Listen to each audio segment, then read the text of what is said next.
It's like somebody took tomatoes and then just, like, shot corn syrup into it like a fucking glob of innuendo and then, like, just mashed it up into, like, an unrecognizable paste.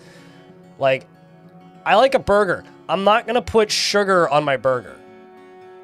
I want something spicy. You know, I want something with, like, some kick to it. I'd rather put horseradish on a burger. Like, I'd rather put tomato paste on my... I'd rather put, like, pizza sauce on a burger. Because at least it has, like, some distinct basil flavor to it, you know? Basically, I don't like big brand ketchup. I don't like Japanese mayo. I don't mind it in things. Like, to me, I feel this way about all mayo. Mayo's an ingredient, not a condiment. It's like a thing that you put into other things to make other things better. It's not a thing that you put onto a thing on its own.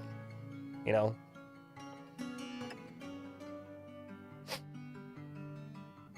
I have no idea what that tastes like, so I don't have a statement on it, Thelosaur.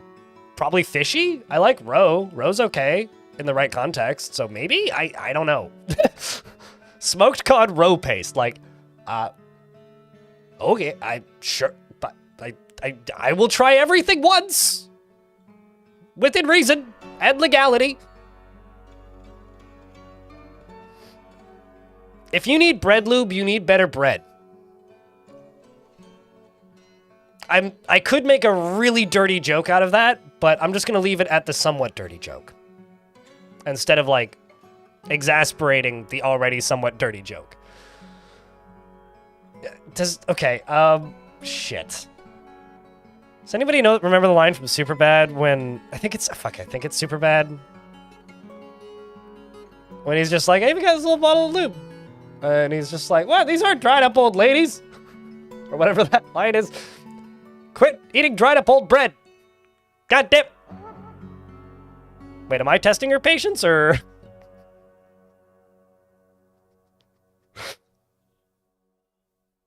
You rejoined the conversation at Bread Loop. It's like you never left, man. It's like you never left.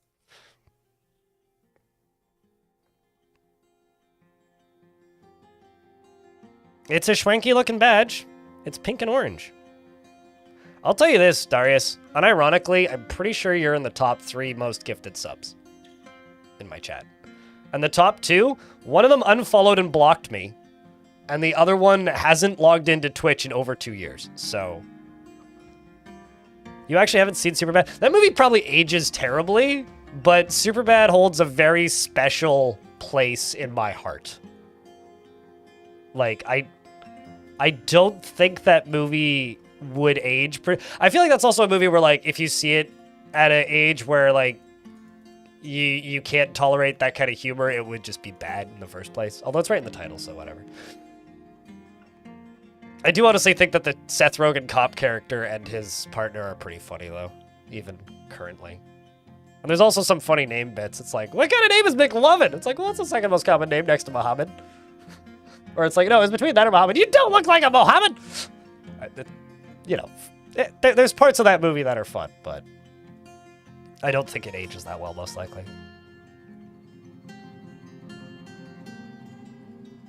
Probably ages better than The Hangover, though. The bread lubrication conversation. I mean, it's a valid conversation, though. The thing is, like, if you have fresh bread, it's soft enough and, like, spongy enough that, like, you can just eat it straight. You don't need nothing on it. If it's good bread, but if it's crappy bread, it's like eating sandpaper or like a dry sponge. Have you ever tried to eat a dry sponge? The last time I did, I almost choked to death. Anyways, make sure you moisten your sponges before you eat.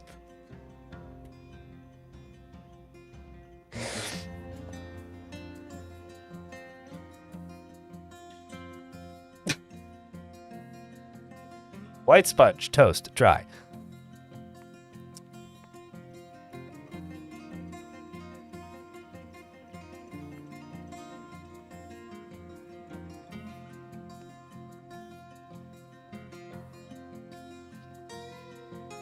Because you need it to absorb all of the saliva so that you drink another 2 liters of Coke. Because nature has convinced humans that that stuff quenches your thirst, when it doesn't. Mom would make bread from, and the 6th loaf would be gone as a taste, as a tester. I'm unironically super excited about today, chat. For reasons that are completely related to this conversation. Last week, I tipped the bartender in a full-size Ziploc bag of rosemary, which I pulled off of the plant that my mom gave me. I also took about more than half of it and dried it, and it's now in a little thing about this big. I ground it up into powder. So I've got rosemary powder now. But tipped it to the bartender and made a deal with them, and they're going to make me a loaf of bread as a thank you.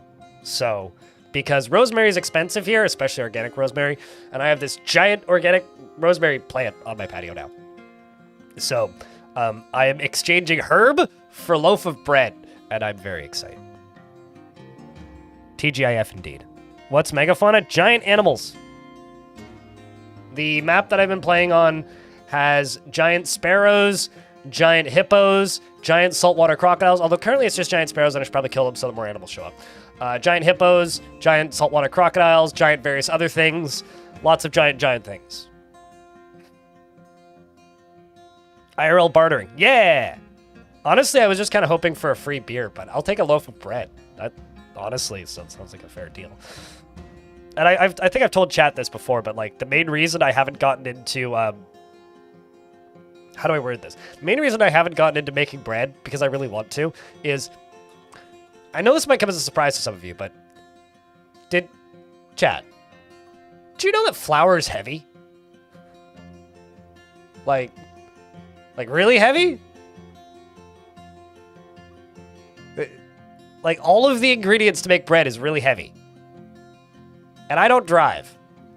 So all of the ingredients to make bread is really heavy.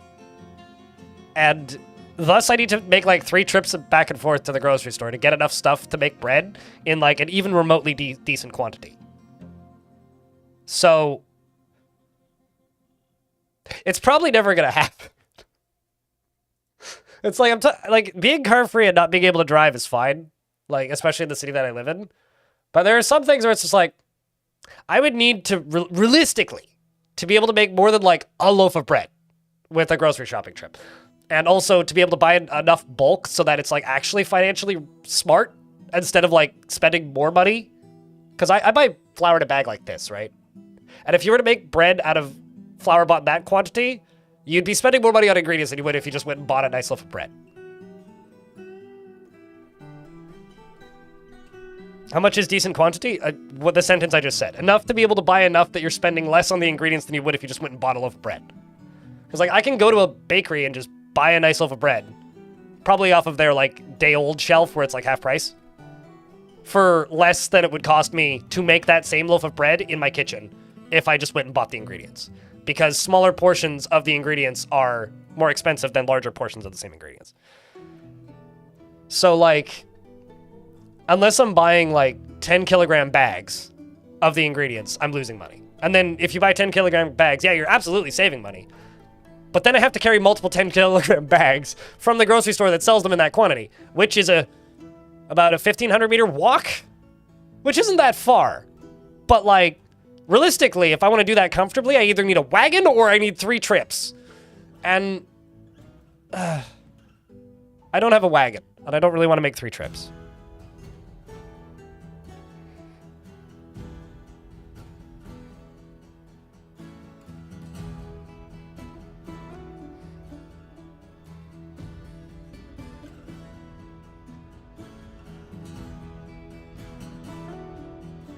Cargo bike, I would then need... Well, okay, so I have a bike, right?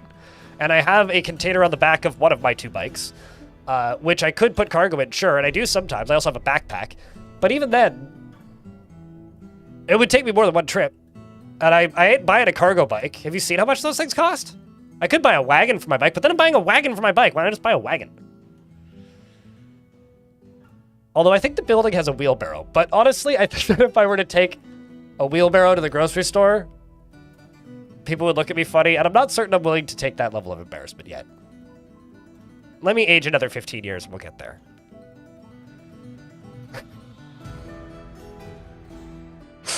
Just an orange vest and a hard hat. And like steel toe. No, the thing is, wear an orange vest, a hard hat, and then sneakers. And it's just a trolley with a handle. I don't know what the fuck that means. I don't speak I'm North American. I don't speak European.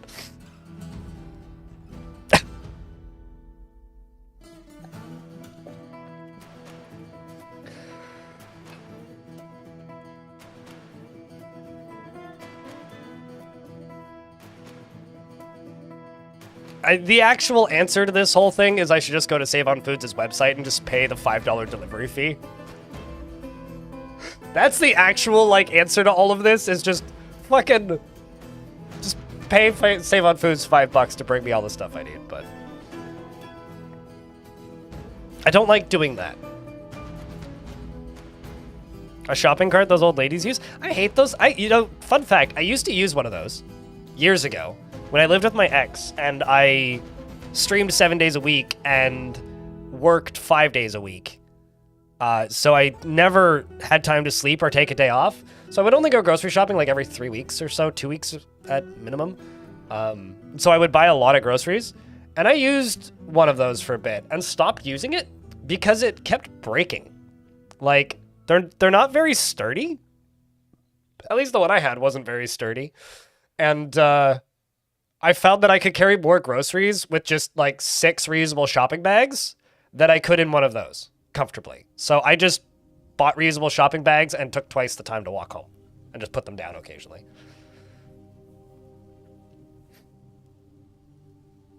Have I considered growing my own wheat and grinding my own flour? Yes, but only in dreams where I wake up in a perfect world where I can see out of both eyes functionally and have a driver's license and also somehow have enough money to afford property. Although, I've talked about the CSA that I bought, right? With the veggies portion thing that I bought. Community Supported Agriculture, which starts on May 22nd, and I'm very excited. But apparently 4 of their locations here, which are just in empty lots, are just for growing wheat. Like different varieties of wheat.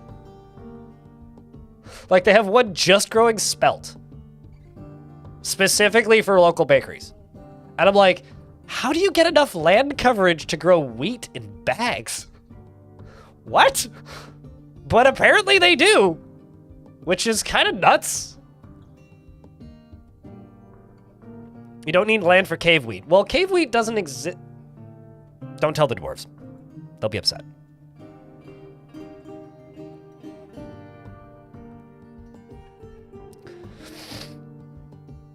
When you did retail, those things were always returned. There's kind of a, you know, I try not to order things from Amazon unless it's something that's like oddly specific that I can't really get without traveling a ridiculous distance here, or where I used to live.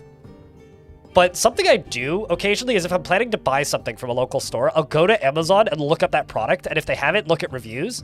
And Amazon does have this one thing that I think is very useful. This one trick that makes retailers hate you, which is frequently returned item at the top.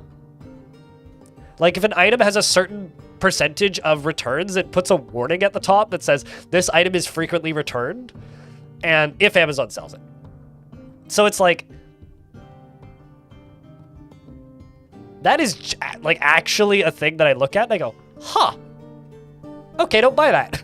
Because it can have 5.5 stars and say mostly returned or frequently returned, and I'm like, yeah, I'm good. But wait, they can also sell you insurance for the problem.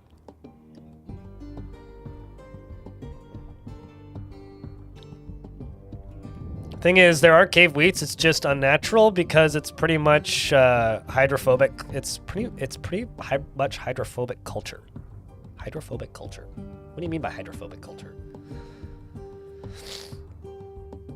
Oh, hydroponic, not phobic. I'm misreading. Sorry, the YouTube font is hard to read. Yeah, I mean, I grow stuff on hydroponics in the winter out here, but Oh, also, chat, check this out. Semi-related, and then we'll launch the game. I took this photo last night. My lemons are growing. Look at that. My lemons are growing. They're also, like, no longer just green.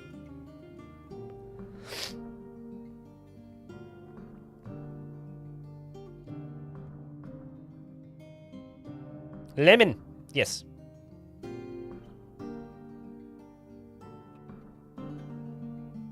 This is my Meyer lemon tree that I am 100% allergic to. Well, I'm allergic to the pollen, not the lemons. The lemons are fine, but the pollen,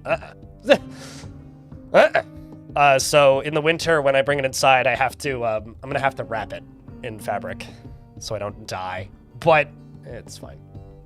I'll live.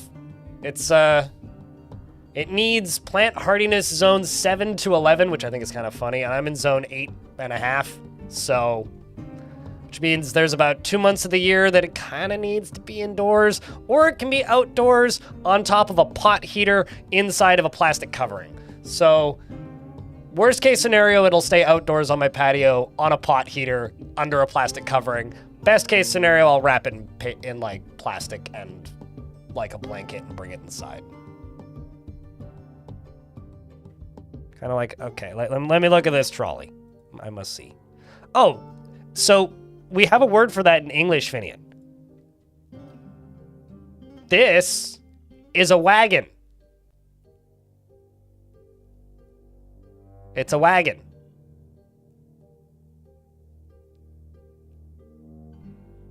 They're calling this a hand trolley? What were you calling this?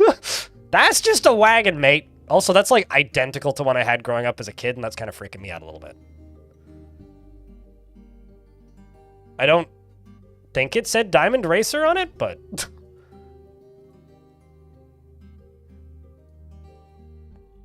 You call that a hand trolley? It's a wagon, man. You're a hand trolley. Unhand my trolley, sir!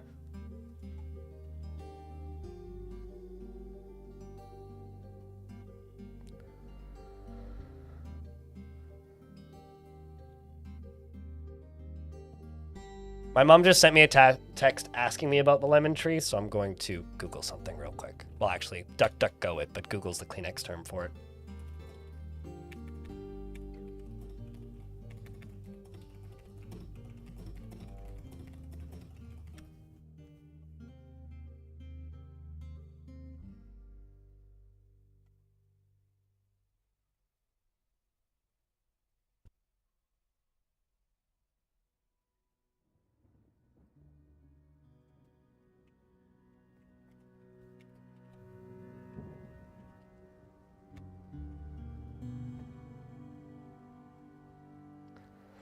So this is something that's going to be weirdly hard to search for on the internet.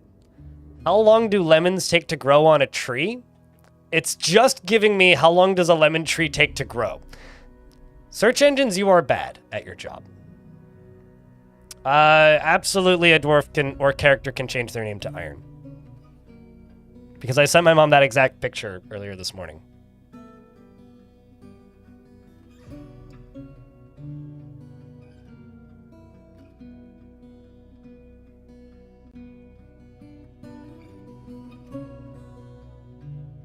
Fruit development and ripening can take anywhere from 120 to 365 days depending on the lemon type. Okay, so...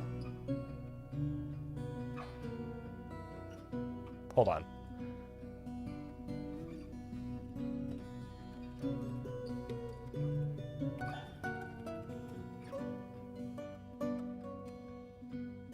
Oh, ripen is probably the word I'm looking for.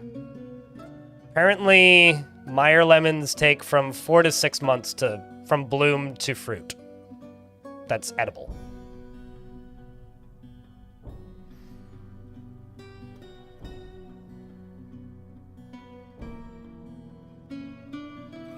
Apparently they go from green to orange to yellow? Oh, that's neat.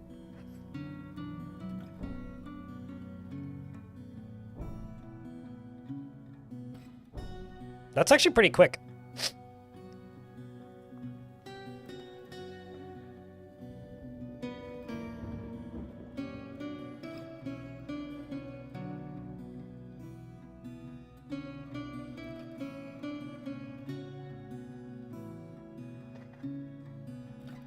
All right, let's play some Dwarf Fort, shall we? I'm gonna disappear for a second, and then we'll get started.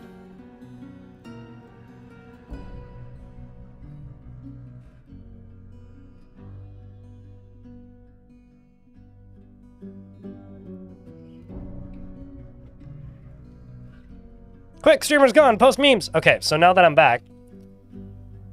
All right, Twitch chat, as a reminder, we're streaming on 2 platforms. This also goes for you, YouTube chat, don't forget. The streaming platforms that we're playing on is Twitch and YouTube. Over on Twitch, I respond to stuff quicker because it's the chat that I read the most.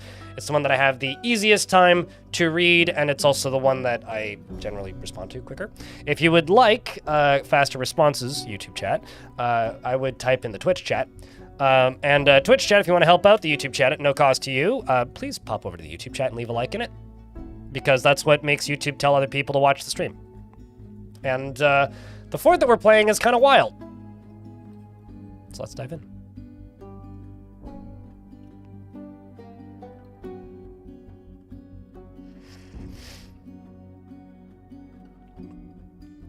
You still remember when you had to carry 30 liters of beer up into the mountains? That's a lot of beer. That's too much beer. A scam bot? On what platform, if I can ask?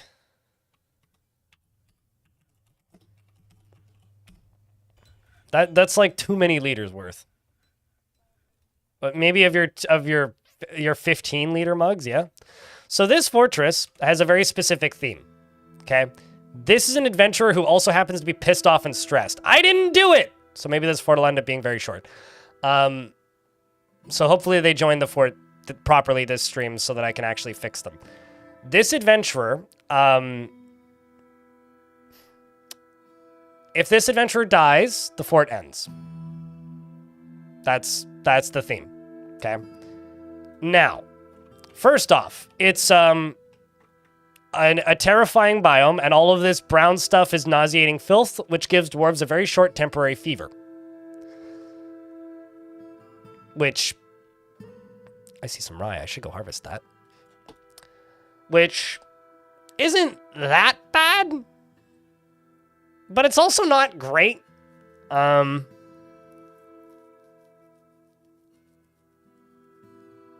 don't want 30 liters of beer because that would go flat before I could drink all of it. I would take 1.5 liters to 2 liters. That'd be cool.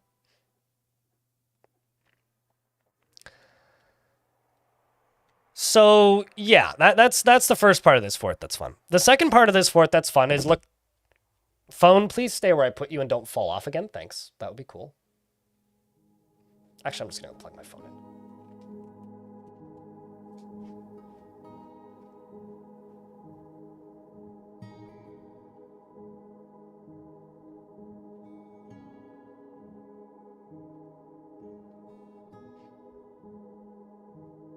All right.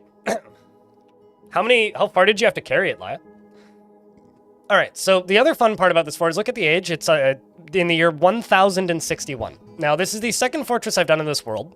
And in this fortress, I brought a bunch of items from my previous fortress to this fortress, including a bunch of magical items that are technically supposed to only be found in adventure mode, and also the 3 adventurers. That adventurer that I showed you, as well as 2 bear people. Now, one of the cool things that happens when worlds are super old is you get a lot of abandoned sites. Down here, specifically, these are all tons of destroyed elven sites that are now populated by humans. Just as an example of this kind of cool thing.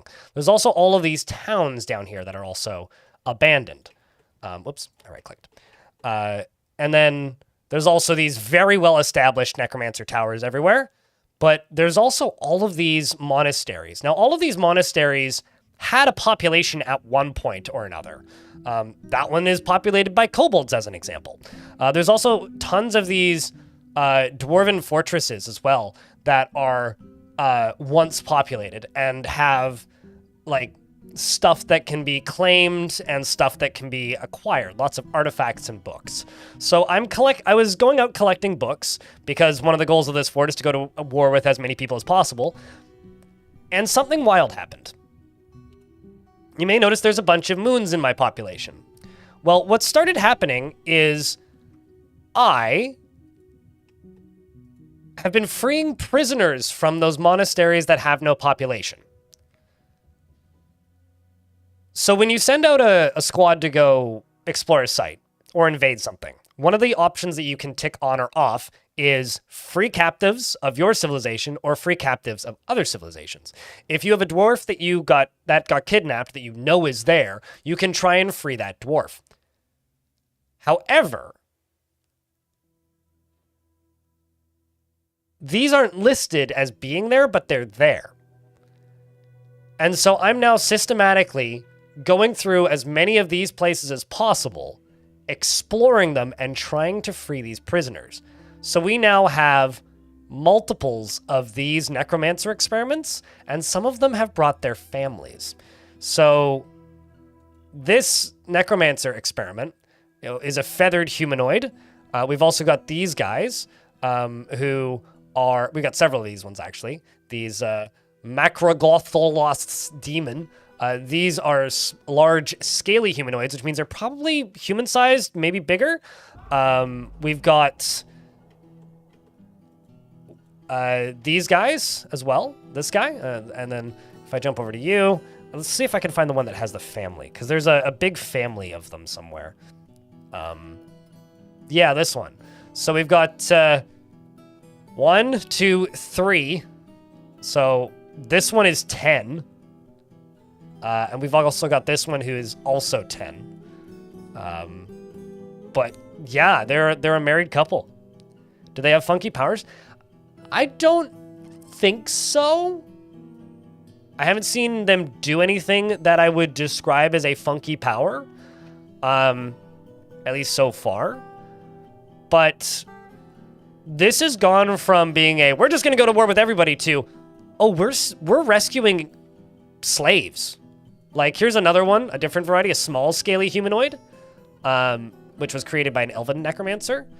And this one seems to wear dwarven-sized clothing, from what I can tell.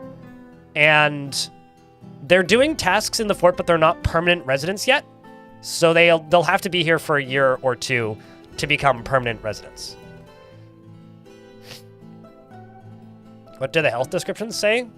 Say one? No, none of the health descriptions say that they have special powers, so... Like, none of them expel gases or anything.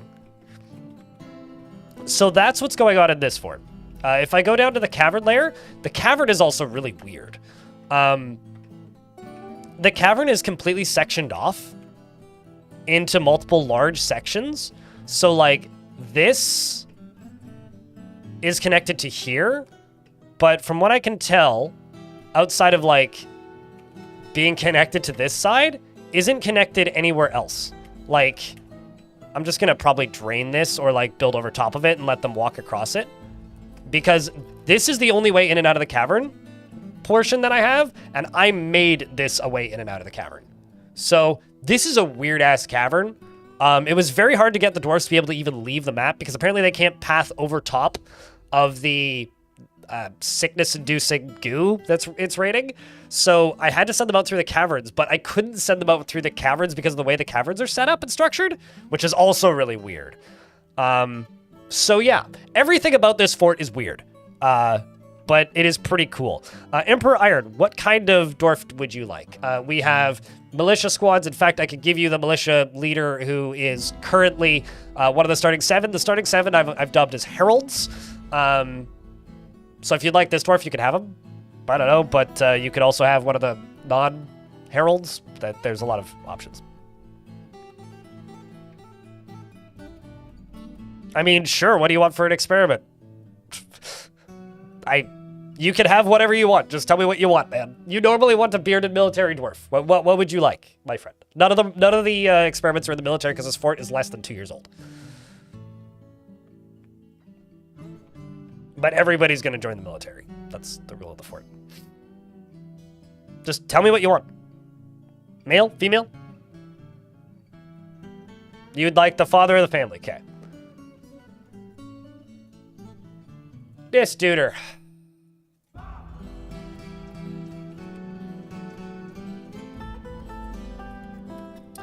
Iron. Oat plot. Is assertive to the point of aggression, unwilling to let others get a word in edgewise. You sound like a bad dad when he has something to say. He's as avaricious as they come, obsessed with acquiring wealth, and he likes to make his own decisions without a great... he's unable to make his own decisions without a great deal of input from others. Oh, another thing about this fort. The only time you will get a bedroom is if, asterisk, you have killed 5 notable things and have a proper title, or are a noble, or what we deem to be a noble. He dreams of seeing the great... No, I didn't finish reading this.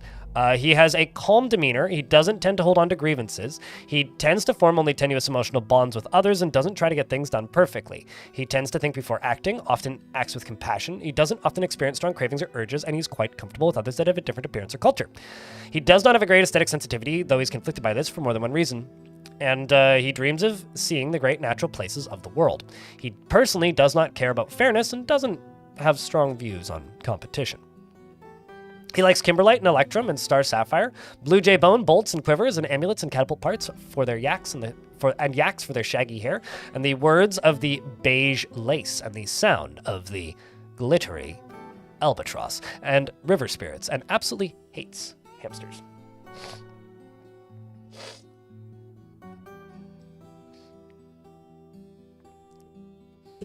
Well, here's the thing. You will get bedrooms, but you're just stuck to the dormitory.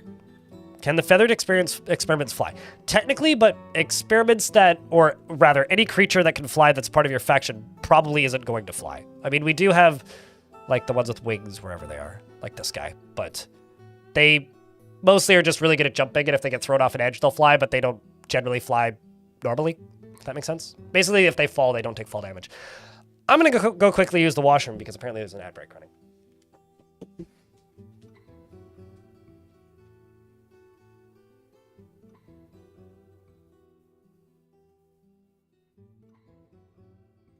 Let's take a lovely fruit, the tomato, remove everything that's good from it, the seeds, the vitamins, the nutrients, everything that's good about it, and just jam it full of shit garbage shit sugar and put it in a shit bottle that sounds like shit when you put it on your shit. It's shit! Stop eating ketchup!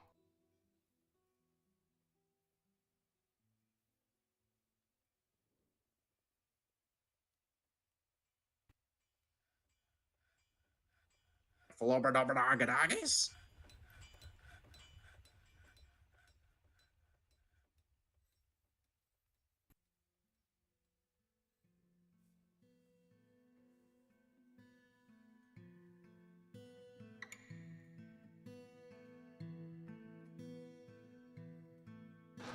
Nuclear.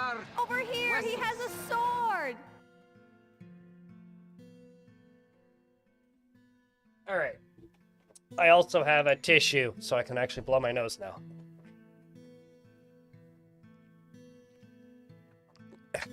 Did this beer discussion that you had earlier make you want to go buy beer? And if you missed that, P. Alex, it basically gives them less fall damage because they're not going to fly by default because dwarves work kind of on a 2D plane when they're walking within Z levels, and they don't try to path vertically, and because they're part of my faction, they gain that pathing behavior. So tame flying animals and creatures that can fly don't generally fly unless they're thrown off a ledge, basically.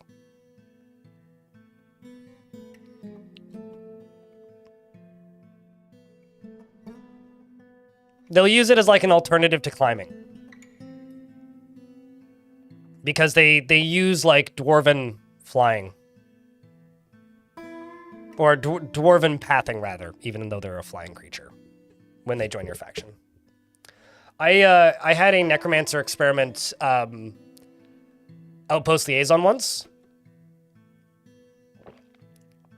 Who would just fly to the highest point of the map and then just sit there without moving. That was all they'd ever did. And honestly, that is still one of the coolest outpost liaisons I ever had. Where are you going? Why are you coming back into the fort? Rather than leaving, sir.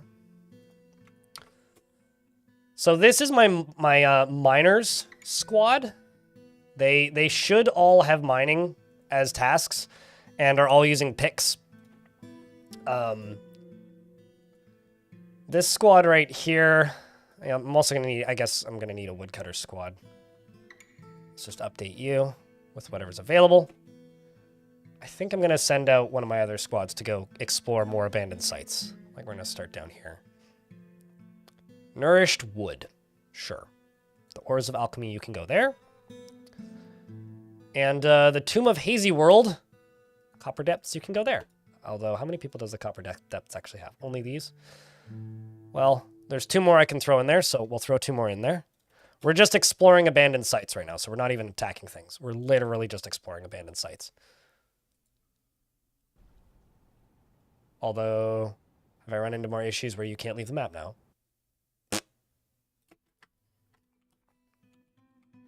Tis possible. I have to keep an eye on them. Let's also go over to here and dig all the way around here. And all the way over to here. Well, actually, maybe over to about here.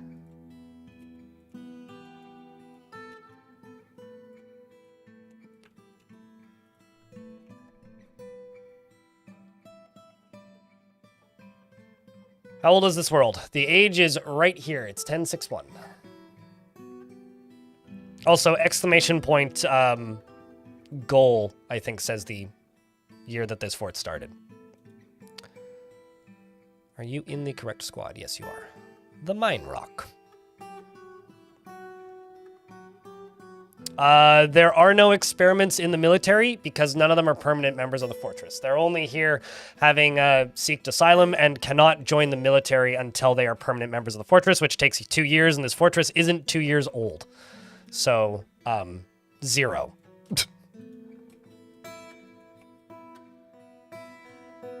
Zero is the current team.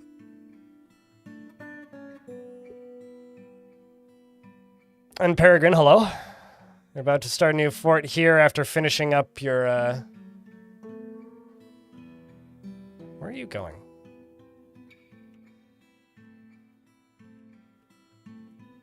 Oh, I see. You're skipping this one to go up here. Fair. You're finishing up your volcano tower. Any recommendations for a feature you should build? I don't know if I'm a good person to ask. I think you should build what you think is interesting. I mean... Yeah, I don't know how good of a person I am to ask, like, genuinely.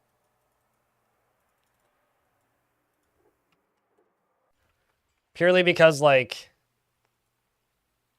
I think that's a very specific personal thing. Like, what kind of thing would you like to make?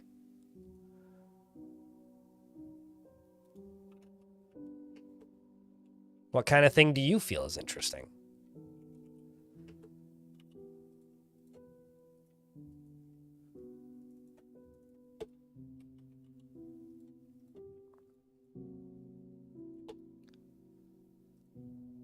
Okay, let's just cancel this mission. I'm not sure why.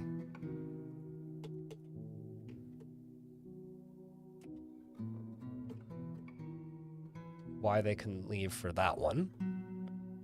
So let's go at an angle where I know they can go. This is an old tower. Don't really want to accidentally become a Necromancer fort yet. Maybe that'll happen, but...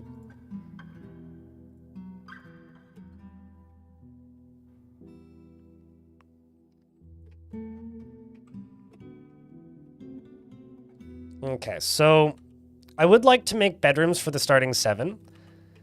And also a bedroom for my mayor. This is the very unacceptable, terrible mayor's office right now. I think in the middle of it right here, I'm going to make a mayor's bedroom.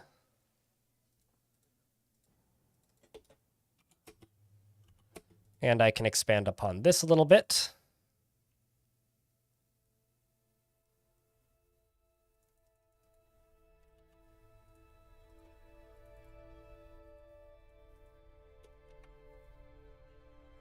So let's expand this. And expand this.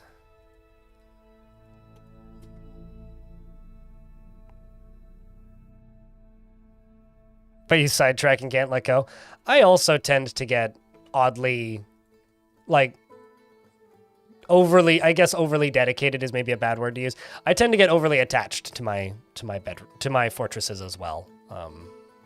Which I don't think is a bad thing. I think it just means the game's working, is what I would say. Good morning, Proxy.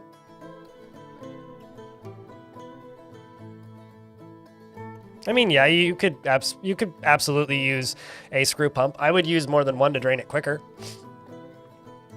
And if you put it close to where the screw pump enters the fort, it'll drain even quicker. You know. We all have our own visions, I guess, of different things. Okay, so these ones are actually leaving now. Cool.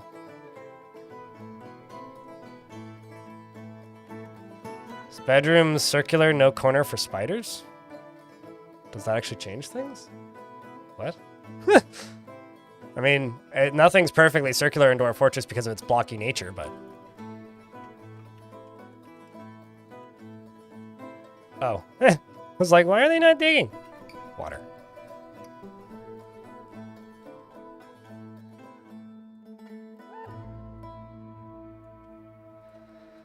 Water is the reason.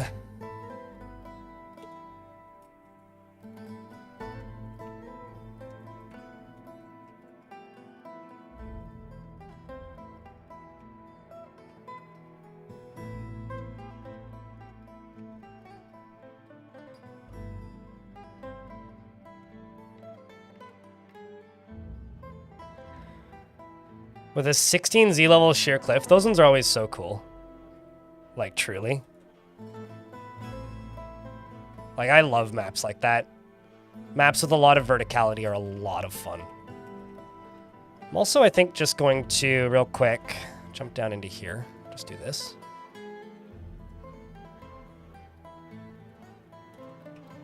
And then also go down to here. And just plop a bunch of looms into here. Clothing and whatnot. Because I'm realizing something about this fort. Clothing is going to be a pain in the ass. Okay, so one of my first squads who left has returned to the Copper Depths. I'm concerned they didn't even actually leave. Oh, no, they did. Okay, cool. Let's see if the Copper Depths brought anything fun back.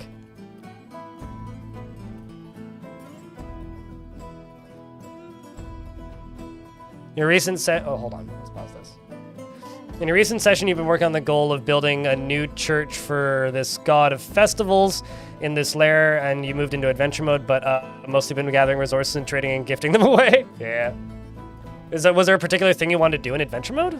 Any new records recently? I bought a copy of the Purple album by Baroness, and I bought 3 cassettes that I'm not actually sure what they're called because they're DJ mixes, and they were very cheap. I also picked up, an album that I kickstarted a while ago, which is a live album that Sergeant Thunderhoof did, arrived recently. That's about it. I really should update my Discogs. Oh yeah, also a handful of CDs, mostly local stuff that were cheap. The Forces of the Abyssal Torch searched Hazy World. Time spent with the author. Books. Okay. Humor style for students was looted. Okay, so no refugees there, just books.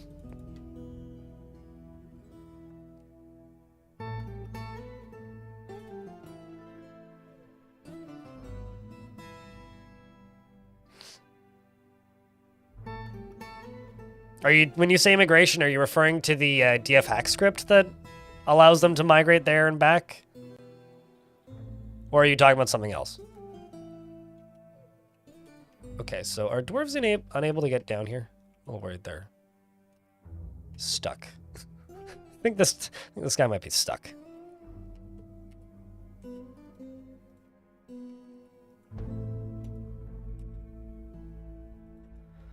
I also should go into here and go to labor and go stone use.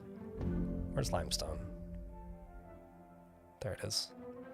Let's not allow them to make blocks out of it.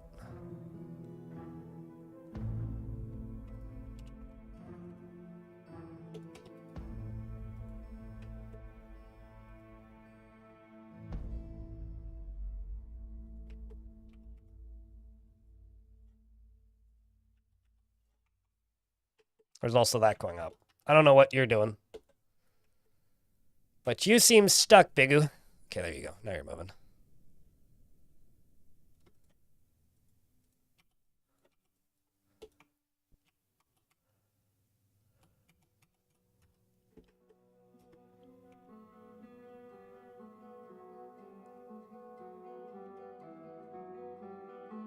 You're just testing some DF hack scripts called 2 Fort and Adventure Fort while having the side goal of being a prophet, profession, boogeyman, adventurer. Gotcha.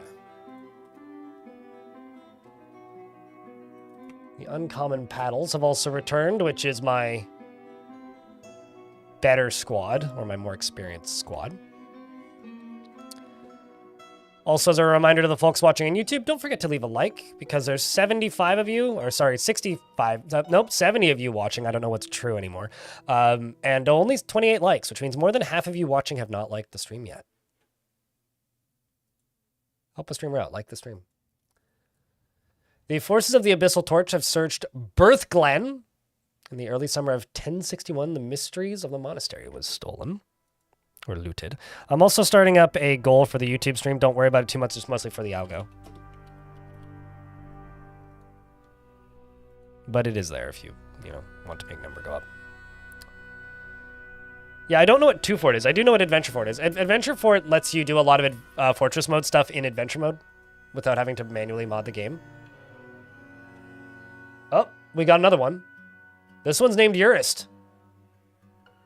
We freed the Meko-Glalsroth demon Urist ticked roofs from Birth Glen.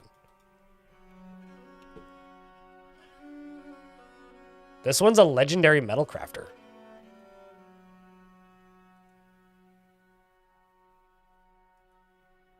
This one was also a former prisoner.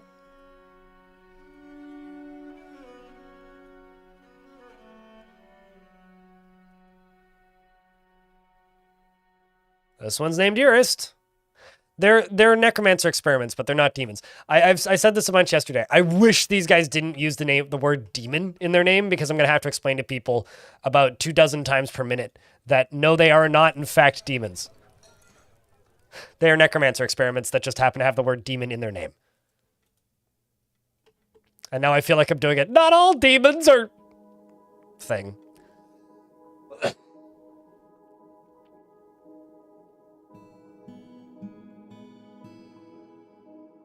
Let's go for Tribe Yarn.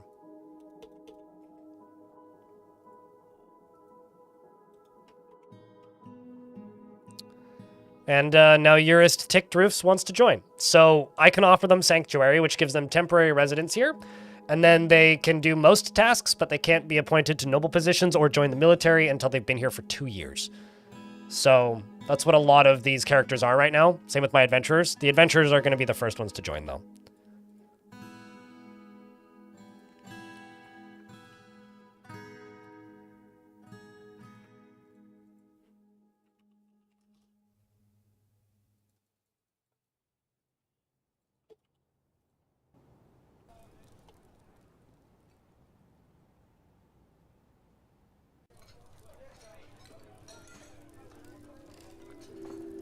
And either I need to move that into a different room.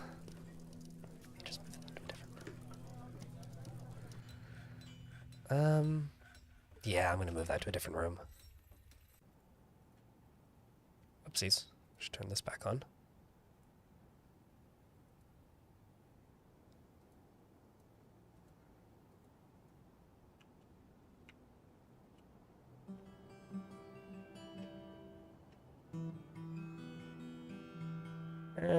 Let's connect you to here.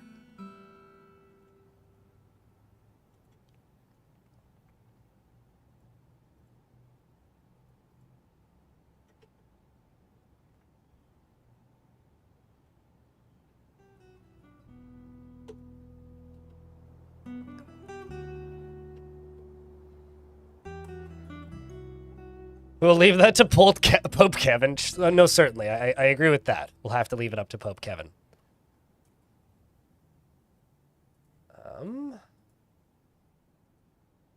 Okay, you do in fact have a pick equipped. Let's just go here and assign every dwarf with a pickaxe actively in their hand to this squad. Although, Rigoth. There you are. 1.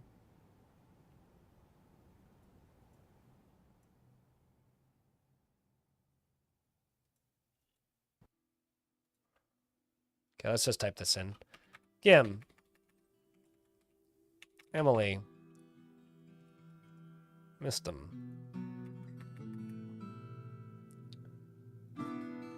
Zuglar.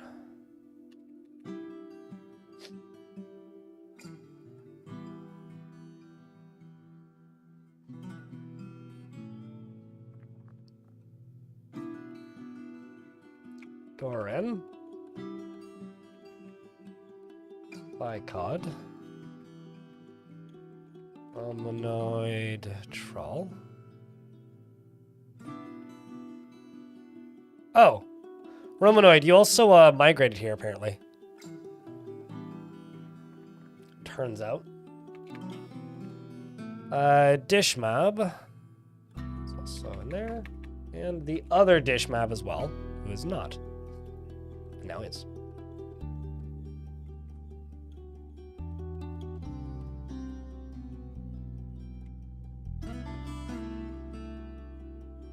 One of the pet bears. Which one would you like? Currently, Sir Reginald's Fluffington, I think the third. An enemy have been named, so there's the bear cub or the Keth. I will say there's been some allegiance issues with the bears, and they keep getting killed by my traders. But yes, you can. Version 47 having the introduction of experiments. The first siege I got attacked by experiments with was almost entirely mistakes, and they were just blobs with a singular tentacle and one eyeball that did nothing, and we completely obliterated all of them immediately. You want the bear calf? Okay.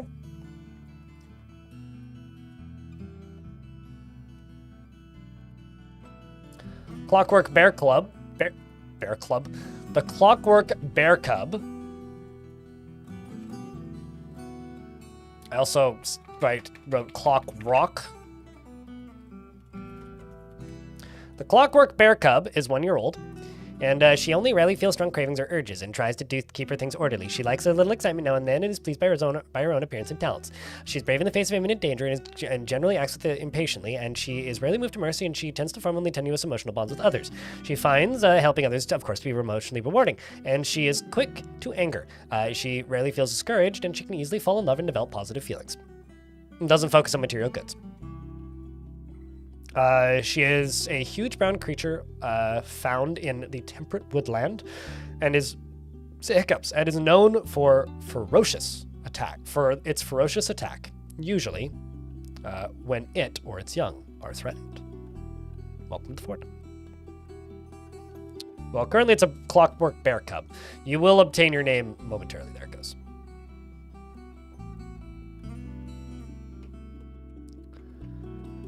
You will absolutely get war training when you become an adult.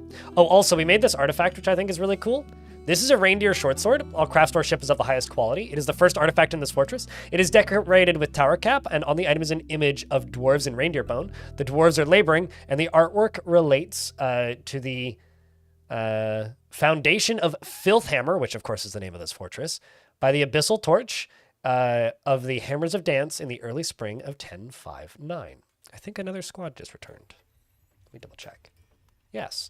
So the squad that I sent out to Tribe Yarn has just returned. They searched Tribe Yarn. We stole some books. Chad, I have a question. What's a feature that Dwarf Fortress has in its vanilla game that genuinely startled you or surprised you when you first saw it? Because honestly, the first time I successfully rescued a prisoner, it was a while ago, genuinely shocked me. Okay, so nothing there. That's notable. And then these guys are also going out to Tribe Yarn, I think. Yes. We're gonna go steal the rest of the books from there. Beach Peace! Let's go there next. We'll send these 3 squads out there. Actually, maybe not the fenced catches, because that dwarf is led by a dwarf who can't walk. But we'll send the rest of them out. Okay.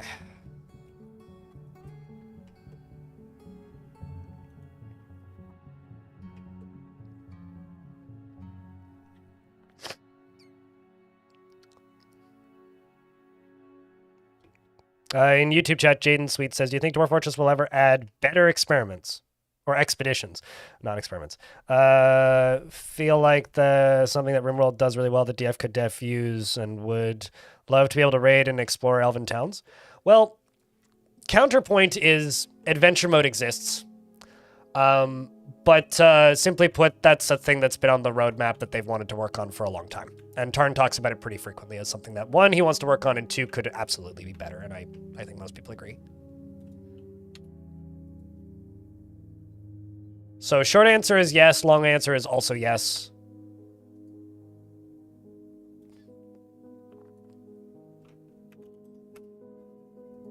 But when? That's a good question.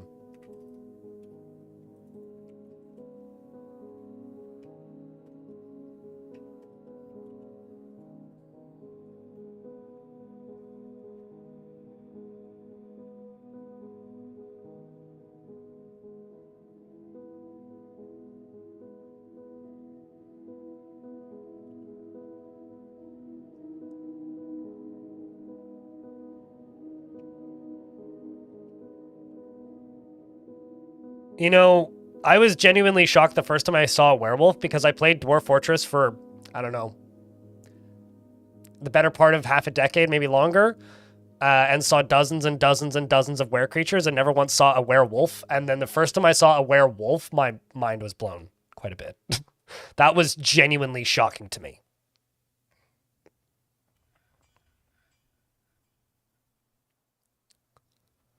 Frozen oceans consuming the adventure when you walk past the ice walls that juts up for... Wait, like when you walk, like walking off the edge of the world? I didn't know that it consumes the dwarves. What?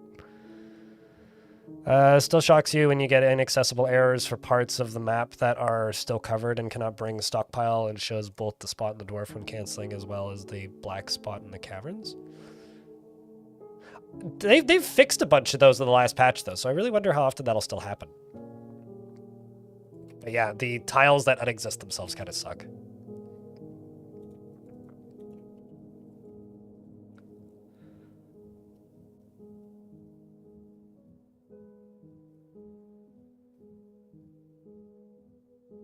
I also think that this is more just kind of a... like, more of a...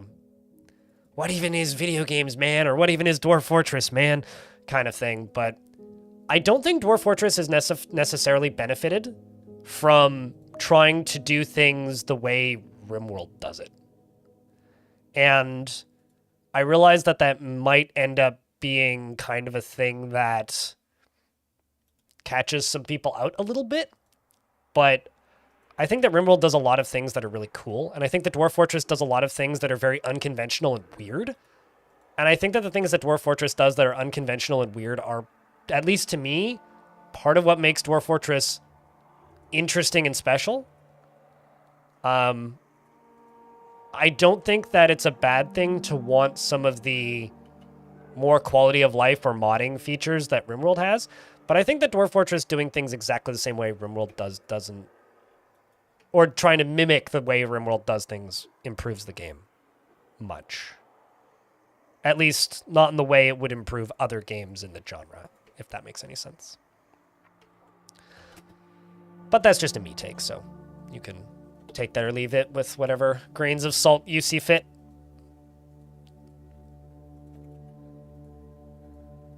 Okay, let's also make rock coffer and rock cabinet. Just any material. I'm not going to be picky. And I will say when empty rock cabinets is less than 5, just make 10. We'll make 20, actually. And we'll do the same thing for coffers.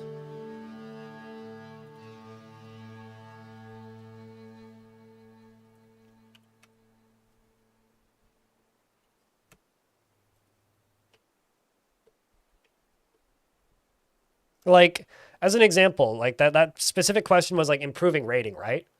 Like the way RimWorld does rating is it gives you a very prefabby location that you can go to, and then it lets you control the squad and run around and kill the thing, which is kind of fun to a point and kind of neat. I don't think Dwarf Fortress should ever do raids even remotely similar to that, because I think there are some people that just are never going to like the turn-based nature of how Dwarf Fortress is built. And one that would, at least in this world, be like a total of 3 minutes of load screens to actually do that. Maybe more even, each way. So load in and then loading out, because you'd have to unload the whole world, reload the whole world, unload the whole world, and then reload the whole world. So I think that would really suck if they were to do it the way the game currently works. So it needs some pretty big code rewrites, which admittedly I think they're working towards. I wouldn't mind more detailed readouts on what actually happened in the fights. I would like that, actually. I would also really like maybe the ability to watch parts of the fights in real time, but not actually control them. I think that Dwarf Fortress, in a lot of ways, is a game about... Ooh, this is going to sound weird if you take it out of context or think about it weird. But Dwarf Fortress is kind of a game about relinquishing control in a lot of ways and just letting the game do its thing. And I think giving the player too much control ruins some of what makes it special, for me at least.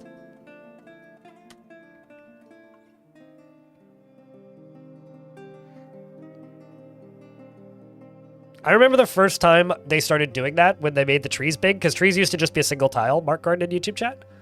And I was very disturbed at the fact that there was red stuff all over the ground in the ASCII version because I thought there was blood on the floor.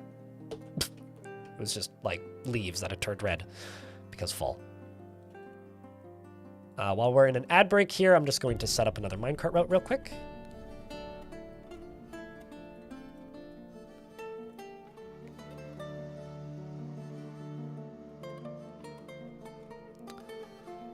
And we're going to call this Rocks.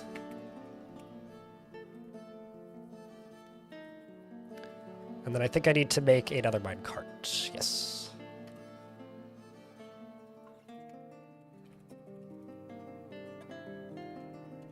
Let's make 2. Oh, I literally only have 2 wood logs, so I guess I should go make some more logs real quick. Or go cut some more trees.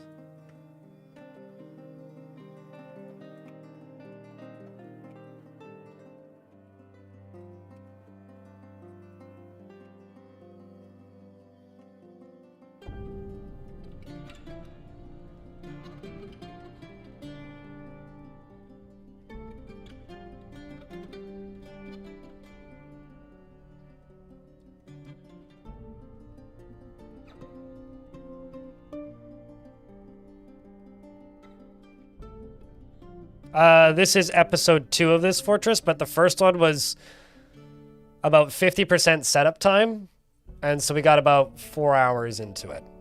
We started this fortress at the very end of 1059, and we're now kind of halfway through 1051, so it hasn't been running for very long.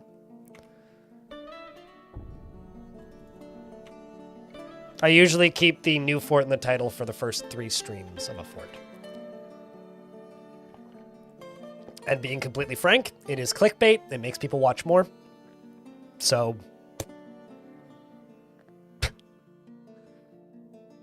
the setup for this fort was prepping a few things in the old fort, which is over here. Then finding a location and embarking, retiring it, making an adventurer party, starting the adventurer party here in this fort, and then walking the adventurer party over to the new fort, which is over here, and then retiring them in the new fort. That was the setup time. And some migrants have arrived. Speaking of.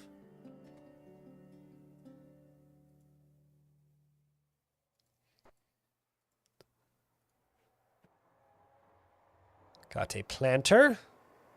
And a leather worker. And a metal crafter. What else do we have? You also want martial training. Oh, hey, this was also one of my dwarves that came from the previous fort.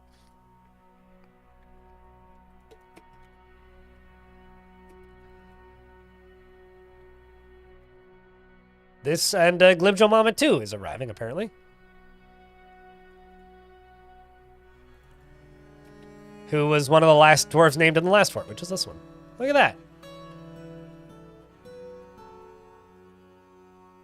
Welcome back, dwarf.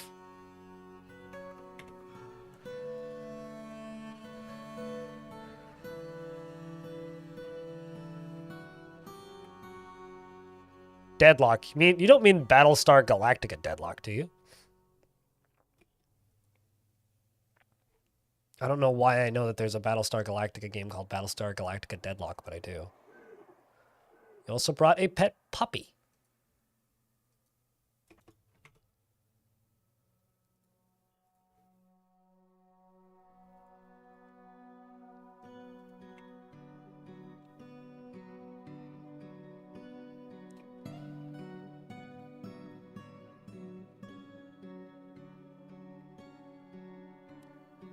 It is 11:07 in local time. Yes, this is correct. But I didn't say it's year 11:07. I said it's 11:07.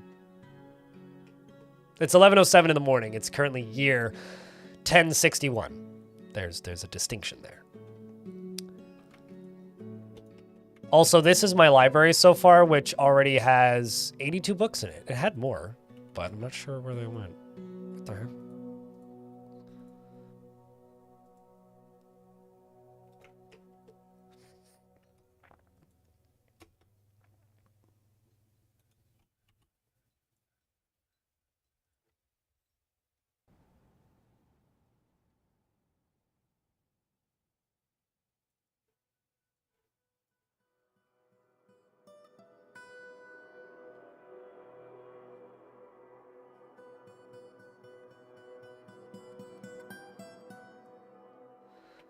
Also going to go up to here, and I'm going to get rid of this. And I'm going to get rid of this. Which is probably also actually going to cancel a bunch of these jobs, but that's okay. A game from the 90s. Okay, nope, even deeper cut than I thought. After initially reading that. Okay, so my multiple squad exploration mission went. Reports. So Beach Peace is where we went. Beach Peace. Welcome back, Laya. Heads ever onward. We are searching abandoned sites in this city of abandoned temples, basically, and freeing prisoners is largely what we are doing. These are mostly just books.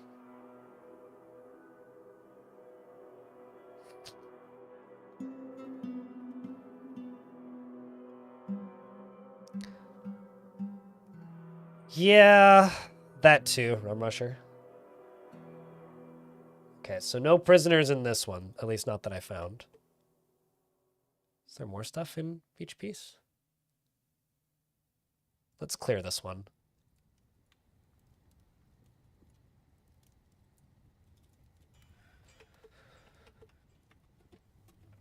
This down here is going to be a bedroom, and it's going to be the second bedroom of the fort, and it's going to be given to my mayor.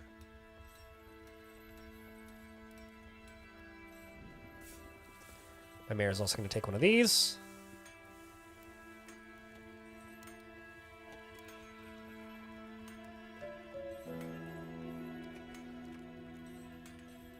Let's also say weapon.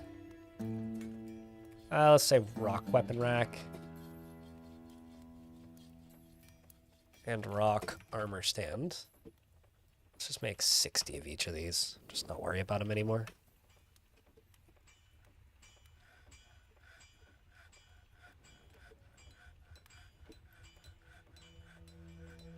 There's currently a lot of wood getting moved to stockpiles.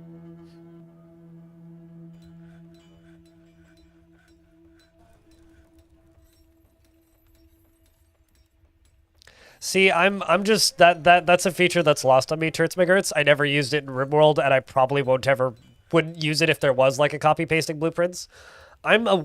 This is just me. I'm weird. I actively despise blueprinting tools because it ruins my ability to be as creative.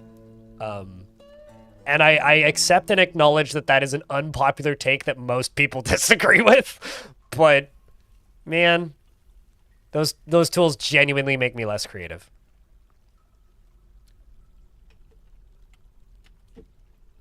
Well, I mean, it does. like, Dwarf Fortress has this. All it needs is a copy button and a paste for this. Like, that's all it needs. I don't like it, man. I don't. I'm very okay with it not existing in this game, but I acknowledge and realize that it's a feature that most people want. To me, like, the only thing that RimWorld really has, which is also its biggest disadvantage, is that it's written in Unity, and modding it is as easy as, like, blowing your nose, and then a mod comes out. Like, modding that game is so fucking brain dead simple that, like, any moron with 10 seconds of coding experience can do it. The Hill Titan, Nifeth. That's interesting. Theptran has come. A gigantic feathered mite. It has a broad shell. I hope my squad's around. It has a broad shell, and it moves about carelessly. Its eggplant feathers are long and sparse. Beware its poison bite. Okay, so you're all off map. You're all actively leaving.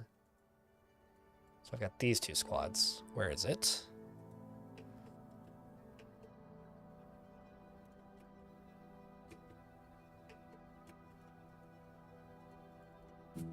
Oh.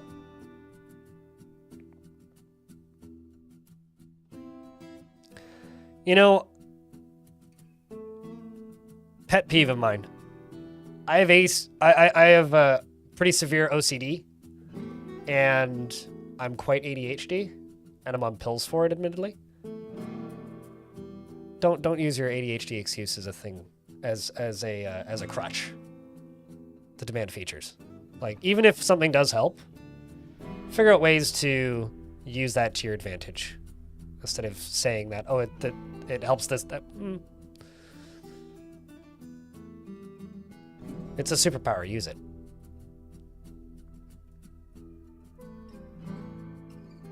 You'll be better off.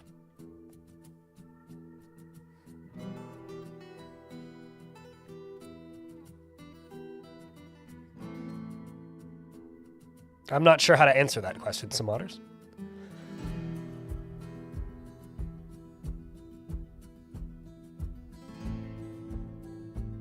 What I'll say is this. Go back 3 years' time in my VODs and watch me talk, and then watch me now.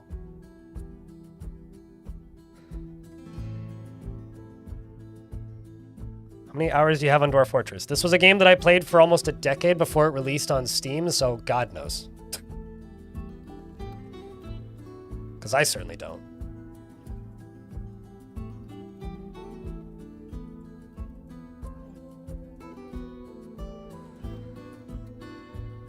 I may have to send the miners after this.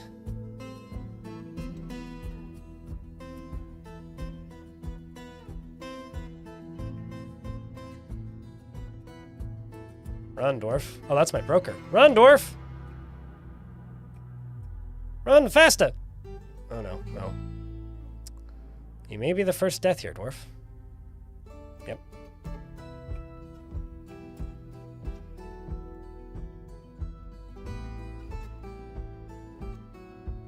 Sounds like your doctor's making shit up. But I've never heard of other types, if that makes any sense. I'm just gonna lock this and see if I can get to go through one of the... Oh, sweet. The better squad's back. Where are you guys coming back from?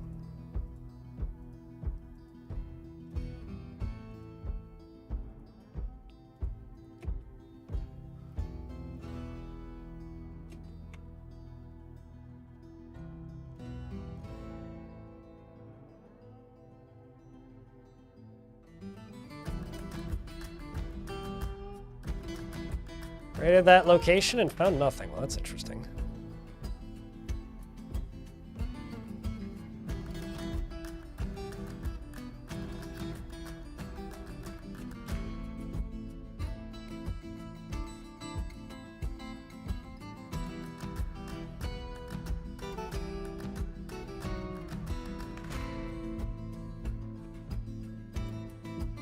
Large gems can be crafted into gem jewelry, although I can never remember how to actually do it.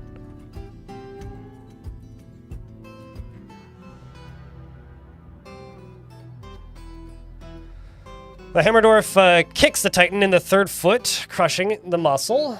Let's see how Dig L the Herald does. I really wish that puddle wasn't there. Did it? Oh no. And before all of my dwarves drown in this puddle.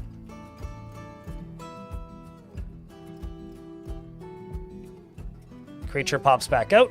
This dwarf is crawling away as quickly as it can. Okay, let's just tell them to kill this thing.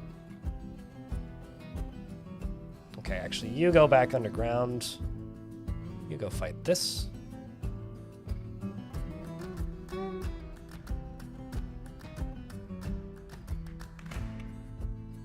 Well, it's not something I've ever heard of before. So as far as I'm concerned, it ain't real, but that doesn't mean anything. Don't know why you're walking away there, dwarf. Scratches it, fracturing the chitin. Chitin? Titan? Yeah, it is chitin, isn't it? The Titan chitin. Kicks the hill titan in the fourth foot, tearing the muscle. Those are just bombing it now. Seems to be going all right. Punches it, stabs it, there we go, in the right foot with a steel short sword. And the creature falls. Chitin. Biting me in the lichen. Well, we lost a dwarf, which is unfortunate.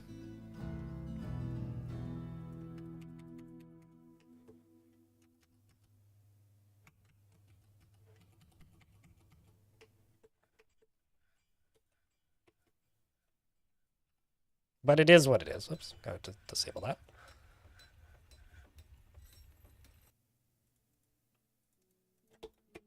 There's gonna be more where those came from.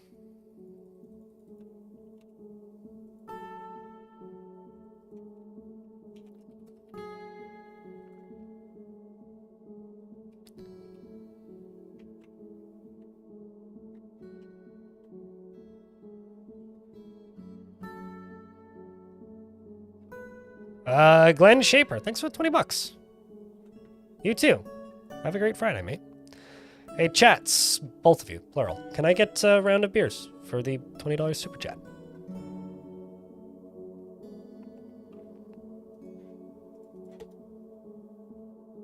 I haven't seen a Titan in a minute.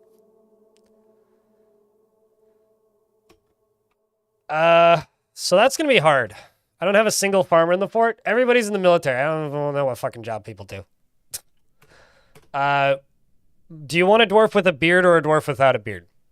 That's the only distinction I'm going to give you here. Or would you like a not dwarf? Beard, okay.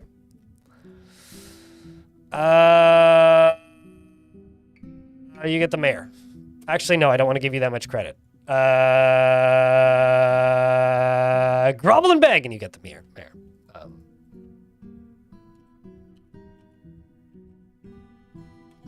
Cthulhu Dancing needs decent quarters. I'm working on it. Shut up. His tendency towards privacy and seeks out exciting and adventurous situations. Often finds himself to be changing his mind to agree with somebody else and has an active sense of humor. He is quite polite and he has a sense of duty. He enjoys the company of others and is quite comfortable with others that have a different appearance or culture. And he often feels lustful. He doesn't mind wearing something special now and again. And likes to brawl. He is pleased by his own appearance and talents. And occasionally overindulges. I lost my spot. He is not particularly ambitious, and he has a calm demeanor, and he doesn't tend to hold on to grievances. He exhales sharply when he's angry, and drums his fingers when he's thinking.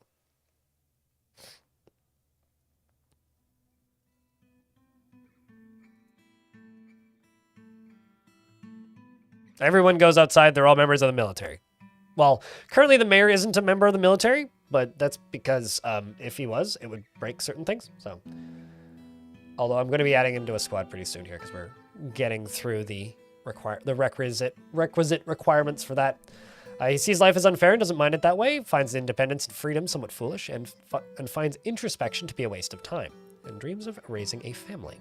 He likes aluminum as well as rubicel, and amulets and coins and pigs for their snorts, rithras for their enormous tails, and the sound of the flutes of pantomiming, and when possible prefers to consume Moghopper and quinoa beer and cashew apples, and hates hamsters. He's on friendly terms with Geshid, and your wife is Atir, and you're a former member of my former fortress.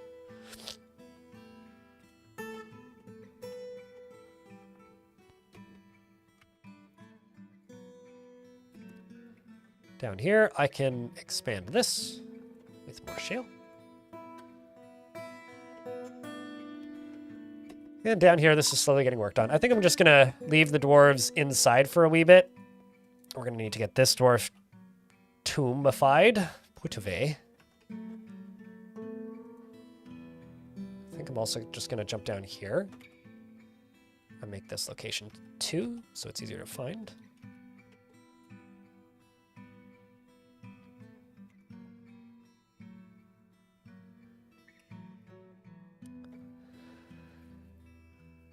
Yeah, there's some aesthetic mods that give them more distinct visual flair in regards to walls. The floors look different, though.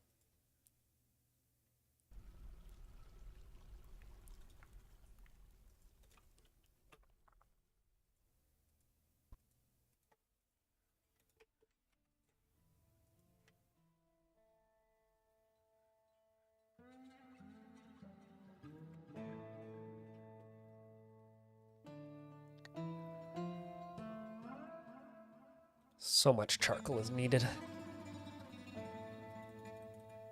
I'm gonna probably have to start importing.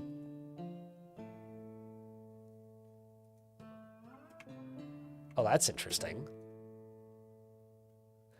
I always love it when dwarves join a fortress from a previous fortress, still in the previous fortress's squad. And they're still listed as in that fortress's squad. But thankfully, I can add you to this squad. And you can go get new gear. Like...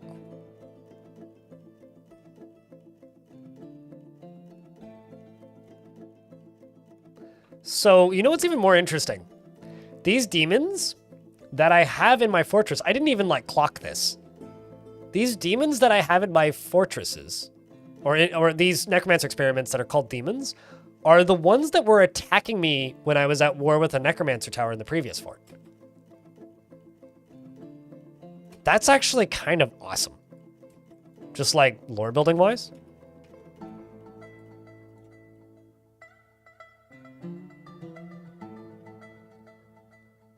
Wait, the old dwarves or the new ones feeling homesick?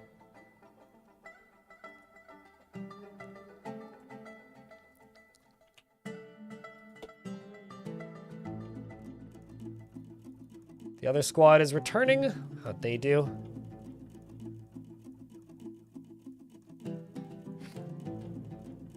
Was a parent who had a kid go berserk from a failed artifact. The kid got caught in a cage trap, and when they immigrated to the new fort, the kid was still bonkers and ripped the new mayor apart. Oh, no. I thought you were going to say they showed up in the cage trap, which would be really funny.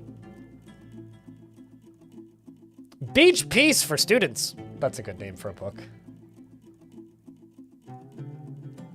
Must have been looted from the Lush Shrine. So more books, no more prisoners, which is a shame. I think I'm gonna send this squad specifically to go search that location. Let's jump back up here.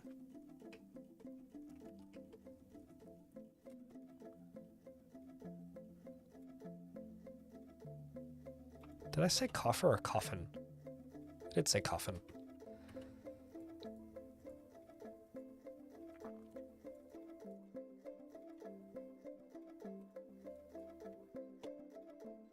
Let's just say coffin. Just make me one right now, please. Let's also go over to here. Oh, you're trying to attend a meeting. That's potentially a good sign.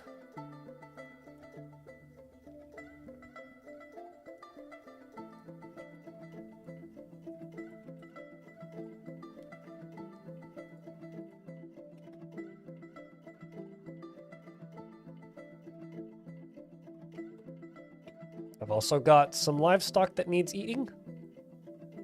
Looks like, yep, a goat. If I jump back up here and take a peek at this, we've got an eye, an iguana, and a cave crocodile on the map. Let's also get this squad training. Try and build up this squad's skill a little bit.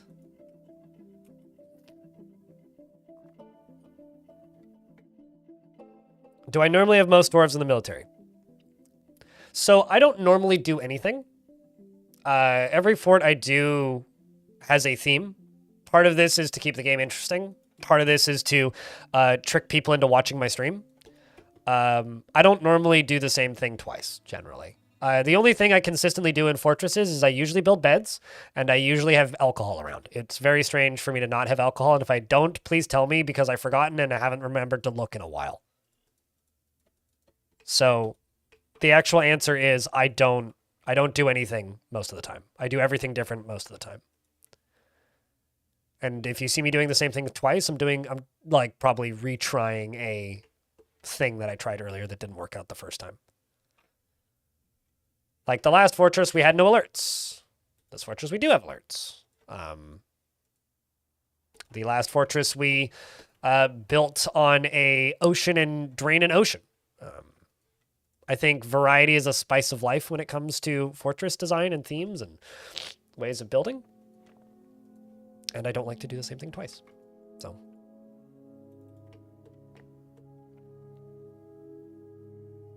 Built wall is just naturally more valuable than a non-built wall. And an engraved built wall has a higher value ceiling than a engraved natural wall.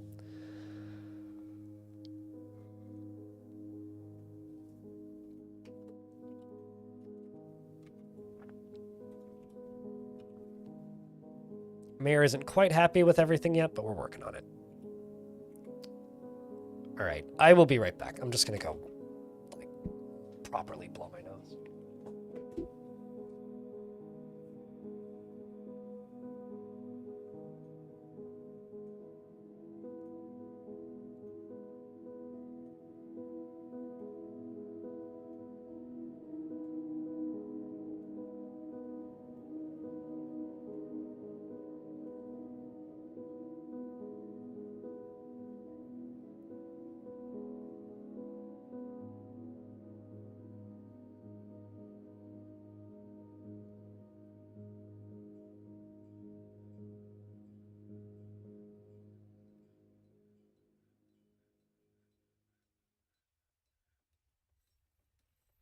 If I were to say, what do I usually do with the military? I usually have maybe 2-3 squads, and I specifically select dwarves that have like the perfect mental attitude and ability to handle training constantly and being in the military.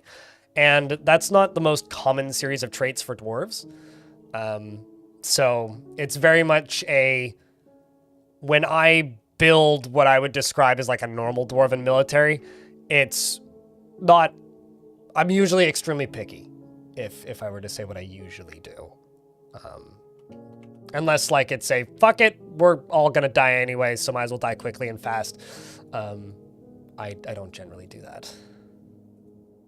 But this fort is kind of unique in that way. I'm filling up all of the squads and everybody's joining the military in some way, shape, or form.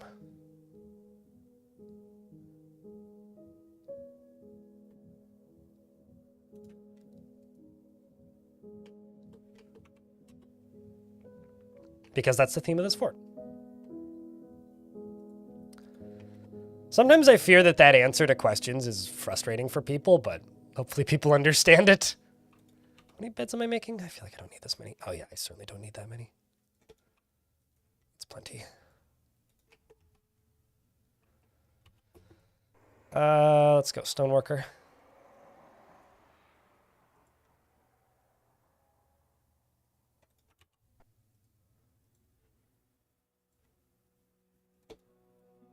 And then let's go here. Let's grab, oh.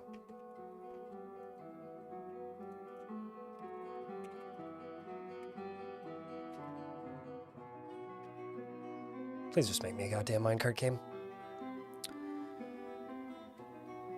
You're new to this game, so you enjoy having a normal way that you play games? You need to remember Dwarf Fortress is a sandbox, and not only is it a sandbox, it's a sandbox that doesn't have a tech tree.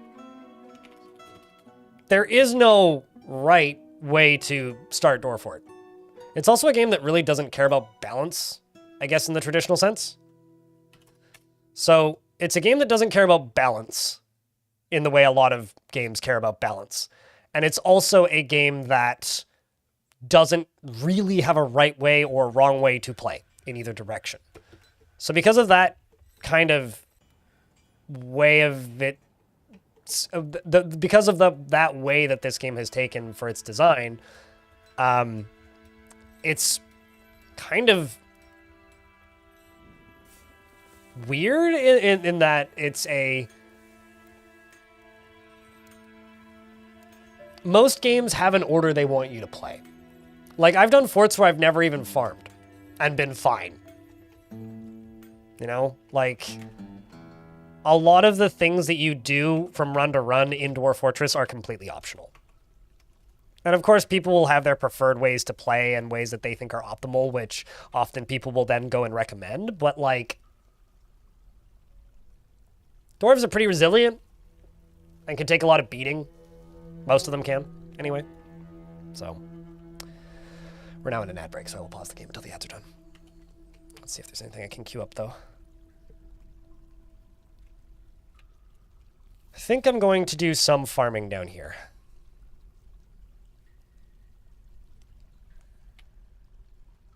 Also because I know where this is now. Over there.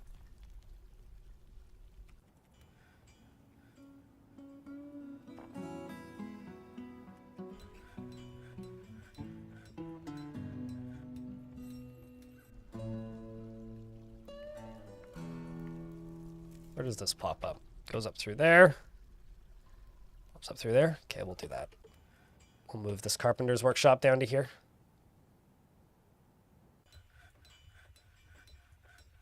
Although, I'm not going to move it right now because I want you to make me that minecart. Although you already made me that minecart, which is even better. So I can just go here, and I can go here, and I can go here. What about mental beatings? Allow me to repeat myself. Dwarves are generally pretty resilient, right? Like, you know, I've been mean to these dwarves in this fort so far. I'm not being nice to them. I'm not being picky. They don't really have too many niceties. I'm not being particularly generous when it comes to bedrooms. They don't have what I would describe as, like, the things that they need to stay happy. And still, for the most part, we're more than 50% happy. Or at least, like, not problematically stressed. There are a few problematically stressed dwarves in this fort, but they're pretty minimal. So, I don't know. I think people worry too much about build orders, and one of the first things you need to do when you start learning to play Dwarf Fortress is how to forget how to play other games. Dwarves are a lot more resilient than I think people give them credit for. People hear memes and read stories about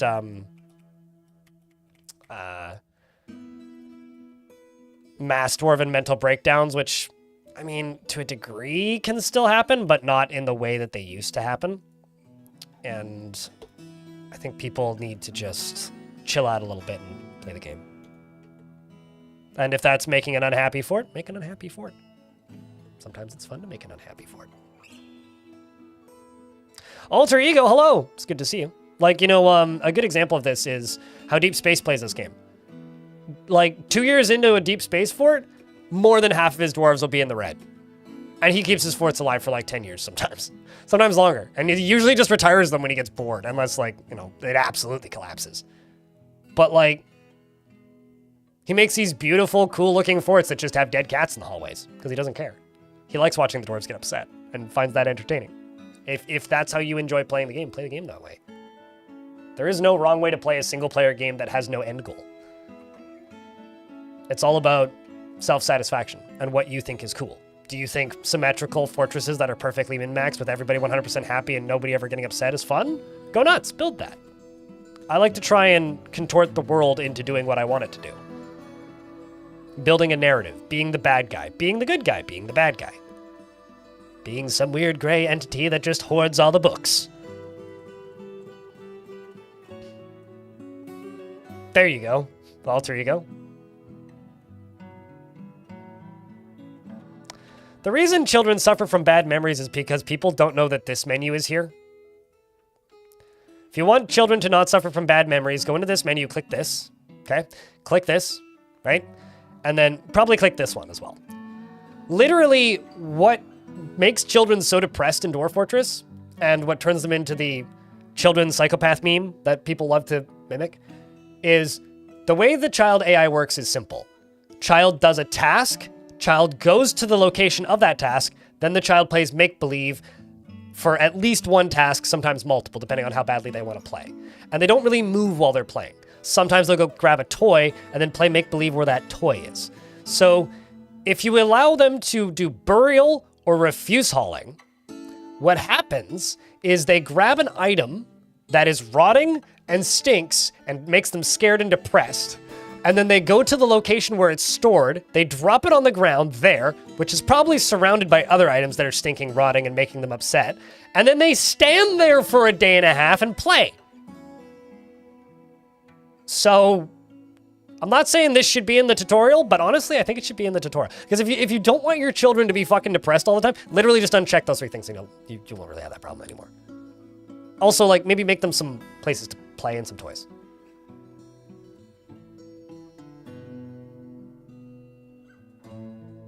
I mean, well then don't bitch if your children get mad. Peregrine, come on. You gotta outweigh those negative memories with positive ones. Anyway, I'm gonna go turn those back on because that's fun. And the adults are busy, so the kids gotta help.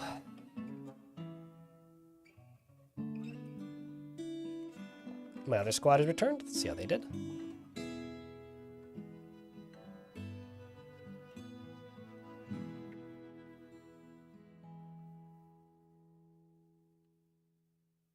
I snuck in there and found nothing. Well, that's a shame. Speaking of quality of life, I really wish there was a "you've rated this site before" indicator underneath it, because that's going to become a problem here.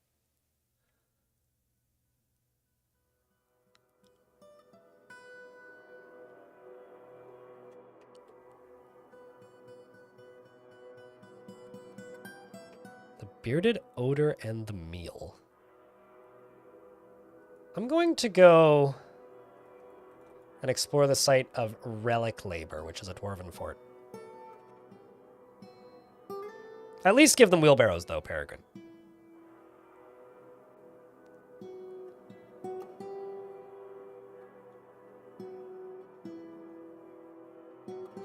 Can we get a clip of the last 5 minutes? You're pretty sure that's important info for fortress management? I talk about it in multiple tutorials, so I'm not sure what more you need me to do. I think the problem is there's a lot of things in Dwarf Fortress that are just memed about and very rarely actually communicated why that happens and also how to fix it. I think it's like actually kind of a genuine problem with the community of this game is like a thing goes wrong and people go, nah, Dwarf Fortress, but never actually, like even if they have the information, they very rarely explain to people, okay, but like, if you want that to stop happening. And the reason I think this is a problem is, well, one, people think it's funny. And spoilers, it is funny. But the reason it's a problem is there are new players who've never played this game before who have that happen, get frustrated, and quit. Right? When often solving the problem is as easy as ticking something in a menu. So like, I kind of wish there was... I wish people were quicker to be like, this is how you fix the problem. Also, that's hilarious. Instead of being like, that's hilarious. You know what I mean? One of your military dwarves had a baby who hated violence and then got caught up in a cave dweller siege. They were red unhappy for the first year and a half and was basically half the reason you set up mist generators in your tavern dining hall. See, like, that mother just desperately needed maternity leave. That's what that mother needed. That mother should have gone into her own squad and not been sent into combat for a bit until that child was 1 or 2 years old, however old they are when they start crawling. And then just, like, let that kid go be a kid. That's what I think should have happened there. That seems like a management issue. But I mean, hey. You do you, right? What am I to say how you can and cannot run your fort? Who am I?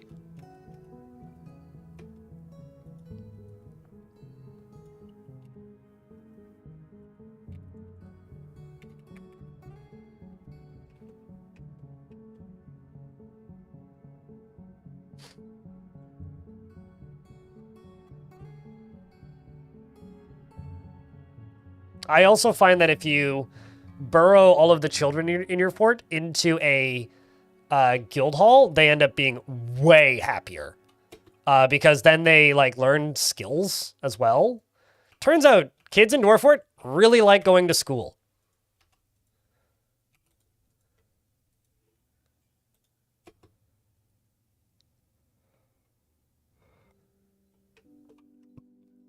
Long time ago, and I think this is still the case, children were, like, an unbreakable shield. So actually bringing your child to battle day was actually a benefit to the soldier because they had, like, an unbreakable blocking tool. Which is kind of fucked up, but, you know. I'm also just going to move this over here and use that for farming right there, because it's convenient.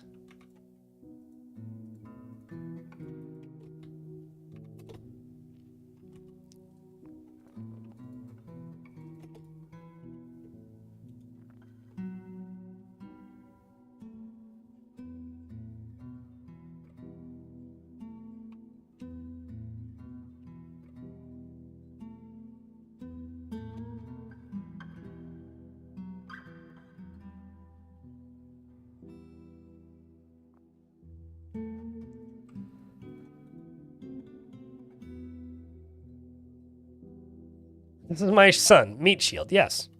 Meat Shield, my son. First, last name.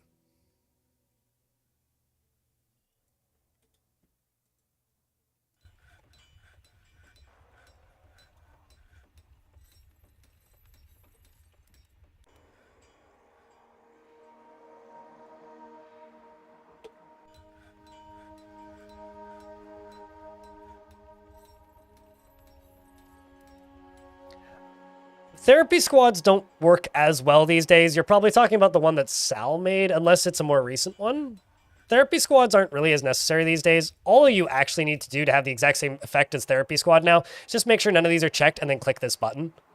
Therapy squads were something that made a lot more sense in version 47 when jobs worked very differently. And it was a much bigger pain in the ass to tell them to not do anything. But now that that button exists, just click that button and you'll have the same effect as a Therapy Squad.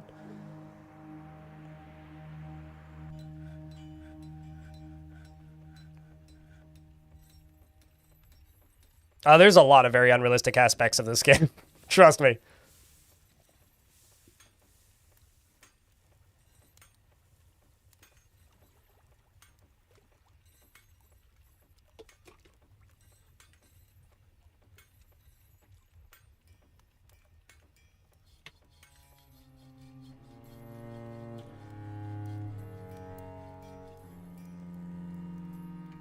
And a militia commander who had a baby right before she charged, and a were-panda. Wow! Dropped the baby. And the panda got a snack, and the reaction from it was, I saw a child die. I am not sad. Wow! That's, grim. Yeah, that's all I have for that. Seems like Clockwork Bear Boy is, fully grownest.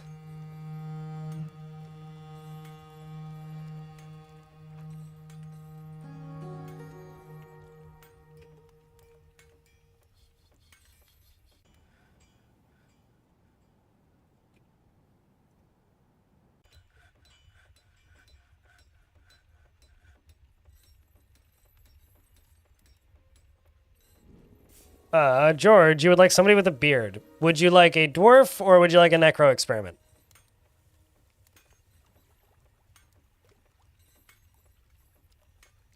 I can do either.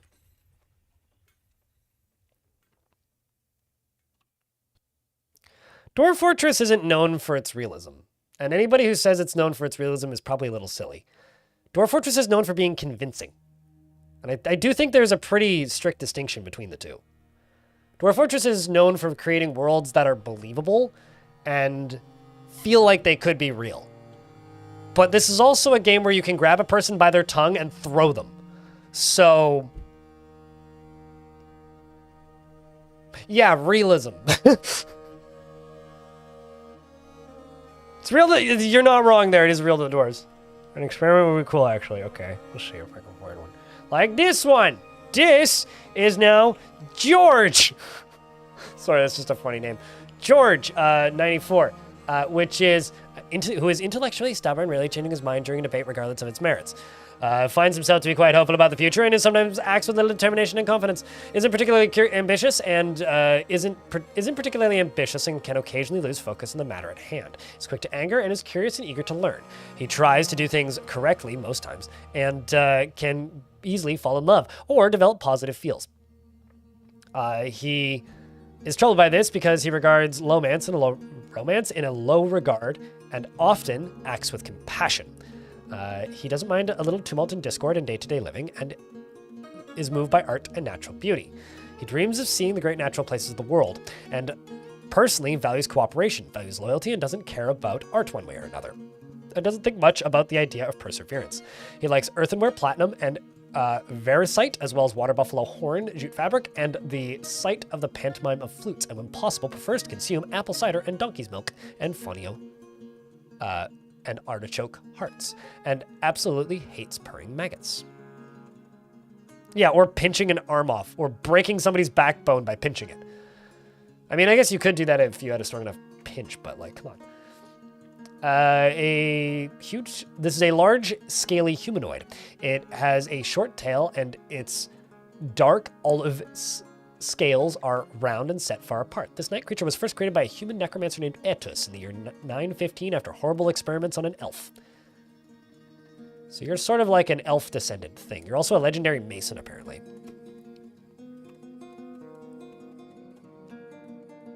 This down here is going to be my hospital. I'm going to move it over here.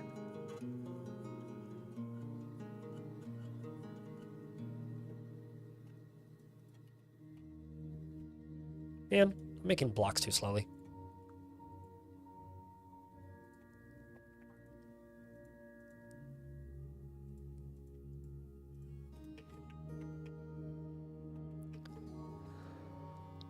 Because I'm doing too many other things, that's why.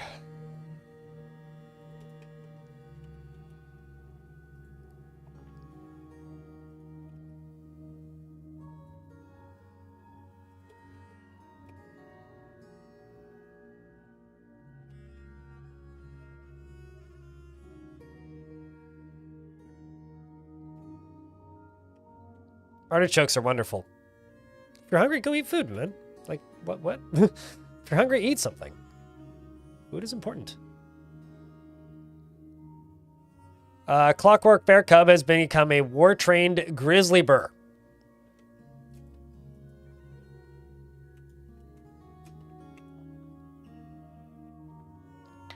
Too lazy to make dinner? I know the feeling.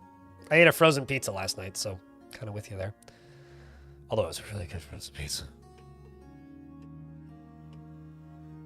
I need a mechanic shop as well. Just chuck this in here. Just take a glance. They've got probably at least one mechanism. So let's just go table. I don't think I have any tables, mechanisms, or other things. Let's just do a table. Bump you up to the top. Let's make a rock mechanism and a traction bench. In that order.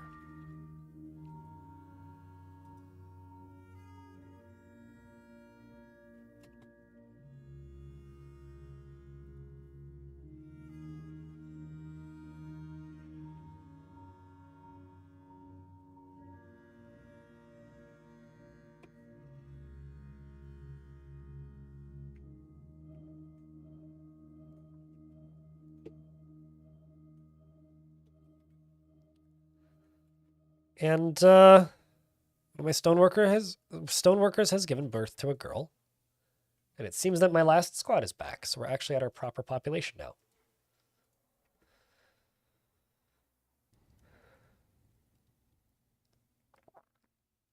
Also, if I sound stuffed up today, it's because my nose is plugged. I've got pollen allergies, apparently. Also, Postclobber is a really good name, which is Cthulhu's last name. Dagger Rewards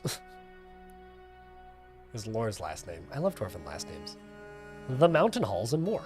So this is a old dwarven fortress that we've just snuck into and taken books from.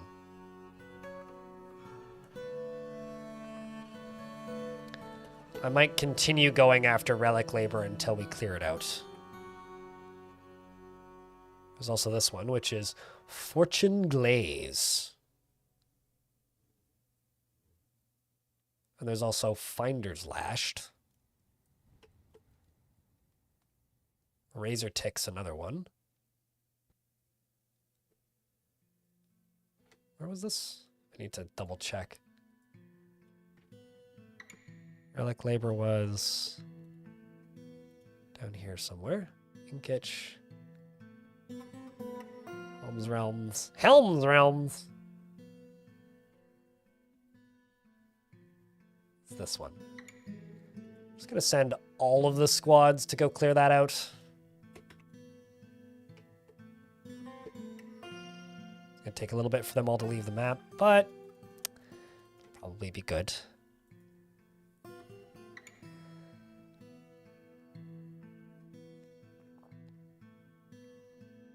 Post-clobber, son of pre-clobber. Well, uh-oh.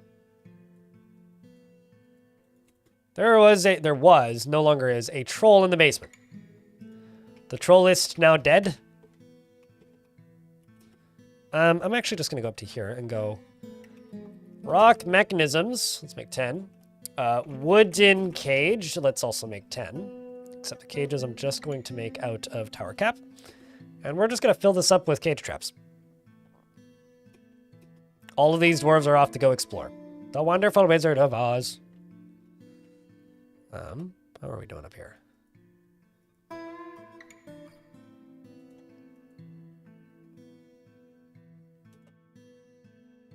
We're just down here very slowly making steel bars. Let's actually check bars. What are we at? 18 steel? What are these dwarves lacking in uniform? Lots of stuff. Let's do 5 steel short swords and 10 steel short swords and 10 steel shields. Steel, oops. Let's go up here. Steel short. Steel shield.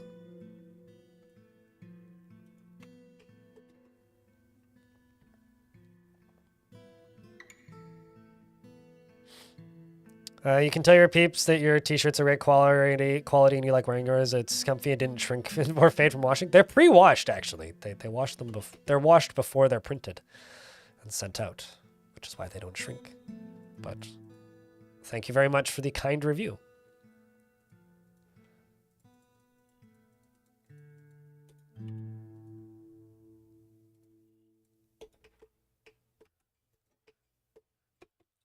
Oh. Well, I made the traction bench, but now it just needs to get placed. This over here is going to get moved to over here.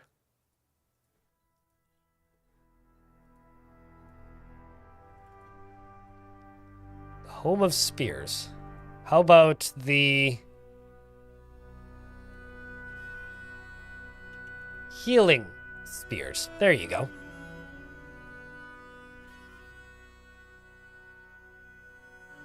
We'll see you later, Turts. Sorry about the bandwidth usage. Like I said earlier, hopefully still my ceiling, because if it's not, that's bad. Zalvi. This up here can also just go away. It can just go away. Man, this is draining quick. Let's pump this up again.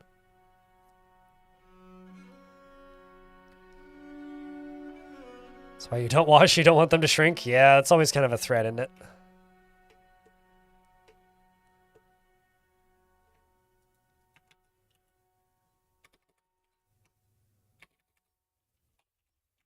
Yeah, I need to make soap. That's something else I need to do. Might just make a little soap making operation right over here.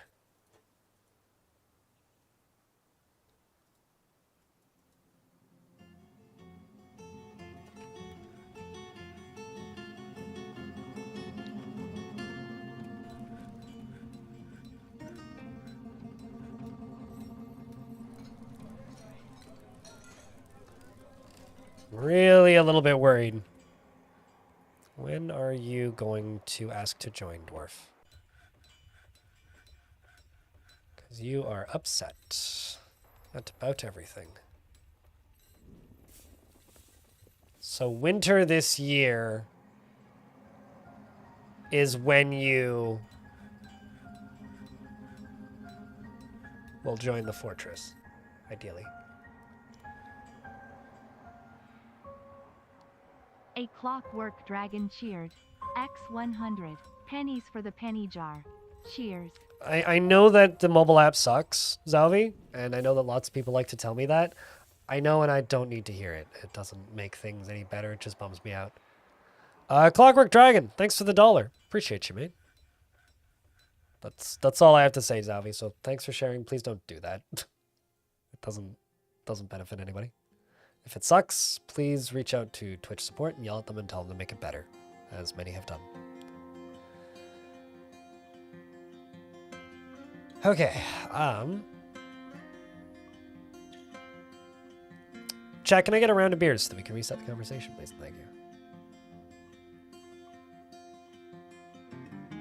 Is accepting remembering being caught in freakish weather. That's good. Mulling over this recurring memory changed your personal values. What did it do to it? He values sacrifice now. Well, that's good, I guess.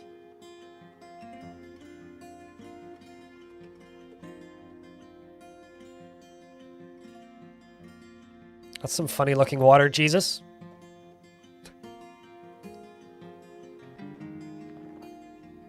It's mighty whiny looking.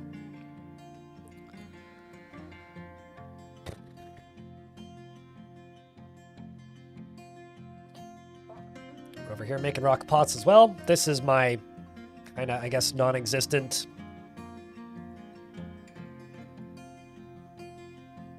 temple. This up here, I thought I already did this, but is my tavern, and I should expand it so they can actually dance properly.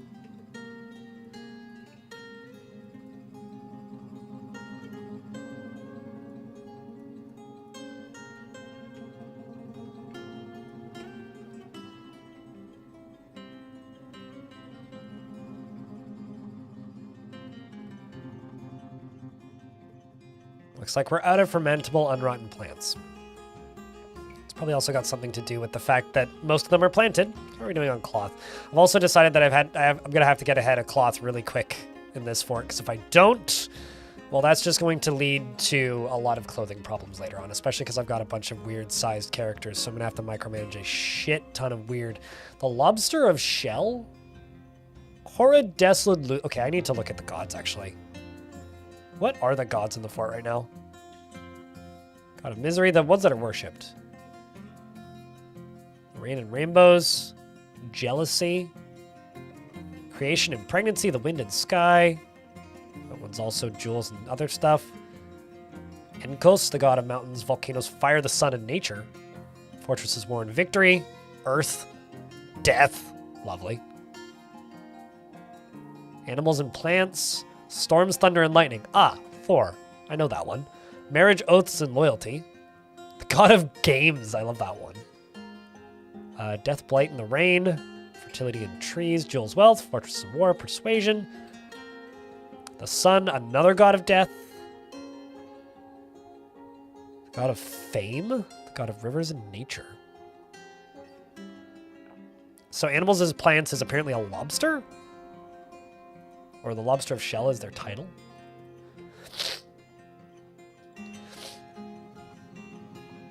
The god of pregnancy is called Skirt Kiss, excuse me. I did not actually read their name. I was just reading the things they worship.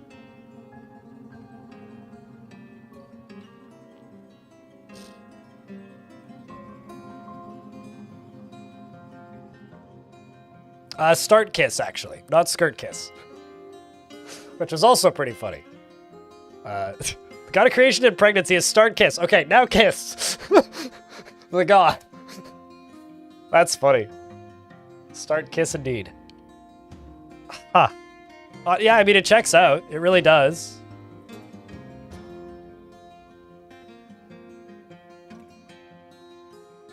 That's amusing. Well, at least it's start kiss and not end kiss, you know? Nobody wants a story to end with a kiss. That would be a pretty sad ending, because then nothing else happens, right? That's the ending. Sometimes the names of the gods can be highly ironic, too.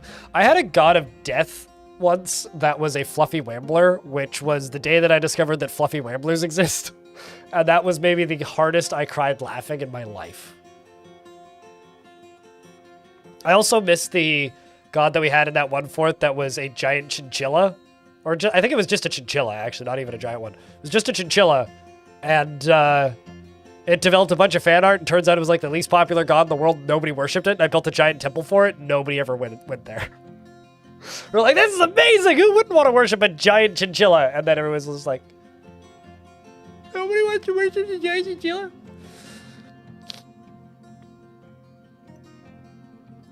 It does kind of sound like a boomer take. Yeah. Start kissing and get kissing and you get pregnant. That's how that works. Does sound like some high school boomer propaganda. Halls of Climaxes. Yeah. Goblin Village called Squirt Puddles. I mean, there's nothing dirty about that. That's just funny. That's just funny. I did see once the squirting birth, though, which was genuinely kind of distressing. Which was an elven site. It was an elven faction? I actually can't remember. Ai is fighting with what? Itself? Okay.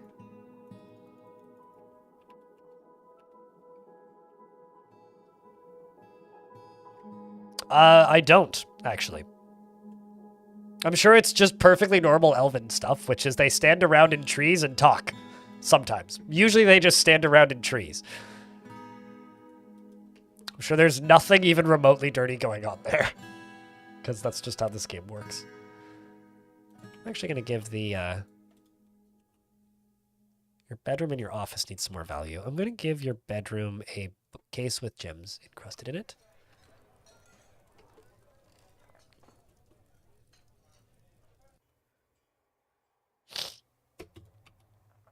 And, your dining room, a bookcase with gems on it.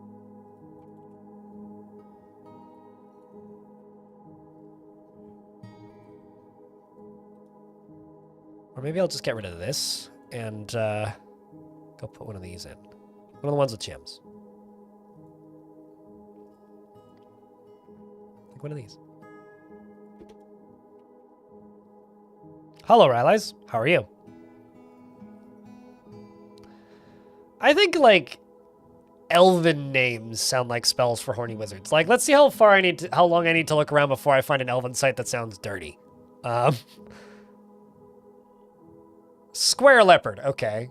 Contained dove, okay. Styled tell, okay. Okay. Rift typhoon. I liked rifty food more, but gorge dust.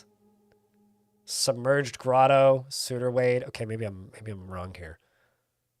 Blow tulips of the godly bride. Okay, that's pretty good though. The godly bride's just a pretty good name. And the faction's called the renowned couple. Oh, this will be fun. Okay, these are taken over by humans. Mother phrased? Wait, what?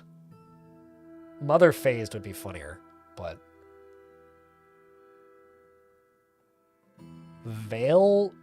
that's hard to say. That's just a good name. Flight chasms. It's a human location. It's also a human location. That book name, though. The Birth of Spawns? Also squid images? What a name.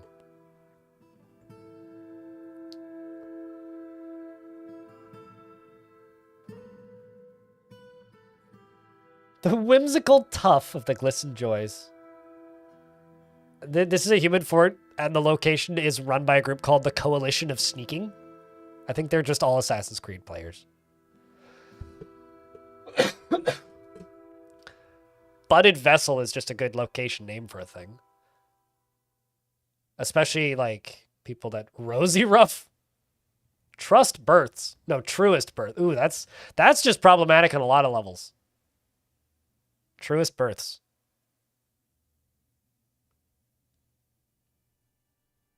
Poison Dawn. Limb glossed?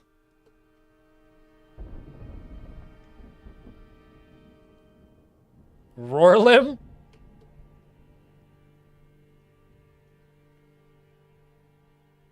Squeezing hawks!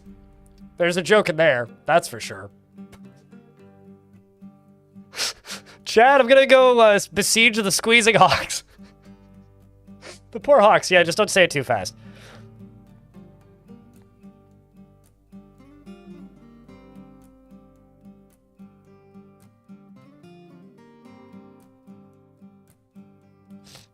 I tend to refer to the colors as colors. I don't usually think of them as like the words together. Pick Thunder is my new power metal band though. That's a goblin location. Horn Dabbled? Shore Youth. What else do we have? I actually haven't found that many that bad. Squeezing Hawks is just kind of funny. Sack Queens! Hey, chat, does anybody want to make a beanbag chair brand and call it Sack Queens? Because I wouldn't buy one, but I would point and laugh.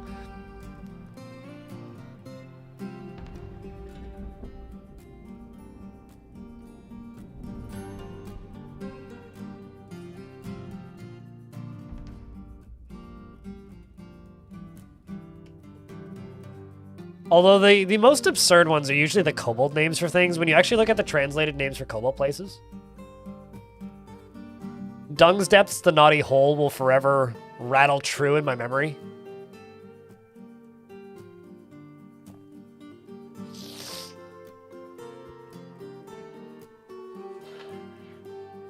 One second.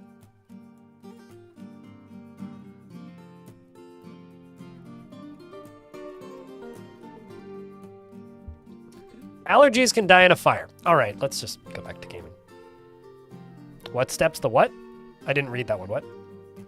Yeah, I've seen Lovesack before. Yep. They're always at conventions and their marketing is awful. You want to sit on my Lovesack? No, I really don't. Thanks. Fuck you and your stupid marketing, you stupid Although I do think it's kind of funny that the only thing that Starfield had at TwitchCon was Lovesack. It's like a third-party brand doing an integration thing. Anyway.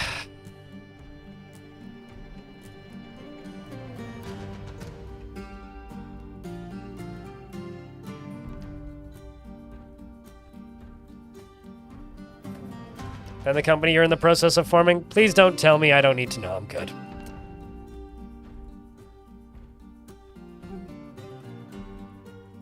I mean, I also... Okay, since we're talking about shitty humor, I can't be the only person that thinks that Microsoft is funny. Just on an extremely childish level.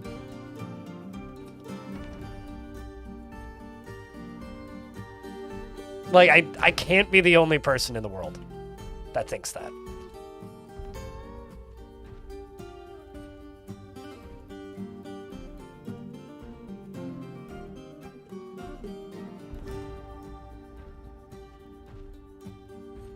Yeah, I mean, I'm waiting for macro art, exactly. Like, what? That's like the opposite of Viagra. Alright, I am playing Dwarf Fortress, right? So currently, I'm just kind of... Oh, sweet, my squads are coming back. Let's see how that theft went. I kind of want to actually get my squads geared up, so I think I'm going to give them a bit of a break. And try and gear them up a little bit. I'm not the first person to make it, so I'm probably stealing it from somebody else.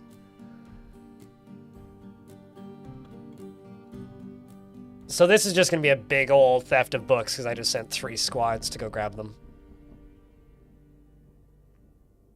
But I am keeping an eye to see if there's any prisoners rescued from here.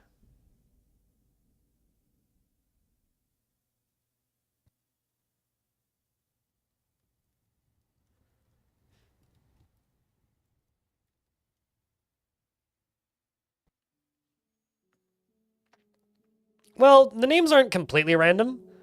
The names are tied to specific goals, and then the faction names things based on the ideals of the faction leader. So, to give you an idea, because YouTube chat's talking about how the names are just random, right? If a leader of a faction is lustful and the faction happens to make a new site, then it's more likely that they will use lustful words to name that site. Does that make sense? Or if they're violent or mean or cruel, then they have a higher chance of that. Which is why if you have an elvish leader who's very lustful running a goblin civ, you'll suddenly have elvish-looking names for goblin sites. So yes, they're random, but...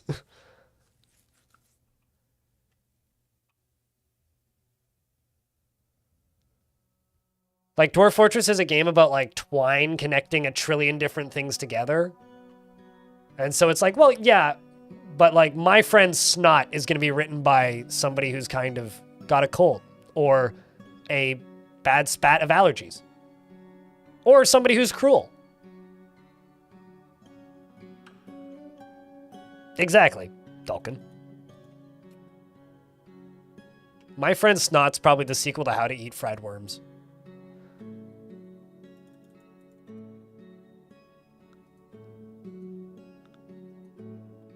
Interpretation of the mountain home. Yeah, we need to get some more gear onto these dwarves, I think. Because we're a bit short.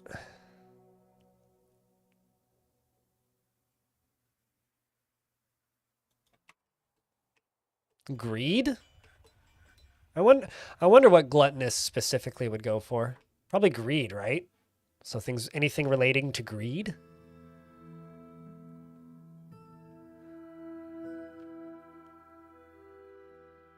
Probably the banquets of misery or something. Or like the laborious lunch. I've seen things that use the word lunch before in the names of locations. So lunch could certainly be a possible one.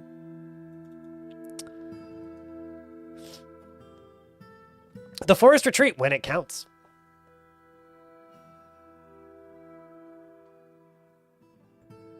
Not random-randed, but procedurally generated with logical intent, is what I would say.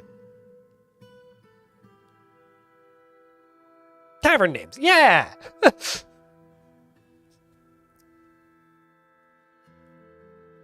gotta spend some time with wifey. Well, it is Friday, so you enjoy yourself, Neezer. And I will look into the thing this afternoon and get that sorted. For the gift drawing.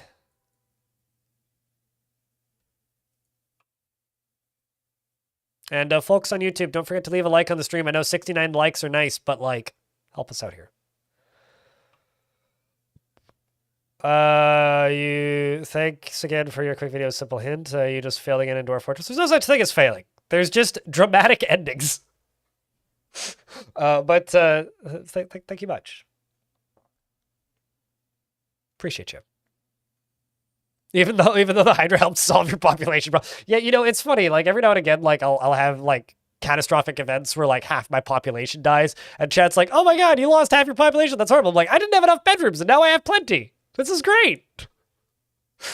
One person's problem is another person's benefit. I mean, all I'm saying is I didn't have enough bedrooms, and now I've got more than enough.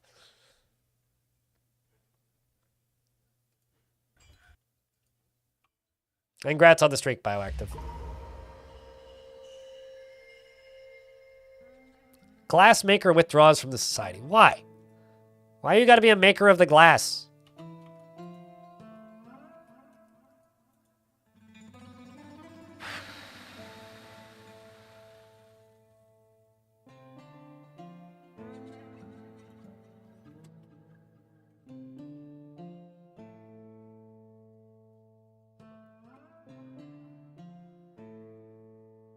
I don't want to make a glass industry.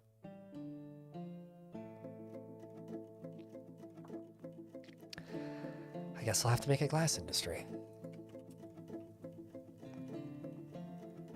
Probably have to make 2 of them too.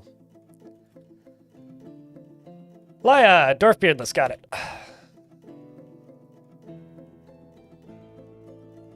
Do you want a child or an adult?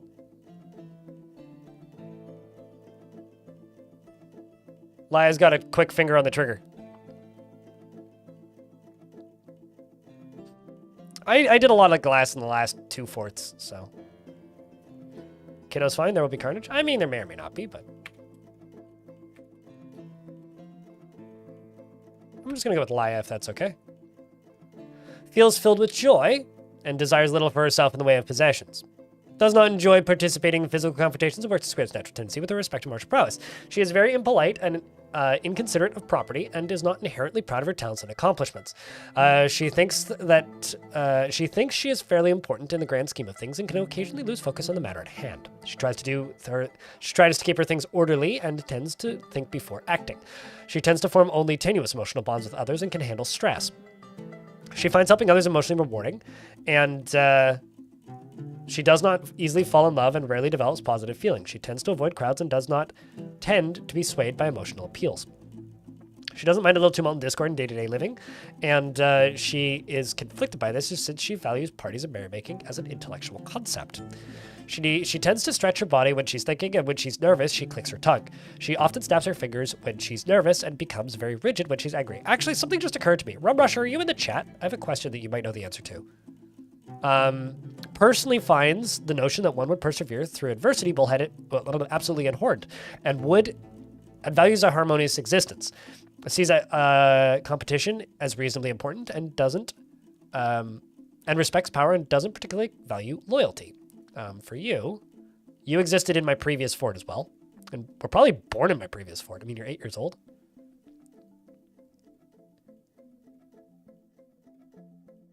Okay, so you were in my previous fort for like a handful of years, and then you've since migrated here.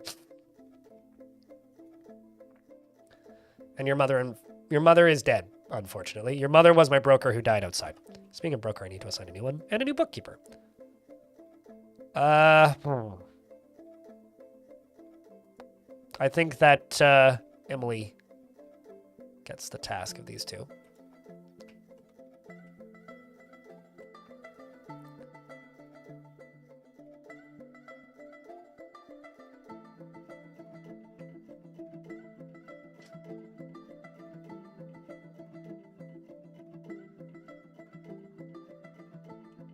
She left an artifact at the previous fort?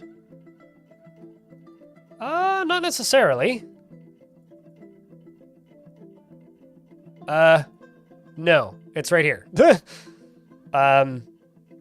You were the first person to make an artifact here. Actually.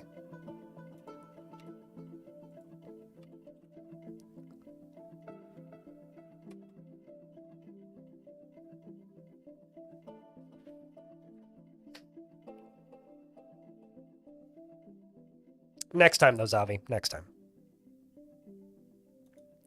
The reason kobold names don't get translated into English words outside of legends is because kobold names have no meaning. They're literally... They're one of the few things in Dwarf Fortress that's just tied to random... Apparently... Okay. I might be wrong here. I think this is a skull totem that was... Because I did do an adventure in this world briefly. I think this was a human skull totem that was asked to be returned to a goblin faction while I was in adventure mode. I'm mostly certain of that. That's kind of wild, actually. We must have grabbed that as part of the recovery of different things. Speaking of, I should probably keep an eye on the objects menu, actually.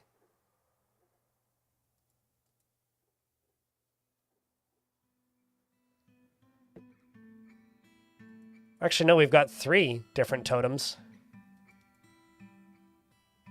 And also this nickel earring? Do I have more pedestals I can make? Because I know I just queued one up, but no. Let's just make like 5 rock pedestals, or maybe just queue up some rock pedestals. Maybe make a treasures room or something. Probably going to need it.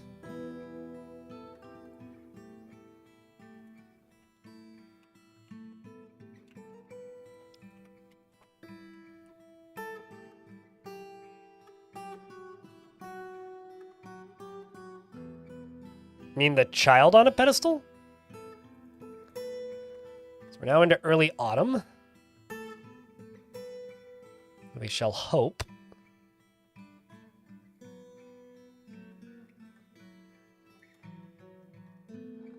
The traders arrive, because some of them died the last time they were here. Not that they need to. I mean, we are building our population pretty quickly without them. Let's just focus on this squad first.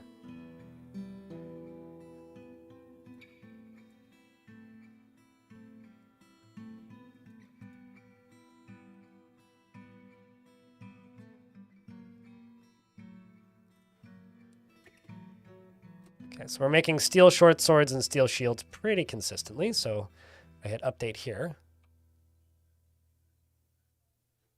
Let's just unassign and reassign your uniform.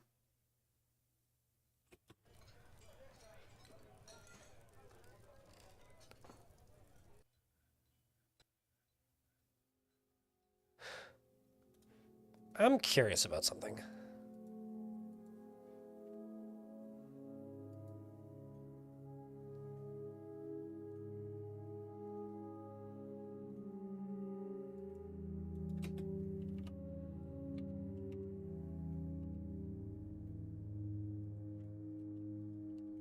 ill_debate cheered. X500. I hope it works this time. It did. Thank you very much for the $5. I presume that's what you were trying to do. If you were trying to put some money into your bank account, I don't think it worked, but... Do traders dying on your map lower your faction's willingness to trade with them? They don't care if it's your fault or not. They just know that they... Basically, if there's traders on your map, the faction considers them in your care, more or less. And if somebody dies on the map while it's in your care, they blame you for it. So, yes, it does hurt your relations with them. I'm a little bit worried that I can't actually use any of this gear because it was being made by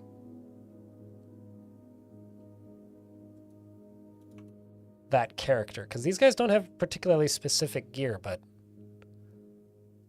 like, by all counts, they should all be able to equip those. So that's a little weird, actually.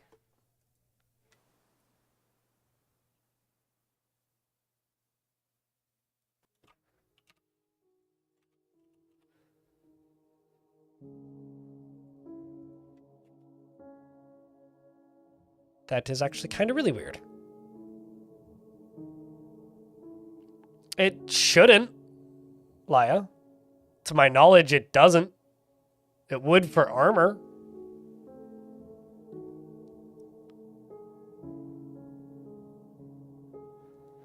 You're trying to get your shrine to temple status. Does your appraiser look and keeper need to visit in order to raise the number? If they're terrible at it, you need to overcompensate. If they're terrible at estimating the values of things, they need to overcompensate for the value of it. So there's that. But outside of that, no, they shouldn't need to. You do have to make sure that they have free time, though, to calculate the value. They do need to visit their office.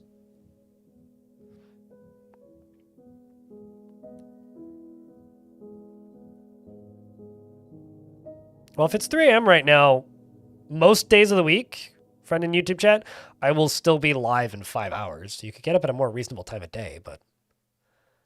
Anyway, we'll find out in a second if it's got something to do with that. I'm also going to go up to here and add charcoal to this.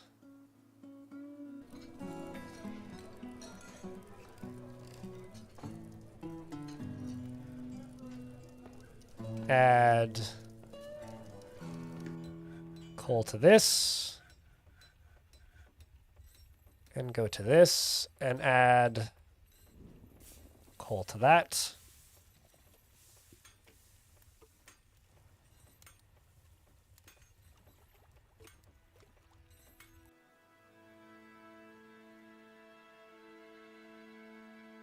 Also, I'm not entirely sure why that ain't working.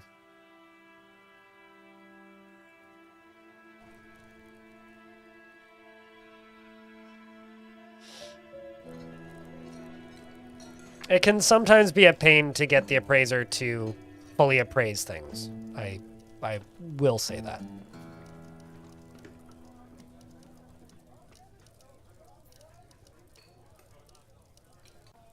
What? Urvad Elkram's demon milker has been found dead. Oh, did you fight with a cave crocodile? Yeah, you did. Oh, that sucks. Looks like they killed the cave crocodile, though.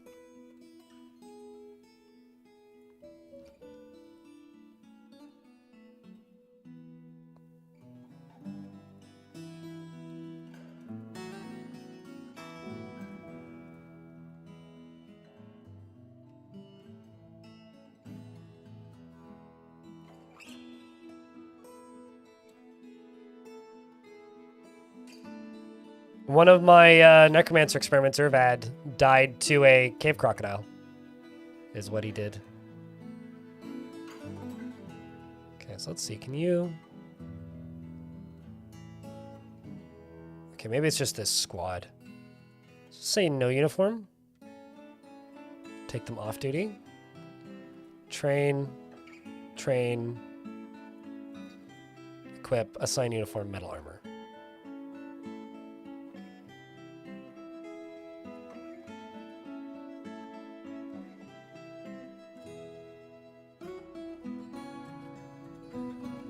I'm gonna try taking you out of this squad.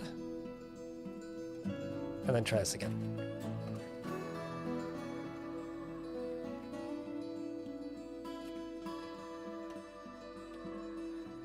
How about I go over here and just make a weapons stockpile? There's something weird going on, and I'm trying to kind of deduce what it is.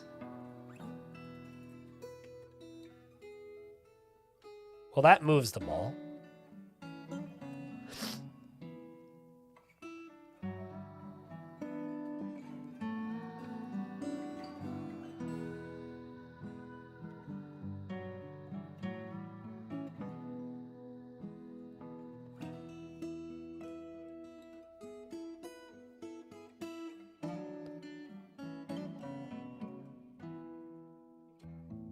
Okay, so you want pictures of glass, so I'm just gonna go collect sand with this, assuming I actually have sand I can collect even. I'm not sure I do.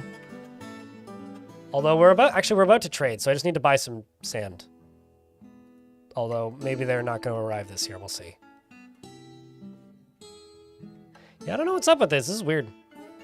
It's actually kind of really weird. Why would I play Oblivion exactly? Like I can I'll just manual assign, whatever.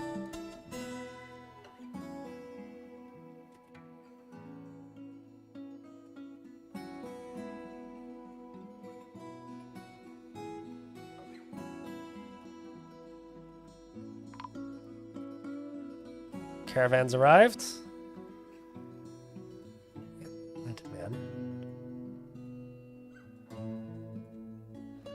I think I'm just gonna assign a new uniform. And this is just going to be breastplate, helm, greaves, gauntlets. We'll say high boots, shields.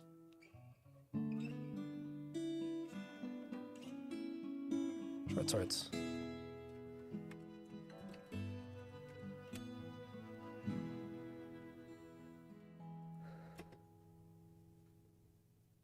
But no, I have zero plans to play Oblivion.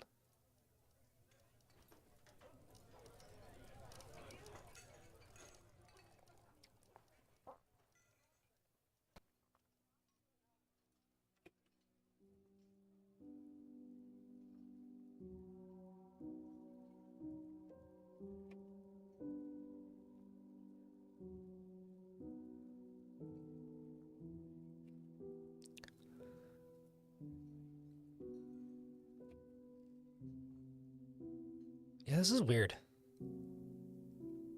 Like, actually weird.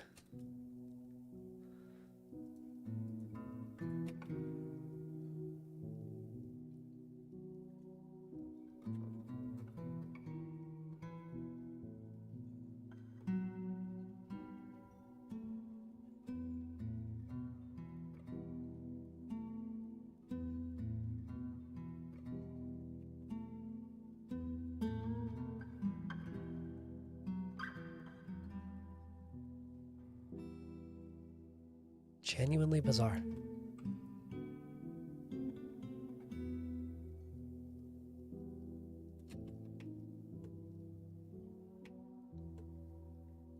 Stream's been okay so far, Electra. Or Electra.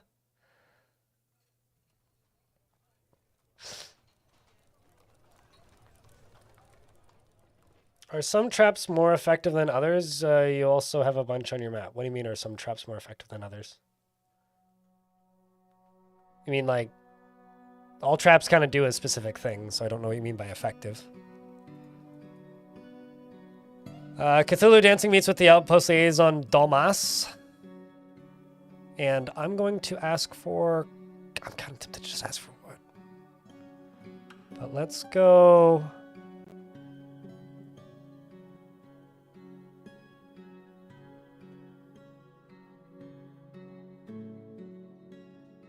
Stone blocks. No, not stone blocks. Where the hell would coal be? Wouldn't be under tools, would it? No.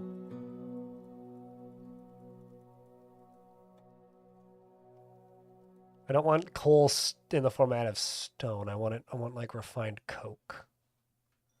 Might be under bars and blocks. I should scroll down further and check. No. I could just ask for wood.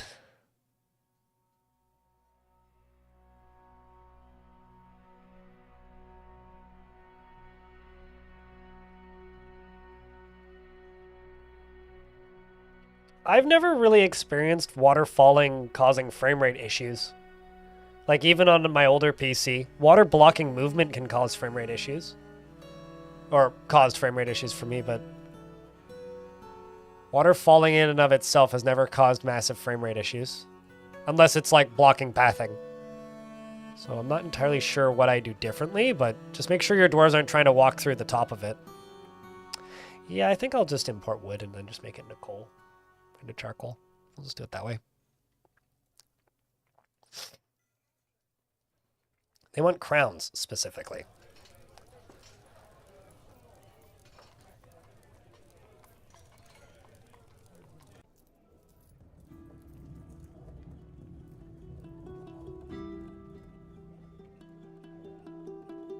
Is it under miscellaneous? Well, too late now. Too late now.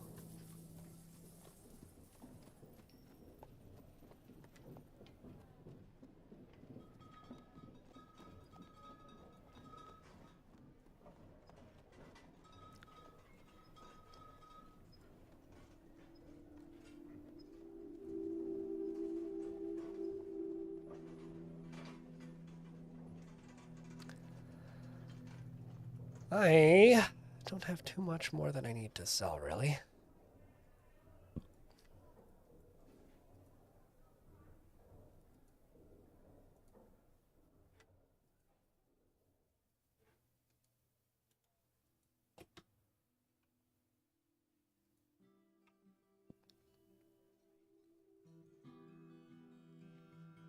Maybe grenades? Well, welcome back, VadTech.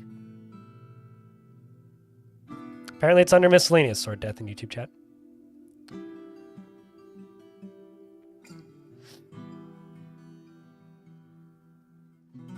And feel unstoppable? So, if you're talking about Necromancer experiments specifically, because they're randomly generated, some of them could just straight up be trap a void. I've certainly seen that. And also, you need to be cautious of spies. Spies that make the enemy that's attacking you aware of traps will make them able to avoid your traps. As an example, like a spy could be a random bard visiting your tavern that then leaves and tells the enemy where your traps are, and then the traps are exposed when they're walking into the map. You'll know what I mean if you ever are playing adventure mode and walking into a fortress and then suddenly instantly die to a weapon trap. If you talk to somebody about that location beforehand, it's pretty good you'd see the weapon trap before you got there. Well, that sucks. I don't think there's any sand in here either. Woof.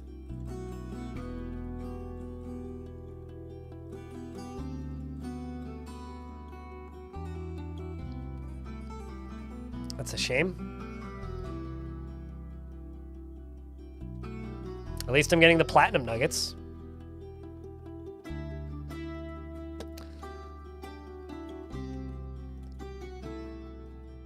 So now I need to see if I do in fact have sand in here. Let's just jump down here. I'm not seeing any, just dirt.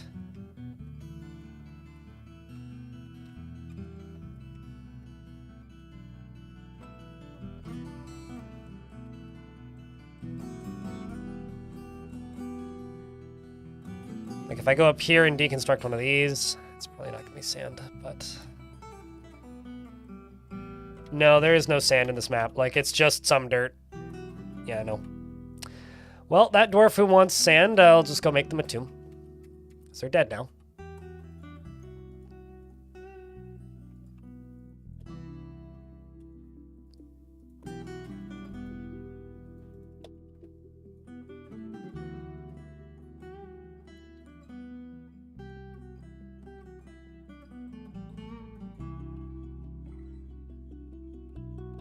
I mean, it happens sometimes.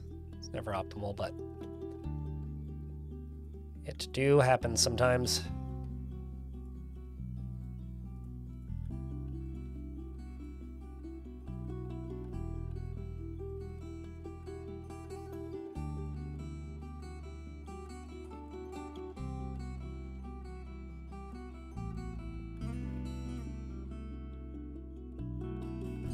I'm running natively. I don't see any reason to run it with Proton. The only difference I get between running it natively or in Proton is under Proton, the main menu is centered, so it's not gonna make me lose sleep, really. Got 32 extra dwarf bucks. Let's just trade for a cave lobster.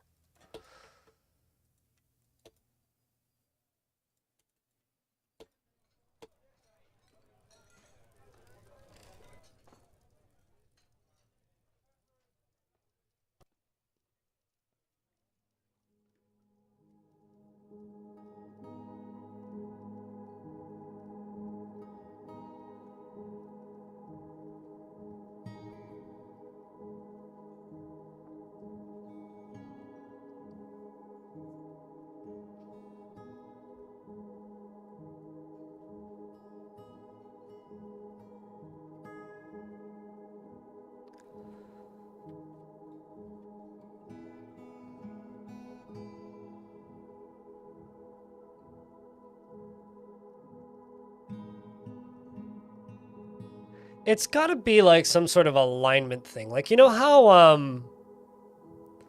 dwarves won't equip discovered godlike materials until they've been put on a pedestal and then removed from it? It's gotta be that, right? Like, it's gotta be.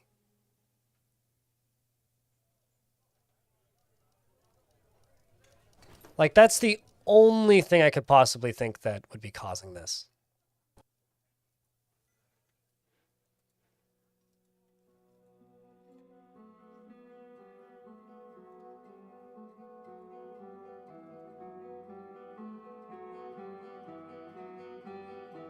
But, like, there's multiple shields and multiple things available, but they're just not equipping it. There's some real oddities going on in this fort, I tell you. Some real oddities.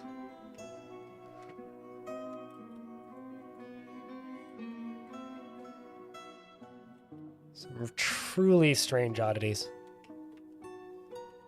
School of the Ox, thank you very much for the 10th month. Welcome back.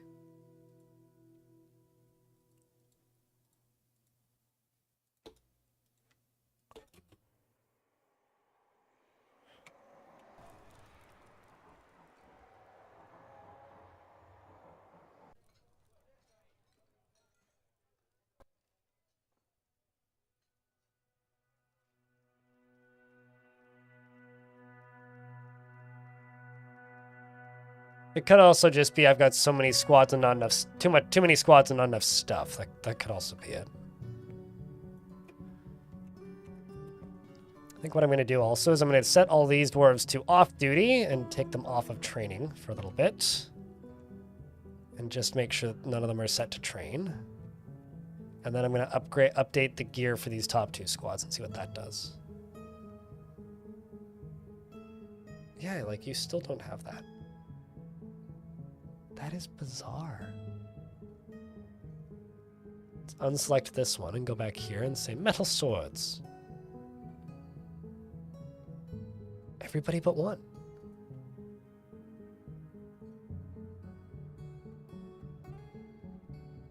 Yeah, that's weird, man.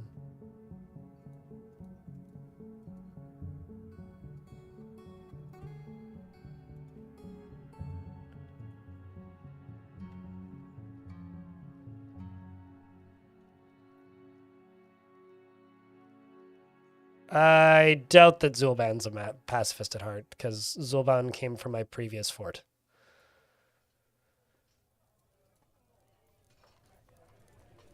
Let's just say individual choice weapon. No.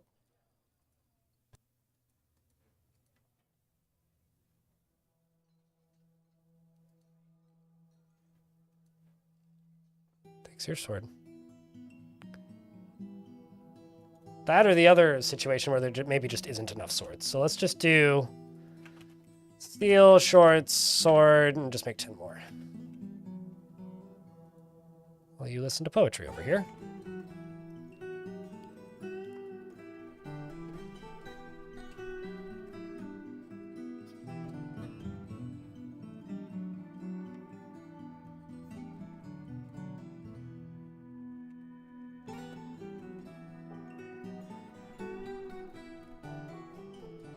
Crossbows have been perfectly functional since October 2023. Watch my tutorial and follow it, and you'll be just fine. There's nothing wrong with crossbows. Google is bad, and Google should feel bad. The day that I don't have to answer that question anymore will be the happiest day of my life. Also, Zavi, what would you like me to name? The brewery, you mean the still in the tavern? What am I naming the still in the tavern? The plentiful ale. The plentiful.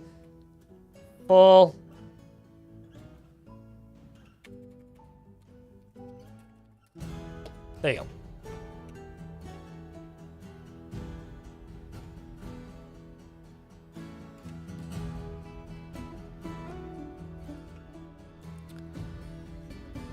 Damn it, I was really hoping that would be my adventure joining the fortress. The Hall of Bears! Although I will say that is a very fitting name for a farmer's guild in this faction. If they build a farmer's guild. That is a very fitting name for a farmer's guild. Very fitting.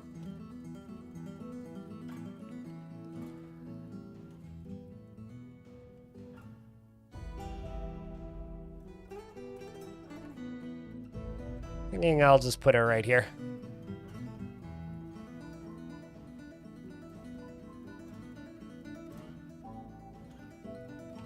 No, you're not just cursed. Google is wrong, and people keep reposting it, and it's, like, not good information. They're gonna do a full rework of them, because people still don't like the way they work, even though they work just fine. If anything, I would say they're too strong in certain situations.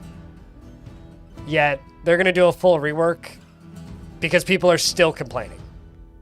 And I genuinely believe that most of the people that are complaining about them have just not actually done any real research or looking into whether or not they work, and just presume that they still don't. For clarity, they never didn't work. People just don't like the behavior. The behavior of Mark's dwarves is that when they run out of ammo, they make a decision. What's easier, getting more ammo or charging? And then the other thing that people never do is they never go to labor, standing orders, sieges and dumping, and claim used ammunition. Nobody ever does that. And because nobody does that, what happens is all of their ammunition gets used once and then forbidden. And then they go, I have no ammo. Why don't my soldiers ever pick up ammo?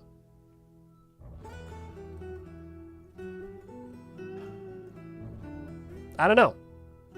I wonder. Sorry for the brutal honesty, but like,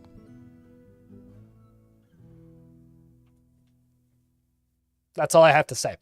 We also apparently need a craft store skills.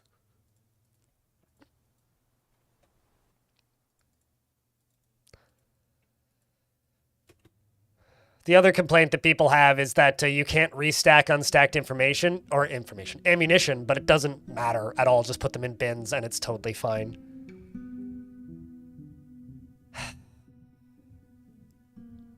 Or yeah, you know, put them in a battlement in a tower. You know, like they're intended.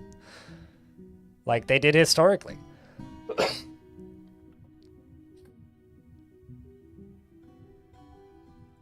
I was talking about Mark's... Dwarves. Why is there a giant sparrow in my fort?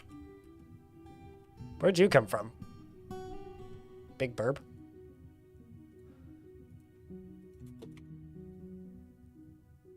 Just casual giant sparrow. Yeah, totally. Okay, actually, maybe don't kill it.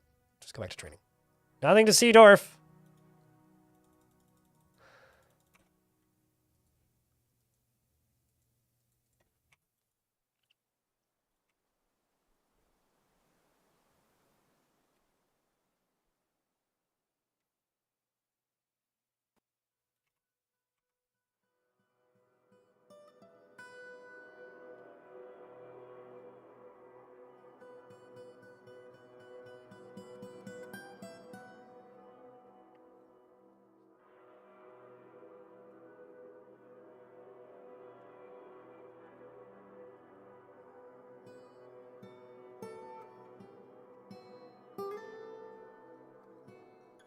I don't know, Zavi.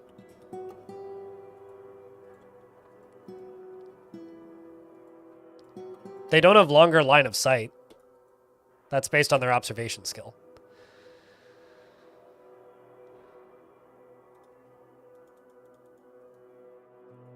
So I'm not sure. The science hasn't been done by me.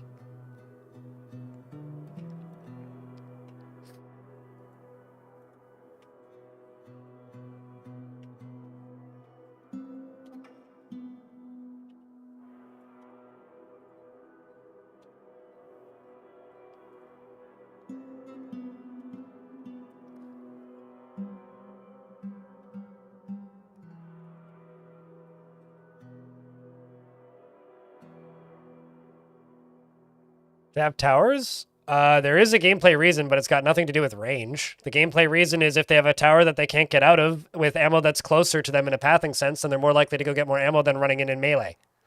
That's why you put them in towers. That is the reason. The very legitimate gameplay reason. But I don't know. I digress at this point. I can't fix stupid. Scholarly Potat, thanks for the 8th month. Welcome back. Thanks for the Bezos buck. Have my Bezos bucks. Also, I'm losing my voice way quicker than I did yesterday.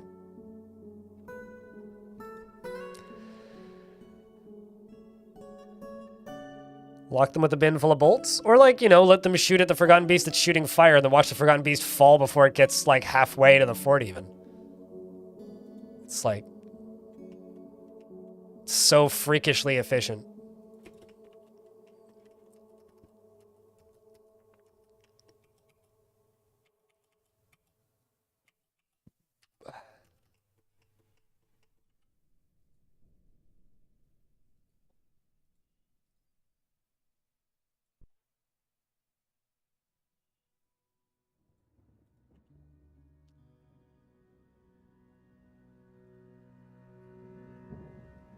And if you're still confused, just go watch my tutorials on how to set up Mark's dwarves. They're not hard.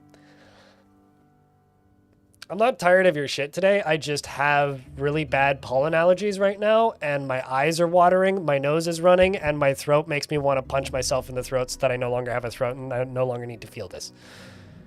It's got nothing to do with you. I kind of have a headache, my eyes are watering, and I want to go back to bed. Don't use that word in that context in my chat, VadTech. It's not cool. And no, you didn't. Jesus H. Christ. Read the definition of that word. And use it as it's intended.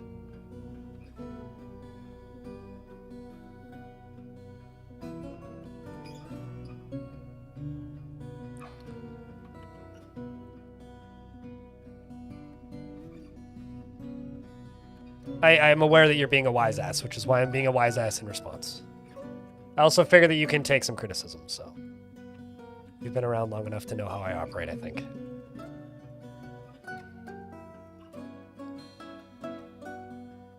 To me, the excessive use of that word is not quite at the point where I will just ban people for using it, but it's getting there. It's getting worse every year. I'm currently on a pretty high dose of reactin, so I can actually speak, which is an improvement from the first day that this happened. I don't know. I've never had problems with pollen allergies before, so I'm trying to figure that one out. I will let you know when I figure that one out. My older sister had pollen allergies her entire life, and I had them a little bit when I was younger, but they just kind of stopped as I got older. Oh, there's another bird in the fort. So I don't know. Ask me that in 6 months. Maybe I'll have an answer for you.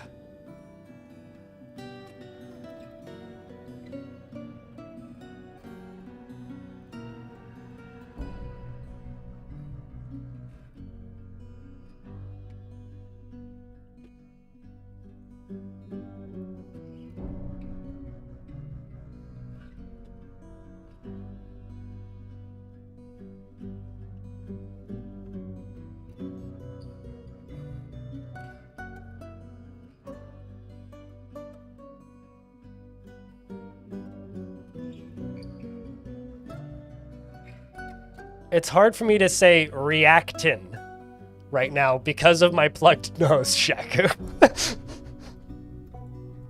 But I don't know, it's just like allergy meds, that's all it is. But yeah, no, blame the allergies for my inability to say reactin. Blah.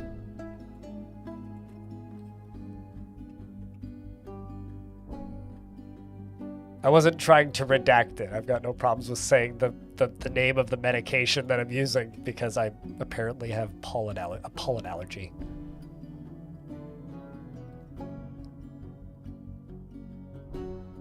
I'm glad that you feel that way, Electra. It'll get better or it won't. I'll figure it out.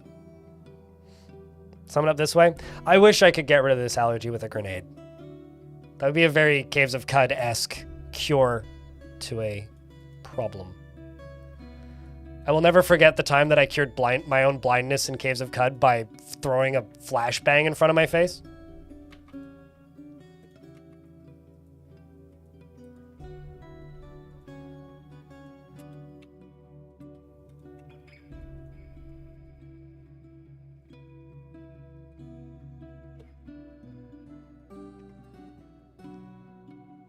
It was specifically like, set yourself on fire, drink oil, and then throw a flashbang in front of you, or something like that.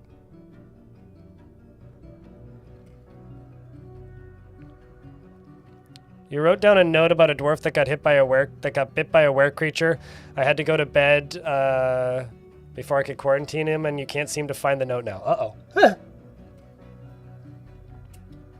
There might be a historical combat log in this menu.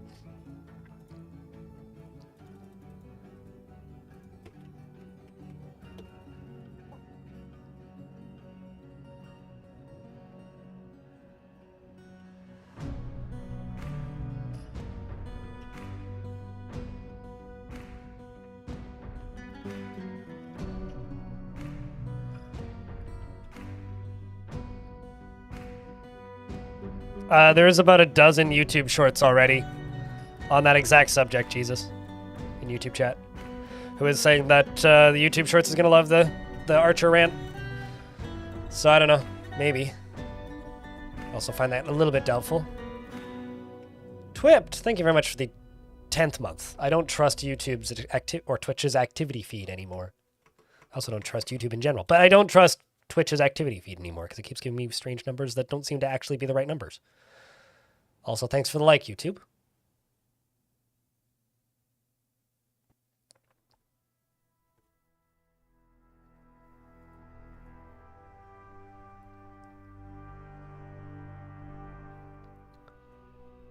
We're into late autumn now.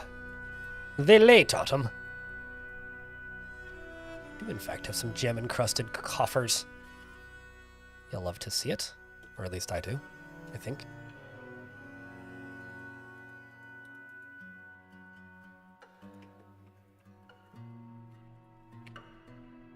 Only have 6 charcoal right now. Eesh.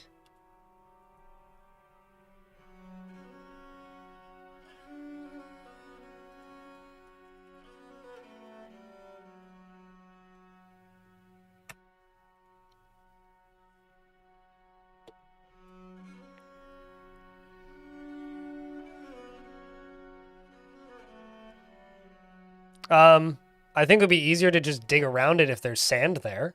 There isn't guaranteed to be sand in a riverbed, if that's what the question is. Diverting a river is about as complicated as you want it to be.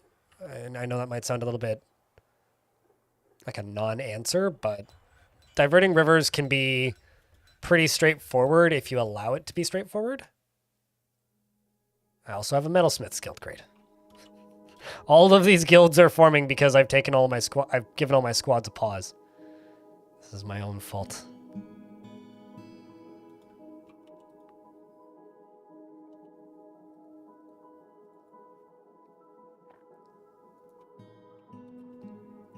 Well, let's just start off with the Farmers Guild.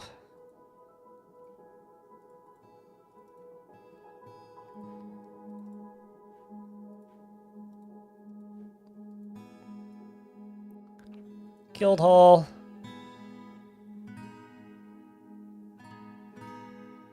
Farmers Guild. What's the value of this? Need double the value. Okay, well, we can work on that. Engraving. I've got quite a few legendary engravers. Let's only let the legendary ones do it. And then train up the novice ones.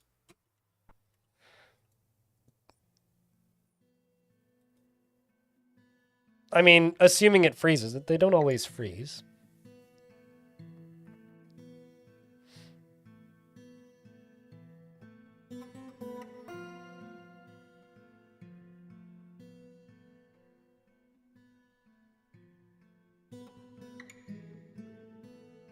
Sounds like a usual Friday.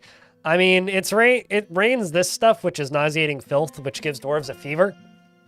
So that's why I'm calling it vomit rain.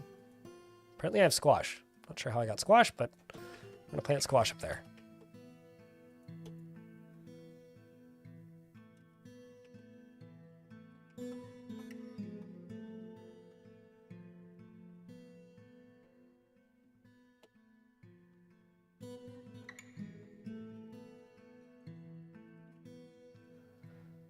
Currently I just have pig iron bars. Okay, let's just do... No, well, actually, do I have a hematite job?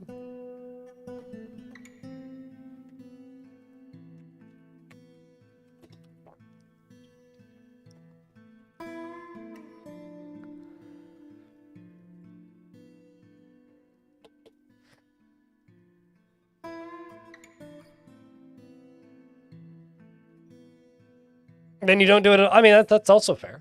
I mean, using pumps is actually pretty directly straightforward if you know how to use pumps, I guess. But knowing how to use pumps is like more than a third of the battle there. If you know how to use pumps, it's quite straightforward. If you don't, yeah, okay, it's gonna be a little tricky. Also, ads are about to start. When the ads start, I will pause the game and unpause them when the ads are done.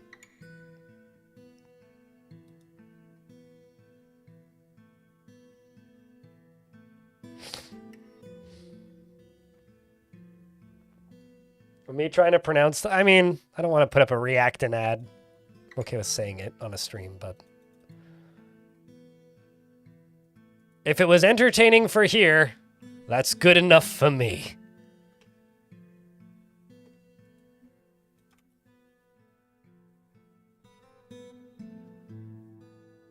I genuinely don't know why this stockpile isn't working, so let's try this again.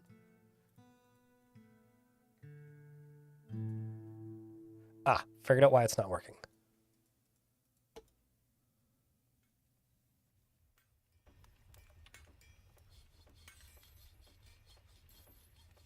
You right there. No limestone, no metal ores. Sure, we'll take clay, why not?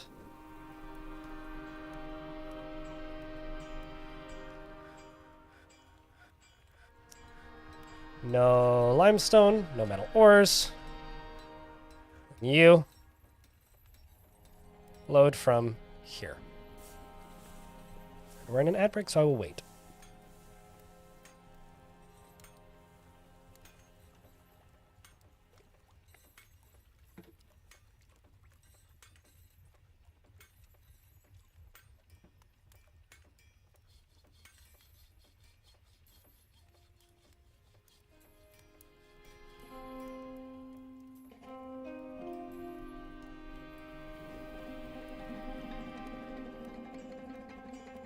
Although, to be fair, Scholarly Potato, Dwarf Fortress Puppies, and D&D, two of those things are kind of oddly specific, so it's difficult for you to find them, right? Although in regards to diverting rivers, I've certainly had forts where I'm like, yeah, I'm going to divert this river, and then I spend 7 hours trying to divert the river and drowning 11 dwarves, so, you know, where I didn't expect that to happen in the first place. It's not always straightforward. Even though I often mistakenly think it is going to be.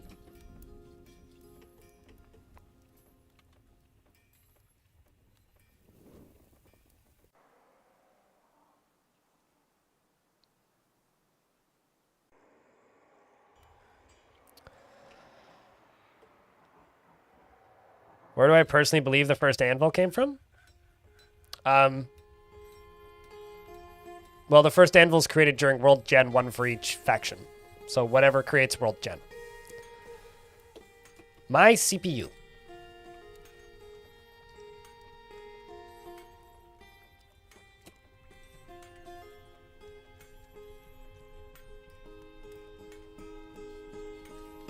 I don't really think it matters beyond that point.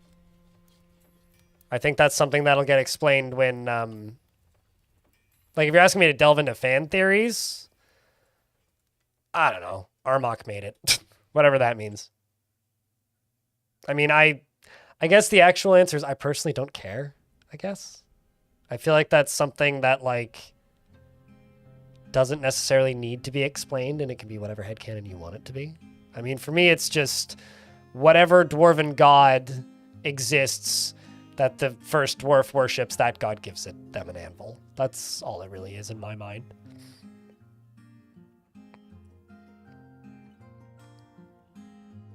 It's all anvils all the way down, just like the chicken and the egg. It's all chickens, and everything tastes like chicken, and there's lots of eggs.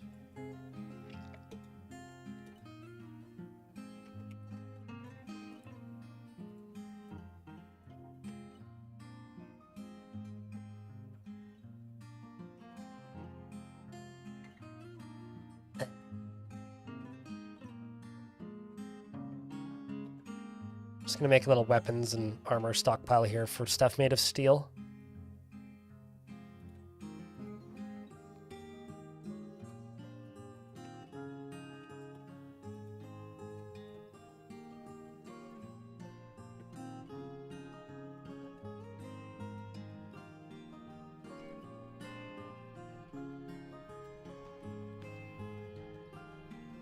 No other materials. You, yes, none of that.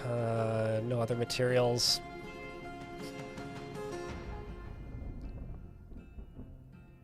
And no trap components. And, sure, you can have bins, that's fine. You right here.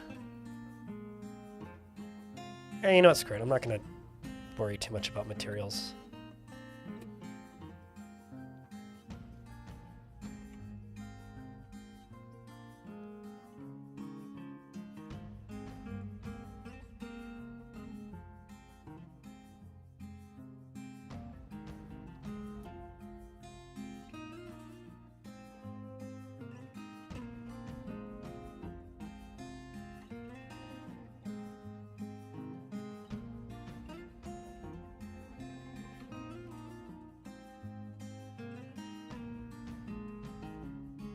Let's make several bins over here. Make 2 maybe.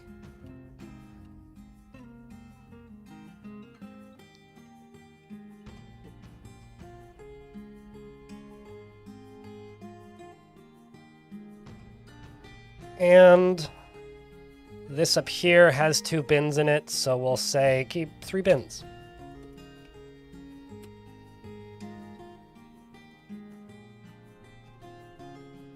I've never eaten ostrich.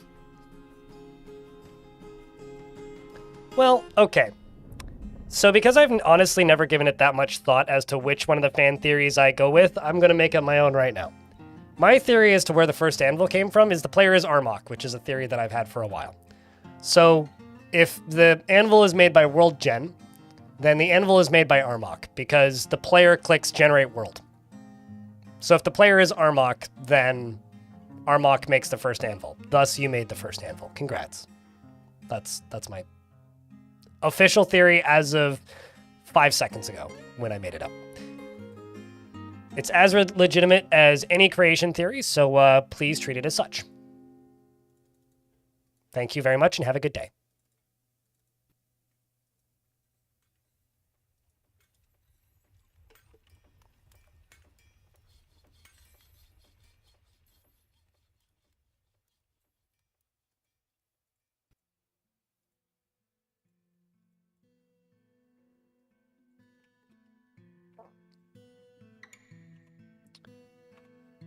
Also, I'm going to send some squads out to go do things. So we're going to start off by grabbing you and saying, grab your stuff, get back to training.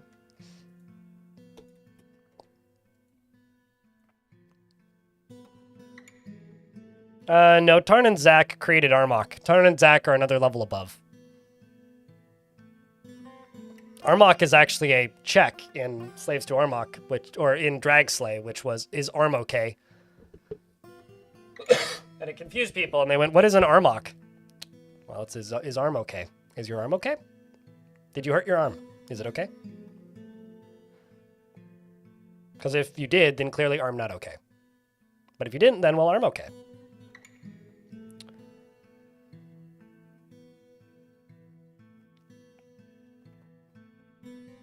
Because I have had the personal theory of like who the heck is Armok, is that Armok is the player. I've had that theory for a while. I've been pretty stuck to that one. It just makes sense to me. I don't know. It seems fair and relatively logical to me. This dwarf may also not be able to equip something because he might just be injured. What squad are you in? Damaged cudgels. Dominant cudgels? Oh, you came from the previous fort. Dill.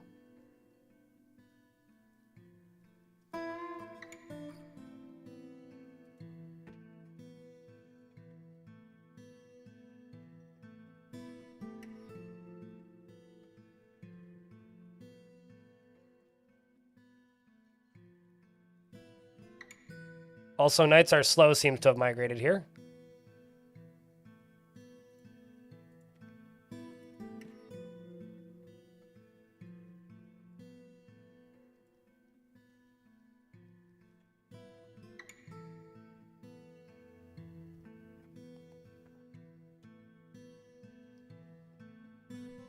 Because, like, the whole idea of Armok is that Armok is a, like, benevolent god who creates worlds and then watches them fall into destruction for his own amusement, right? Like, that's the idea of what Armok is.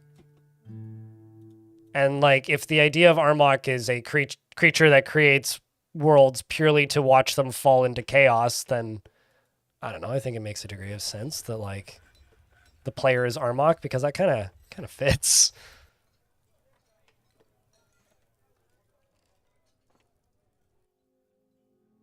Trying to figure out where that other bin ended up.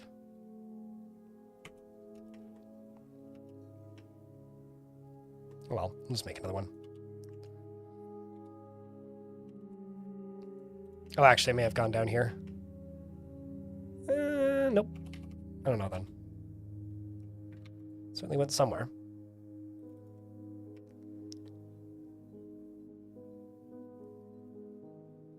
I mean, I get it.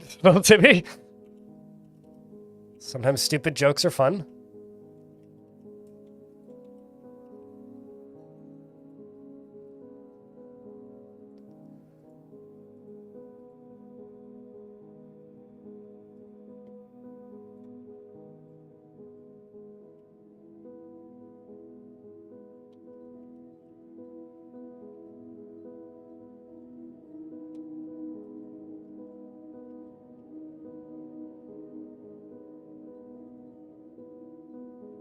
We've been told to construct certain things. Amulets times 3. Bone amulet, x3. Okay, so now this squad is back up and running. I'm going to set them to train.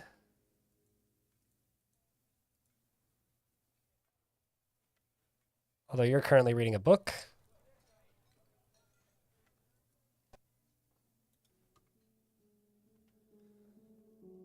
And I'm also then going to tell them to go raid something I haven't raided before.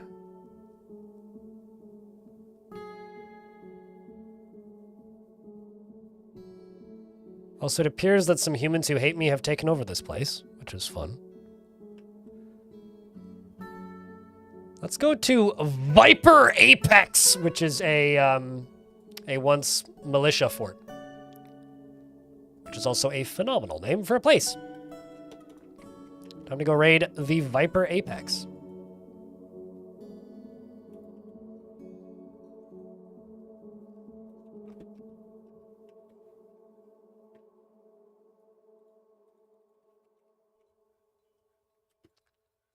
Let's also go here and go totem. Go for this one. Go here and type in totem. Go for this one. Then go here and type in totem. Then go hit that one. See where the mayor's at. See what the mayor's days look like. Probably mostly conducting meetings if I had to bet. I'll say the Musketeer, it's good to see you. In the YouTube chat. Chat, what's a stupid headcanon that you have for a game that you know isn't right or real, but you consider it like the only legitimate right way to do a thing because reasons? I'd love to know.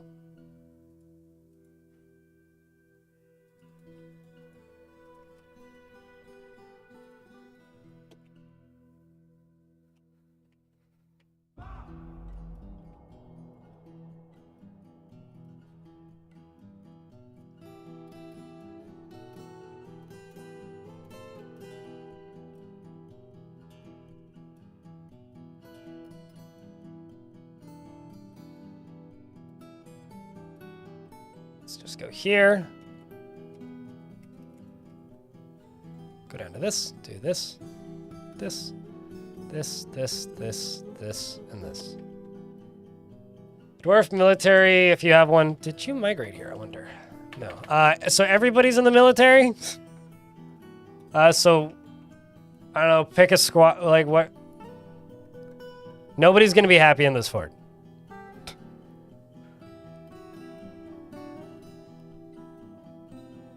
You know, it's funny that people are like, the 41st millennia. I'm like, based on how old our universe is, that seems kind of old, like, young. It doesn't seem old to me. 40,000 years? It's not that long on a galactic scale. You want to be in the Mine Rock squad?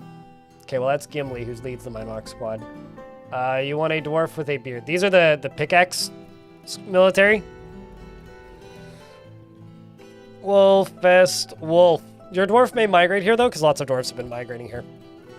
He's confident under pressure. What? He's confident under pressure, and he presents himself modestly and frowns on any flashy accoutrements. He often feels discouraged and is curious and eager to learn. He can sometimes act without deliberation, and he has a sense of duty. He is trusting, and he often feels envious of others, and he tends to be a little wasteful when working on projects. He has a tendency towards forming deep and emotional bonds with others, and has little interest in joking around, and is quick to form negative views about things. He doesn't cling tightly to ideas, is open to changing his mind, and he is not particularly interested in what others think of him. He tends to be passive in discussions and needs alcohol to get through the working day. He dreams of raising a family and personally thinks that the pursuit of the skills of warfare and fighting to be a low pursuit, indeed, and believes that those who sacrifice for others should be deeply respected. He sees merrymaking as a waste and does not particularly value the truth, likes calcite, aluminum, and red diamond, pear wood, and the color clear glass. Sloth leather, gems, cages, and turkeys for their wattle. And the words of the lutes of pantomiming and the sound of the glittery sparkles and the sight of the amethyst glimmer and when possible prefers to consume giant monarch butterfly, bayberry wine, and giant two-humped camel's milk, and hydroot seeds, and absolutely hates worms. You're also married to Momas, who's a glassmaker, who's currently working on a rock weapon rack. DMC2 never happened? That's how I feel about Deus Ex 2. Jason Statham plays the same character in every movie he's in. I mean, that's true. That's not even a theory. That's just a fact.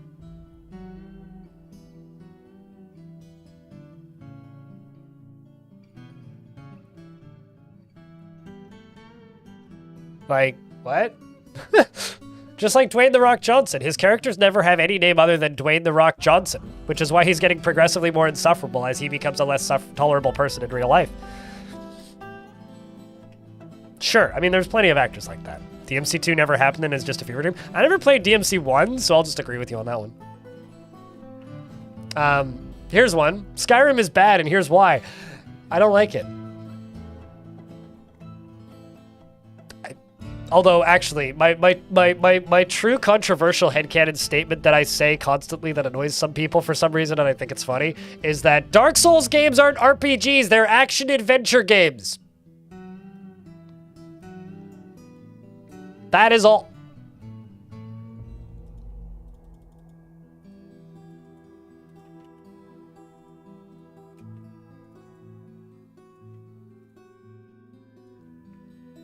What's funny is, like, if it's somebody who's played video games for long enough, they just kind of hear me say that and go, yeah, you're right, actually.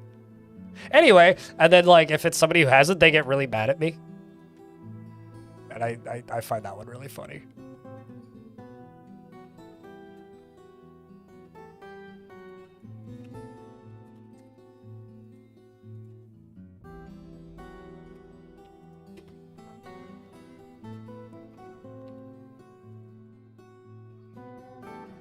Just gonna get rid of a bunch of these that I don't actually need all that much right now.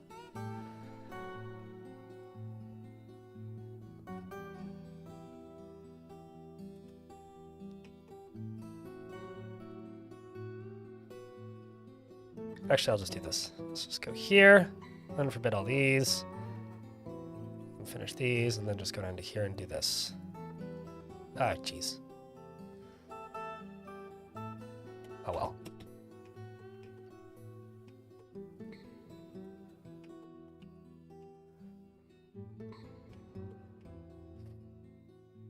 Also, there's nothing wrong with your favorite franchise being action-adventure games, okay? Make people angry? I don't know. Well, people act angry. I don't know if they're actually angry. It's the internet. It's hard to tell. I'm gonna go really blow my nose for realsies. I'll be right back.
Elden Ring has deep lore that you can ignore 100% and just play the game murder hoboing. I mean, it's... Yeah. It's just a slow-moving action-adventure game.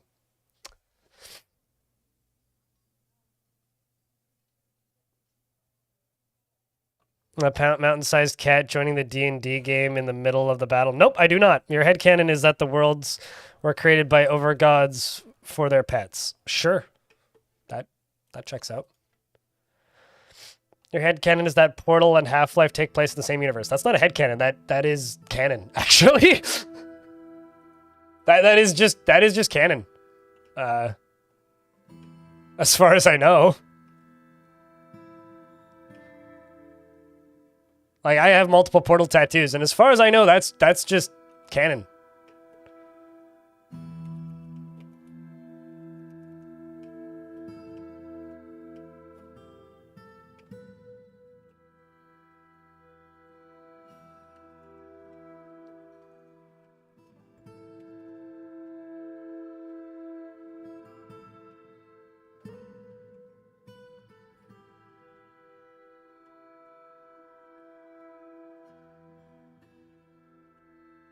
I think... Okay, hold on. Let's just go to you. Trousers, tunic, glove, sock shoe. Trouser, tunic, glove, sock shoe. Let's just go clothes shop.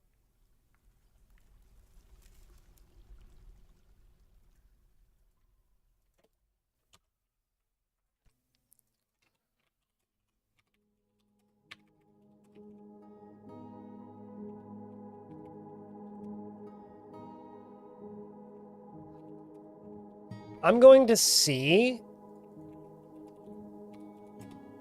if just having these Necromancer experiments in the fortress will make them produce enough clothing so that I don't, of their size, so that I don't need to worry about making them for the dwarves. Let's also do mittens.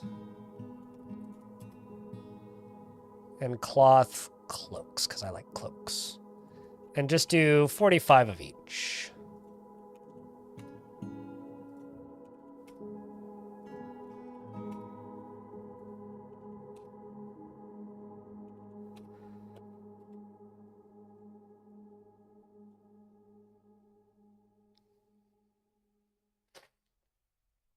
What if Half-Life 3 was Portal? Then that would be a very continuity breaking Half-Life 3, because doesn't Portal take place before Half-Life in the timeline? I don't know. I was a Portal guy and not really a Half-Life guy. I liked Half-Life 1, and I don't think I ever finished Half-Life 2.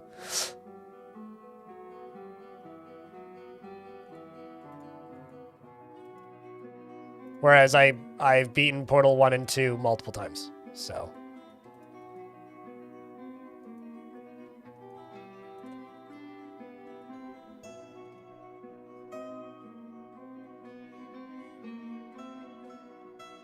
You don't know how long you were in storage?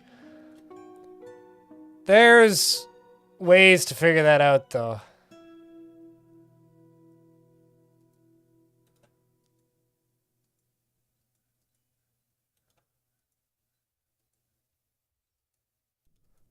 But I'm not going to delve into Portal lore for the sanity of everybody involved.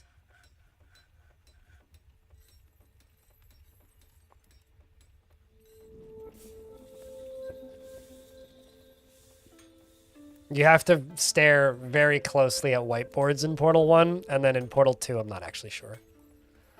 But I've seen some pretty convincing takes. That's all I'll say. Let's go here, shale. Shale, shale. And then these need to be set up so that I don't get ghosts.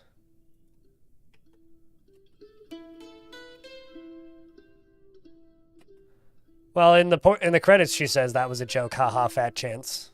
When she suggests maybe he'll get a job at Black Mesa, but there's a whiteboard in Portal 1 that has a stock ticker on it, and it's average company growth and approximate value on the stock market, and it's Black Mesa kind of going like this and then dropping suddenly, and then Aperture Software kind of going like this slightly above and then shooting straight up. So probably because, you know, they released interdimensional demons into their lab. A lot of people died. It's a good time.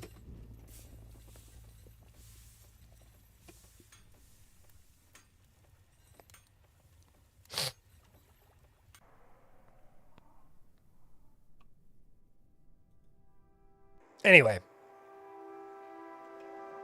Same universe is not a sequel.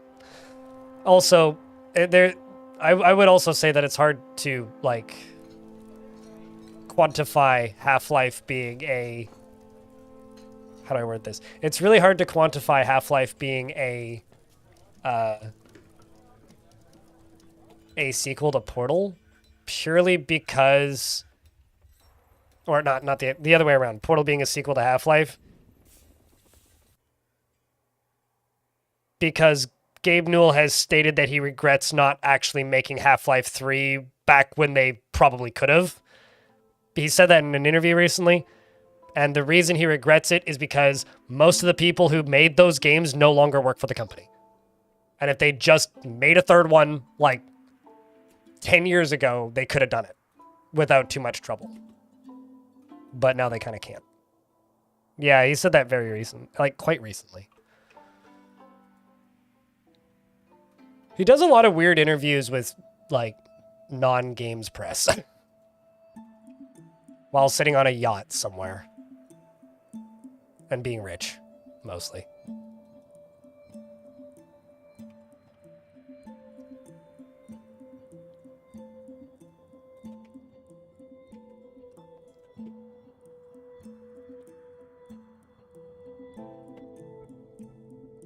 Okay, so this down here will be a Kraftsdorf's Guild. Because at this point, like, just talking about Half-Life 3, there is no way they really could make it. One, it would never live up to the hype and be disappointed. To be disappointing. And two, like, the whole reason why they made Half-Life games back in the day wasn't to, like, make sequels to Half-Life. They made one as a tech demo to show off advances in technology. And they stopped making the episodes because, well, I guess they just have, like, designer... some form of designer ADHD or something where they just, like, get distracted and go work on something else because they feel like it. Because of how Valve functions, or doesn't. Depending on how you feel about Valve, I guess. And then after that, now they're in this weird position where nobody who worked on those games works there anymore. And tech doesn't really advance the same way that it used to. So... now they're just kind of in this weird spot where, like, well, they made Alex because they didn't want to make a Half-Life sequel. They didn't want to call it a Half-Life sequel. I've heard grumblings that Alex was at one point called Half-Life 3, but they couldn't, or decided not to because they were scared of how it would be received, which I get it. Well, I mean, like, when you run a studio that has no reason for you to stay on topic, it seems... kind of logical, right? Like, Valve's incentive structure to work is you get paid a decent wage and then you get paid disproportionately higher if a thing that you designed made money, which is why they just work on Counter-Strike skins and, like, money-making schemes for the games that already exist and, like, ways to make the Steam store better and ways to make the Steam store more ingrained and embedded in, like, what people, or where people purchase games is probably the way to put it, instead of, like, making games. Because if you change a Steam store feature that makes Steam sell 1 million extra copies of the game per year, you make a lot more money at Valve than if you make a game that sells 100,000 copies. You know? Like, it's logical to me. I was never a TF2 guy, so... I mean, yeah, Alex is a tech demo for VR. Well, just VR in general. Not necessarily just Steam VR, but definitely for VR in general. Okay, so we went and looted Viper X. Pathways to Nothing, what a name.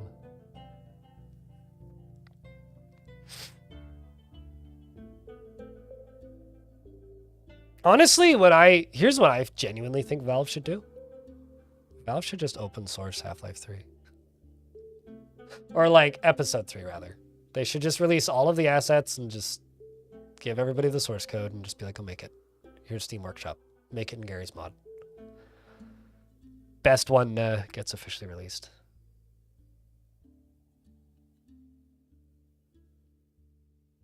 Just looting books.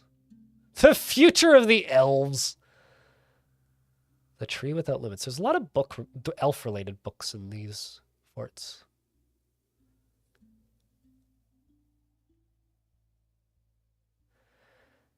You know, I don't like EA Games very much. We're in an ad break, so I'll just wait here for a sec. I don't like EA Games very much. They're kind of a crappy company. But EA Games has done something this year that I genuinely think is really fucking cool, which is they released all of the source code for the old Command & Conquer games. It's just sitting there on GitHub. You can just go download it and compile it yourself. There's a lot of studios out there that are really old, that are sitting on abandoned IP that I really wish would just go do that. For quite a few old IPs. And I don't mean IPs where like, oh, it's dead and it's hard to get the original games, but they're still releasing new games in their franchise. Like, you know, I don't ever expect them to do that with Need for Speed because they still put out Need for Speed games occasionally, you know? But like for dead franchise, like actually properly dead franchises, that don't have any real value on a market like that anymore, and then when they have tried to do things with it, it just fails miserably. There's a couple of franchises out there that I really wish they would just let people port it. Like, you know, you could release your bad official port and nobody will buy it, or you could just port it. Just let people port it. They'll do it for you.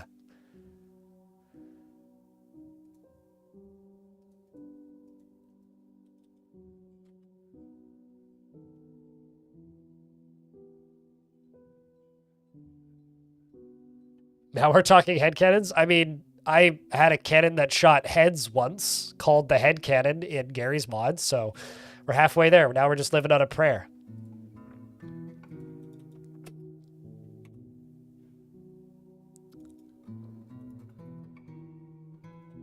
Sorry, the company of mining is a metalsmith guild? That's not even remotely confusing.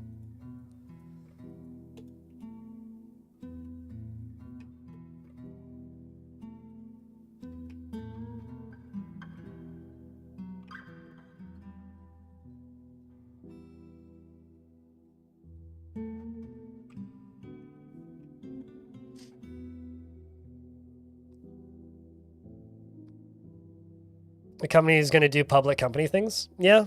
I mean, I had a sad moment at a bar a couple weeks ago because we were talking about things from our childhood that we'll never get back. And I'm like, I'm never going to get another SSX game. I'm never going to get like another arcadey snowboarding game that I actually want to play from like EA Games. And even if they did make one, I wouldn't want to play it because it would just be a microtransaction riddled like live service MMO. I'm looking at you, Steep and Riders Republic. That's all.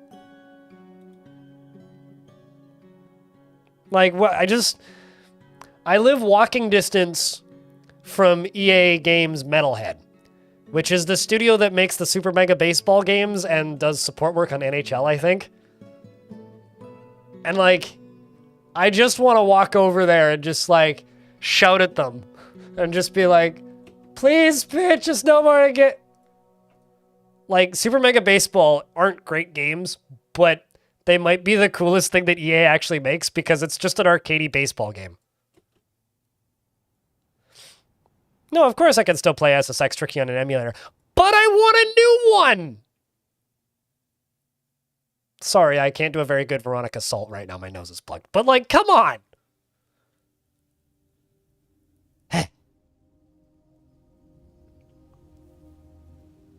Your first waifu?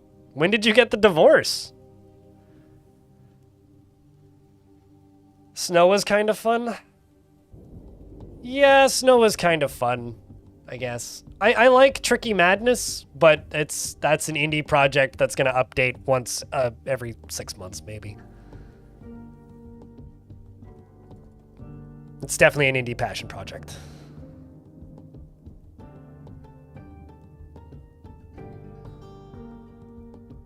You forget to make clothes? Do your dwarves forget to stop killing each other when they go nuts due to lack of clothes?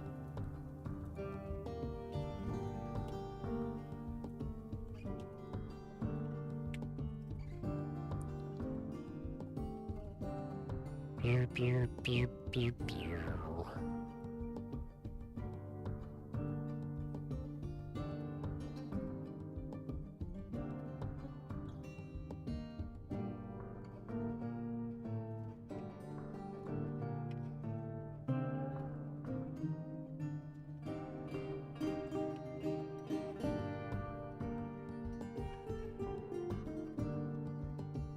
Two more blocks in here to plump in.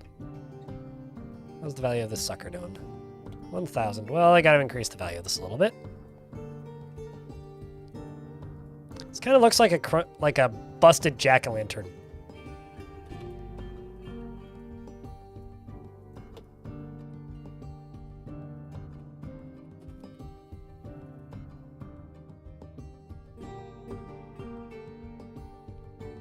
Well, music's moddable, so, I mean, they'd have to redo it. Like, they can't just use the original music, right, Ern? If you go to the workshop, there's several mods that just add in all of the old music alongside of the new stuff. So I'd recommend just go grabbing those, if you would like that. It's like the least effective mod, or like the least offensive mod you could possibly install for Dwarfort.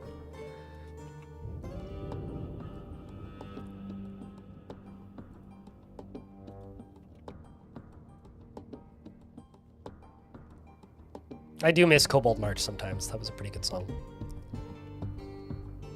So my forge is right there. I'm gonna put the Metalsmith's Guild back here. Maybe above it. Let's put it above it. Yeah, let's put it above it.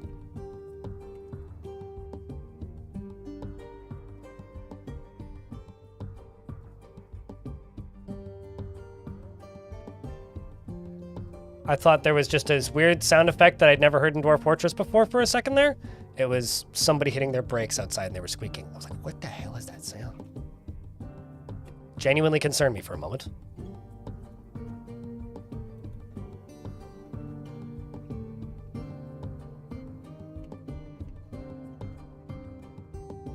Polyweebery is permitted. I'm just making an egg yolk. Don't mind me. Go cluck in a different direction.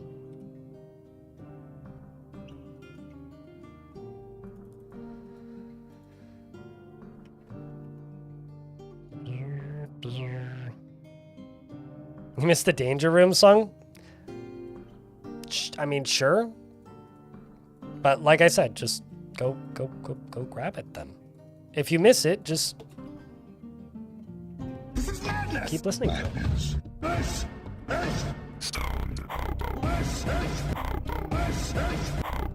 Yeet. How are you, Hobo? How's things, man?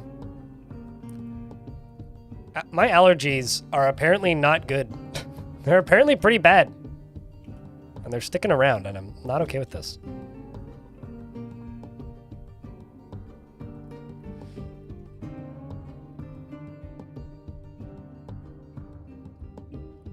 I don't know. I've never had problems with pollen allergies before. I grew up in a forest that was surrounded by like 1 trillion fruit trees. So this is new to me. I am not sure. I will let you know when I figure it out.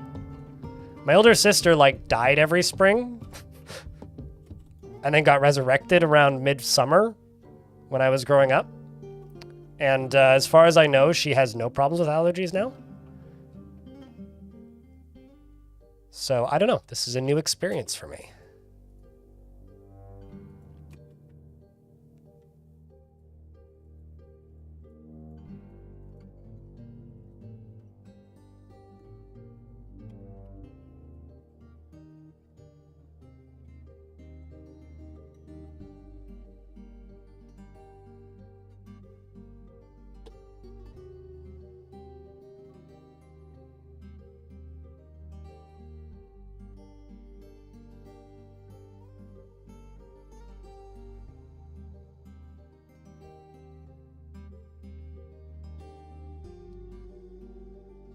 Yeah, I think that's just my curse in life, Bird Bones, is I had very few of the same problems that my older sisters had when I was younger. Like, I had a penicillin allergy, and that's like it.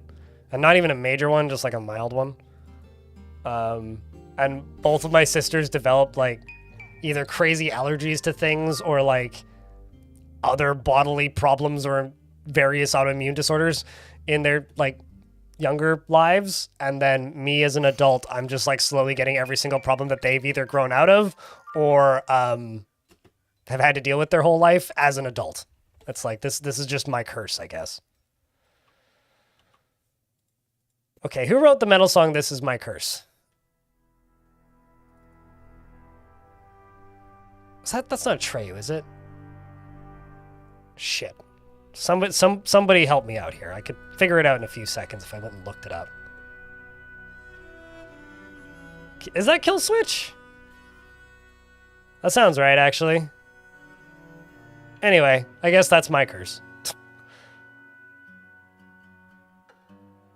Speaking of my curses, also like associating every sentence in the English language with a random metal song that I can never remember the name of.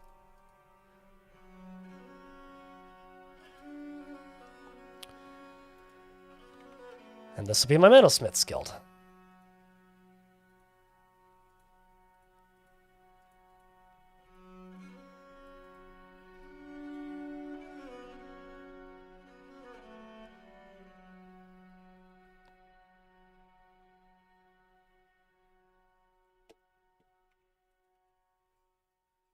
Which I will accept.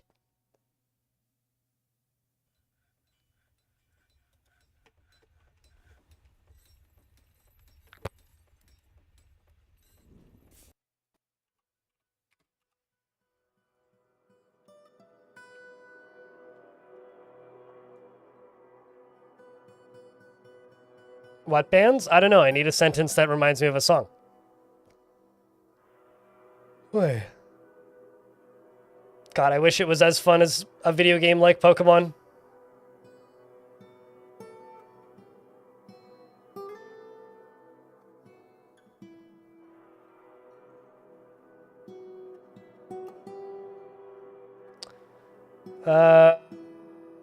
How I got Necromancer experiments in my forts. This is an old world, and I've been exploring abandoned temples and fortresses, and I keep finding old prisoners.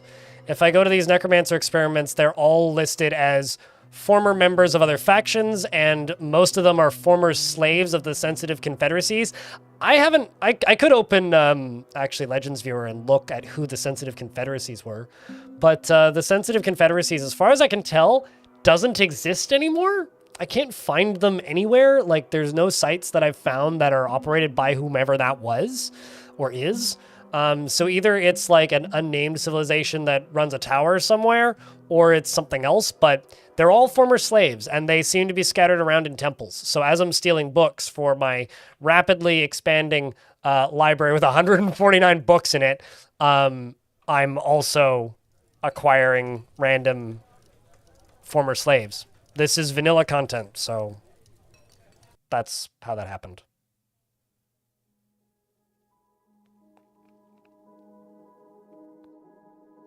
I have not played an actual Pokemon game for more than 15 minutes of my life.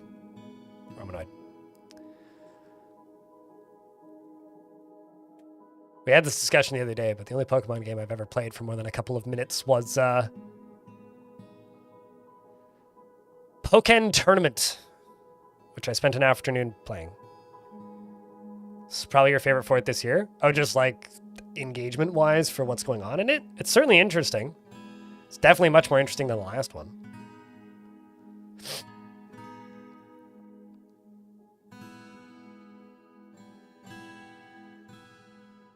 Yeah, I mean, it's just Tekken with Pokemon characters is all Pokken is.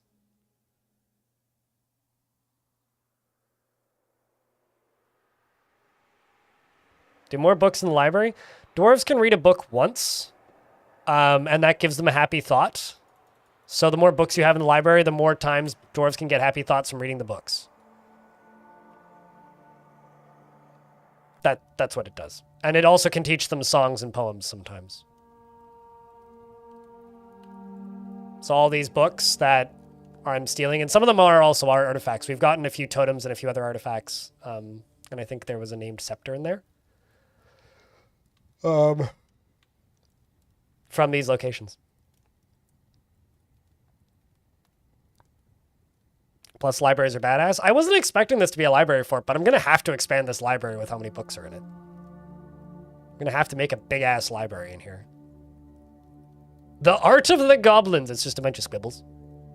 Actually, the Art of the Goblins is just a picture book drawn entirely by Hazazah. Shoutouts to Haz.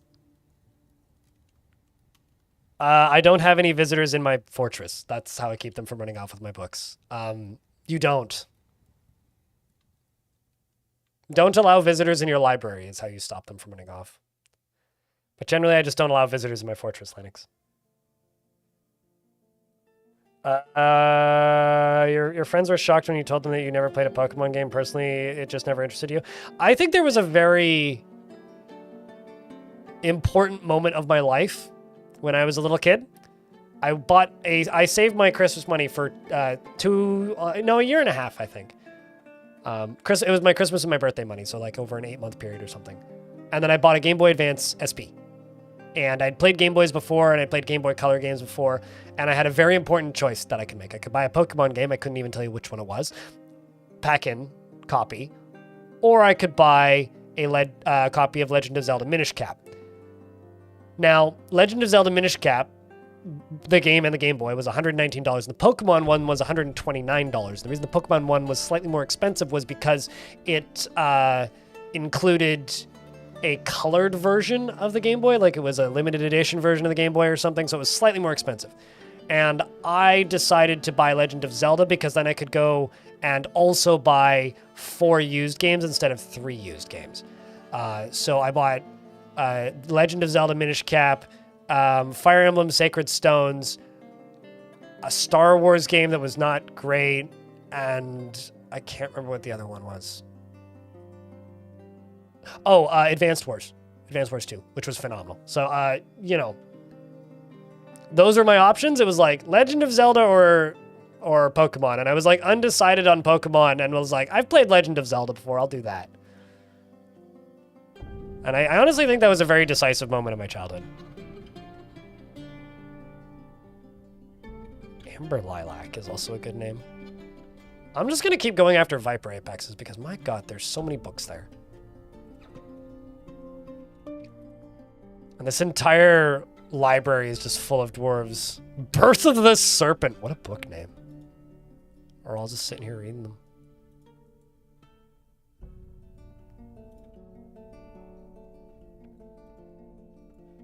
Let's follow this dwarf, though, who's doing a strange mood. And you stopped moving. You need rough gems? Oh, we may actually be out of rough gems. Let's see. Yep, we're out of rough gems.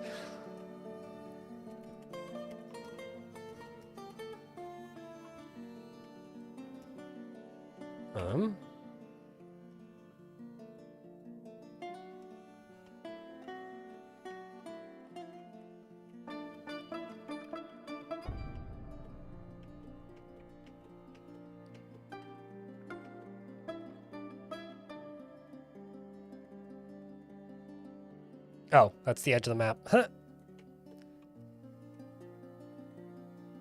Oh man, that could infinitely flood the fort. Right there. Oh, that's pretty cool, actually. But this is actually, now that I think about it, an infinite source of water. I'm gonna have to use this.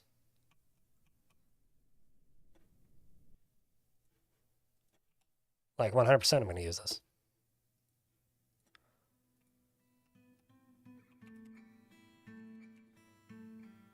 We'll do something with that for sure.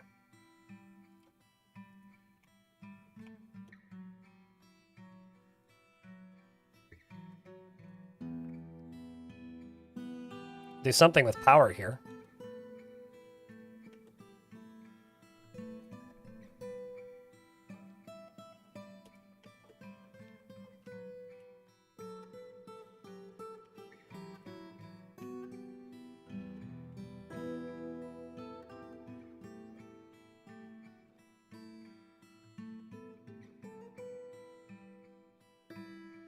And then another thing I'm going to do, which I just saw, which is this.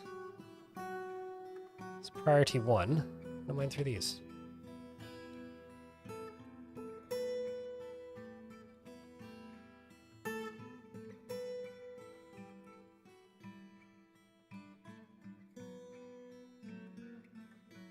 Was deciding to get Dark Souls and Oblivion based on game cases, and the little booklet inside of the cases, and you miss that experience of reading a game cover multiple times on the way home and then discovering the game you didn't know could exist. No, I know what you mean. One of those moments for me probably was finding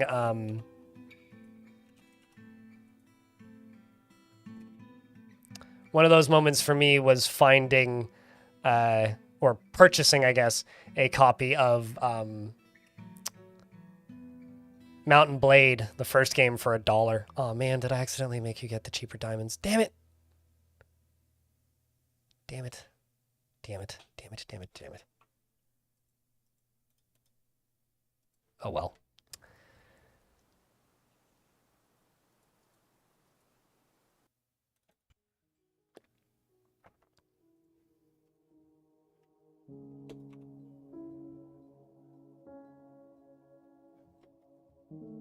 Why are you dizzy?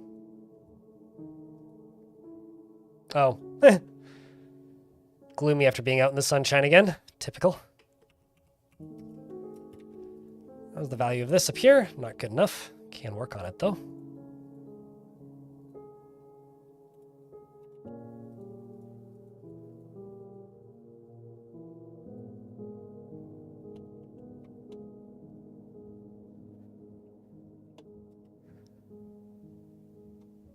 I mean, I've told this story more times than I can remember on stream, but the way that I got Mountain Blade, I think, is kind of very much a time and place thing. I went into Zellers, which no longer exists, and asked my mom if I could buy a game or a DVD, because there was I want to say it was $1 DVD bin at Zellers, and my mom was like, yeah, sure, just nothing violent. Was I think what she said. I was like, okay. So I went and I started digging through, and I found Mountain Blade. I still have that box somewhere. Found it while I was moving, but I haven't found it since I moved. And grabbed it and showed it to my mom, and she looks at it and goes, yeah, that looks fine. And brought it up to the till, and the lady at the till looks at it and rings it up and says, sorry, this game isn't in our system, so it's defaulting. And my mom goes, okay, what does that mean? She says, well, we can only charge you a penny for it. Is that okay? So I got a copy of Mountain Blade legitimately for a penny. And I lost a summer to that game. I've also told this story before, Servagent. It wasn't my mom's fault. It was pressure from her mom. My parents just didn't know anything about video games and just kind of followed ratings. But was only strict about, they were only strict about it because of my grandma. So, don't feel bad. It's fine. Besides, any games I wasn't allowed to legally buy, I just went and stole anyways. So if anything, I don't think it was a positive thing. Like, you know, I just would, you know, I'd figure out ways. Also, if my parents hadn't been strict with games, I never would have started smuggling games onto my hard drive via my 512 megabyte MP3 player with a USB stick. That was just a USB stick. I would never have put my headphones in and pretended to listen to music all the way to my friend's and or cousin's house so that I could then take the cracked copies that they'd put onto their computers and loaded them file by file. Even if they were too big, it would take me multiple weeks at times to successfully smuggle games into my house because I didn't have internet access because our internet was bad. So I got Halo that way. I got Age of Empires 3 that way and then later bought it. I got StarCraft that way.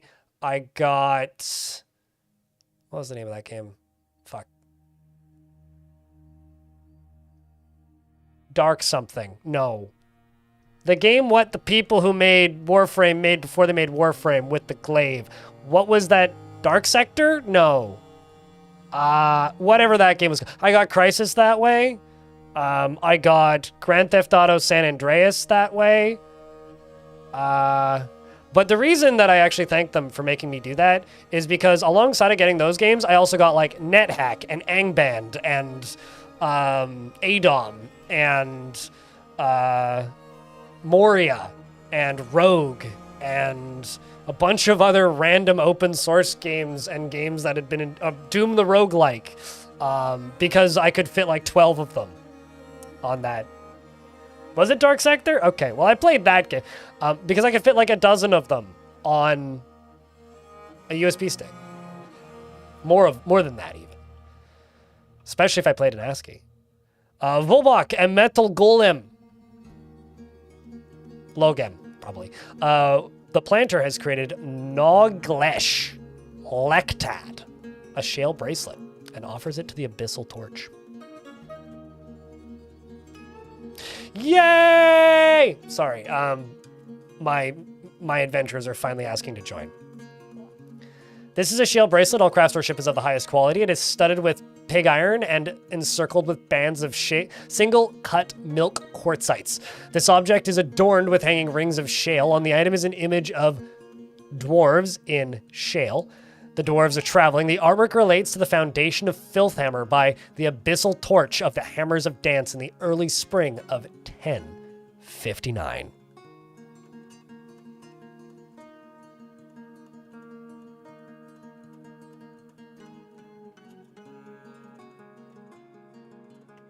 That is cool. I'm very happy about that. I'm going to give that to my mayor. And also, Snail is one of my bears, is it not? Yes, it is. Congratulations, Snail. You are now a member of the Fortress. You're also... Ooh. You're also going to be my captain of the Bear Guards. And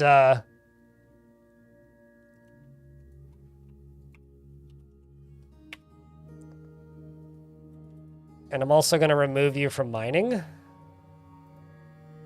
And lastly, I'm going to grab this and give you that.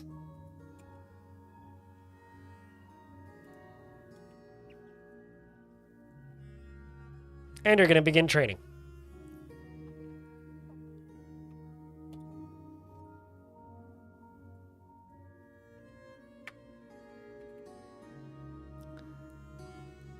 I'm going to call it the Fork of Law. The Fork of Law.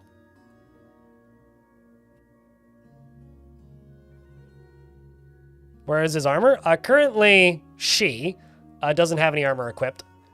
But she'll need to go grab it from down below. I made some in a previous fort.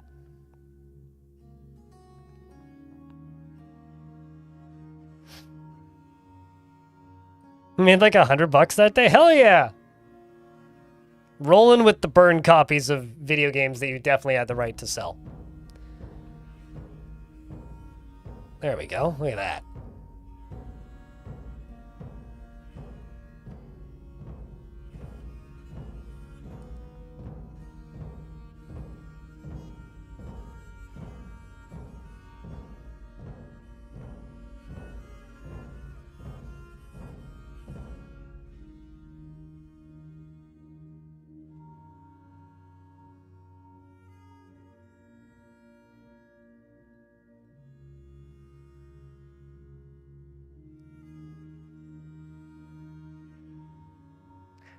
Chat, you guys answer Vukruk's question because I've answered it about a dozen times today so far.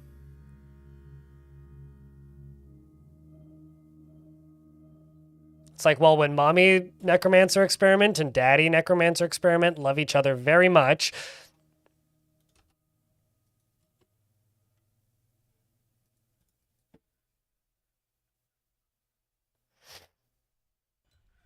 clicked off for a moment, and the Twitch video player also died and had to restart. That's wild.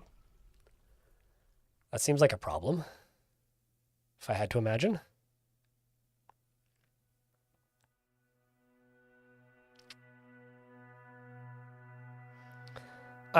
Simply put, I'm saving prisoners from temples that are abandoned. This is what happens when you play really old worlds.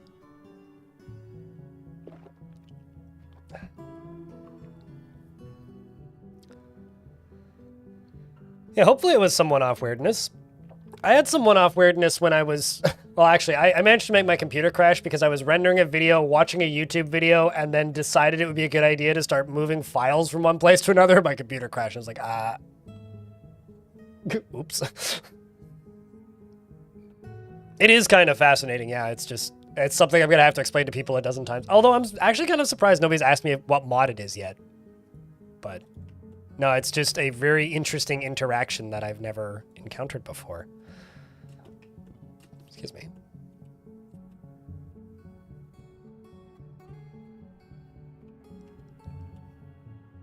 Oh, shit, we're in an ad break still. Pause it.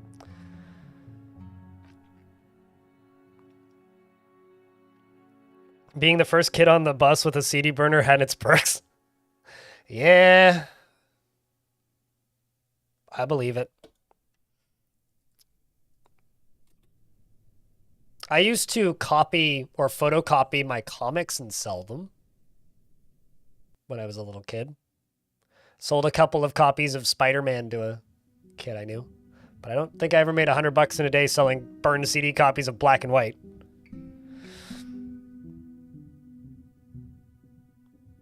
Person in YouTube chat apparently made a bunch of money as a kid selling burned copies of Black and White.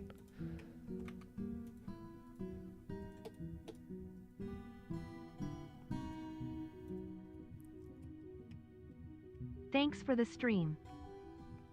No problem, dude. Thanks for tuning in to said stream. Massmarass. Your experiment is still alive and still grumpy about being experimented on, probably.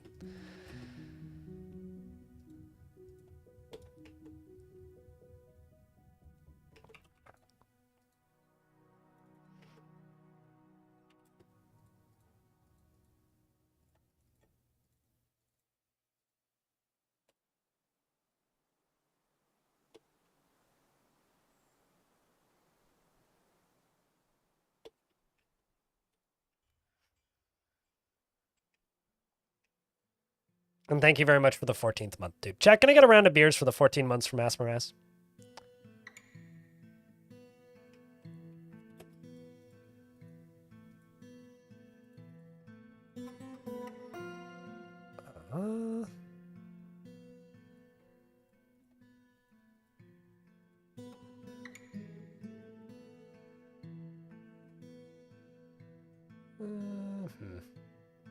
We'll just use shale then.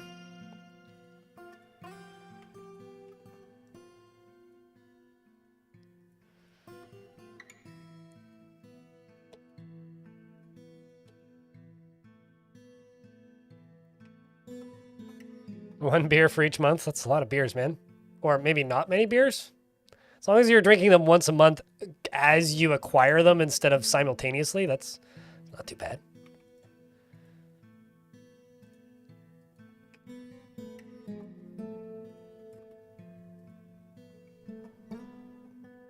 I do find this behavior very bizarre. I have adventurers that are just permanently hauling around the first item they've picked up. Like, this bear is permanently walking around with this mug in their hand. But, like, I'm not sure why. Like, there's no real super logical reason for why they're doing that. And it's really kind of perplexing me.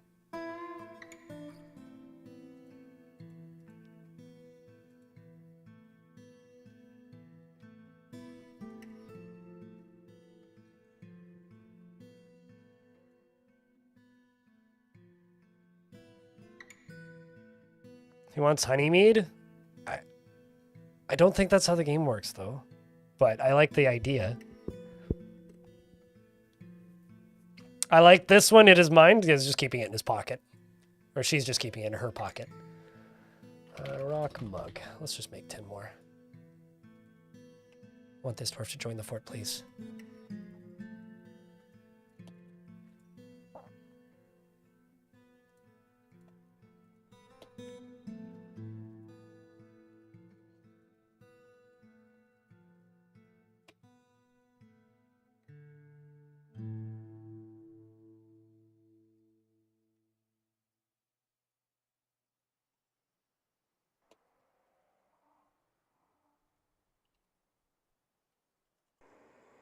Let's see what gems we cut.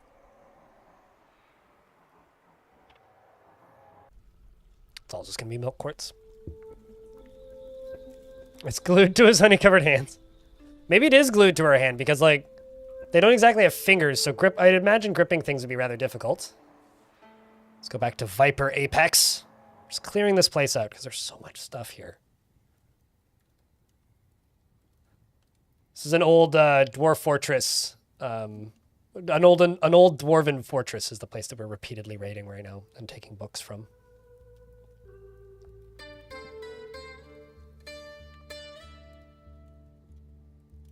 To her bare hands, or bare paws, I think, is probably what we should be saying.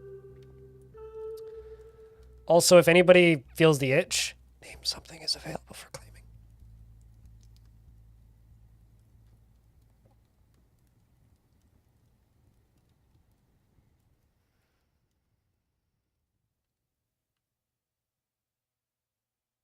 Also, enemy is correct. Would you like a male dwarf or a lady dwarf? Enemy. The sea foretells afterward. What a strange title of a thing.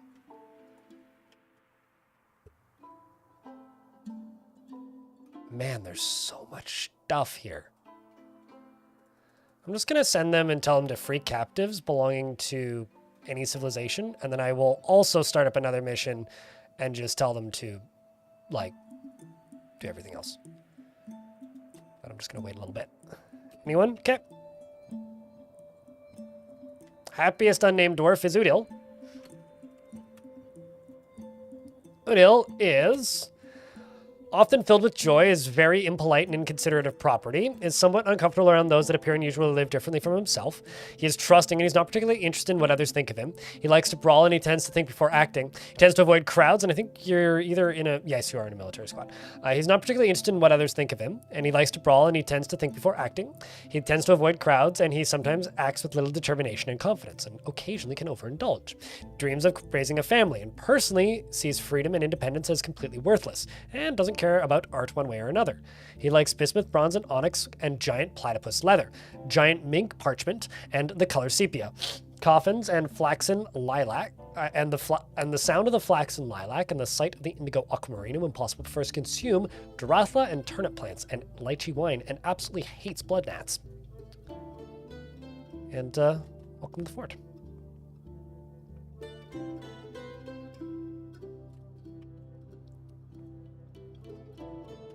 Tripped and landed in the tree branch conveniently as the tree branch grew out of the ground.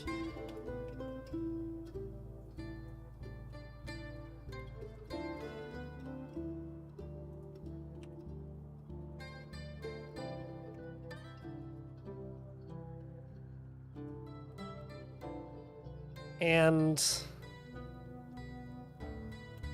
I'm just gonna go here and make an office. Oopsies, not multi, just an office. Just gonna go to my captain of the guard, my bear.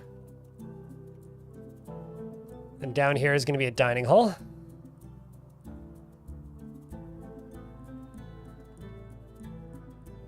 And, ooh, let's go right here.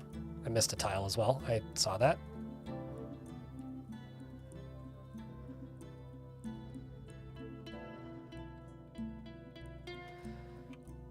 This will be my bedroom for the captain of the guard.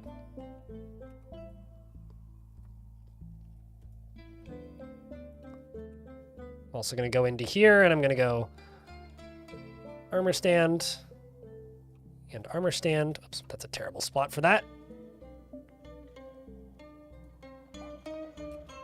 Van Ori, thanks for the 10-pack. It's very kind of you. Reaching 400. Holy shit.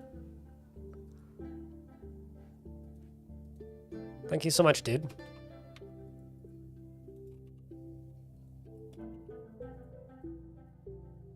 Chat, can I get a big round of beers? For Van Ori. Helping keep the channel funded. Alongside of a lot of other people who've been very generous today, so thank you so much. It's going all right. I mean, today's the last stream before I vanish for a week and hide in the editing chamber, and hopefully also sort out these allergies by then. Ugh.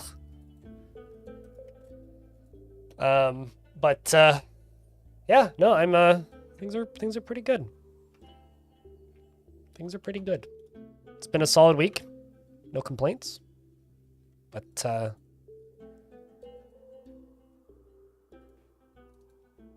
yeah, thank you so much. I kind of thought things were done today after the big hype trainer. We had kind of a crazy hype train at the start of the stream, so I kind of presumed that we were going to be kind of quiet for the rest of the stream, but I greatly appreciate that. It means a lot. Seriously.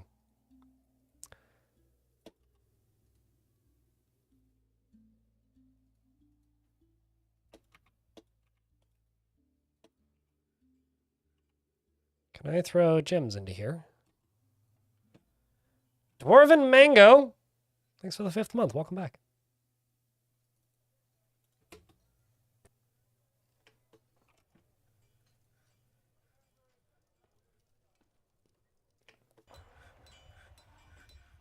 You missed the hype train, damn. It was kind of a nutty one. Like, kind of a nutty one.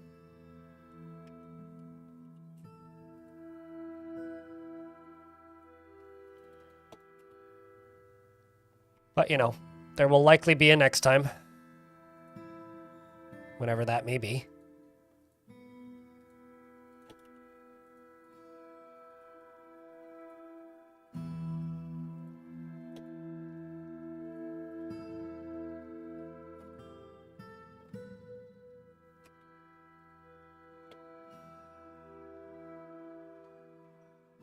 Your RNG was wild during the hype train giveaways. Yeah, no, I mean, you won 2 things. Hopefully they arrive swiftly.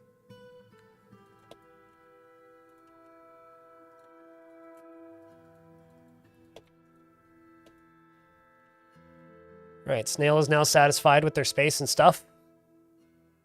And apparently my mayor wants another chest, so I will give them another chest.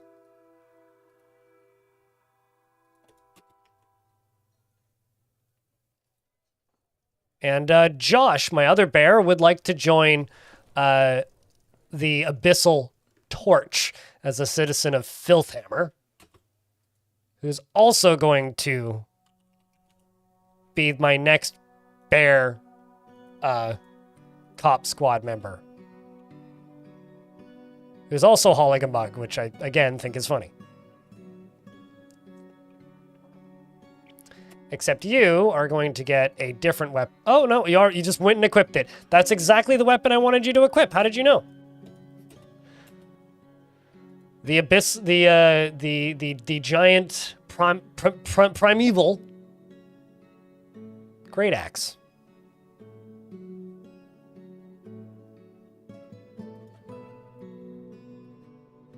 Which has the ability to cause blindness. So don't piss off the... I'm kind of like expecting the police in this fortress to be brutal, as in like, if you commit a crime here and you get convicted, you just explode. That's kind of what I'm expecting from this fort.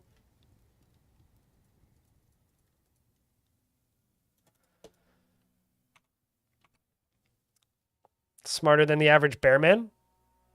Or the average Batman, for that matter. Need to be full-on Jack Reacher? Yeah, kind of. Yeah, kind of. I'm kind of hoping that this dwarf was trying to join the fortress. This is my adventurer who led the 2 bears here. And because you were just sleeping in the mayor's office, I'm really hoping you go to ask to join next. Nope, you're going to go harvest plants instead. Well, that's great. this ever finish? Nope. That's all shale. Except for the cert at the end.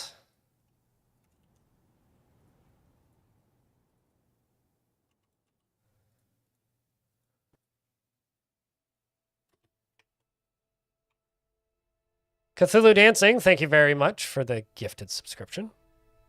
You're very kind. Thank you.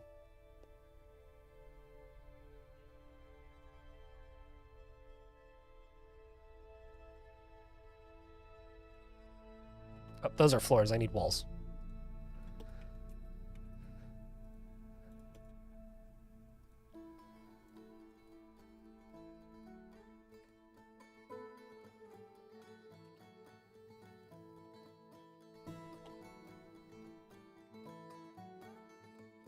That should probably bump the value up enough.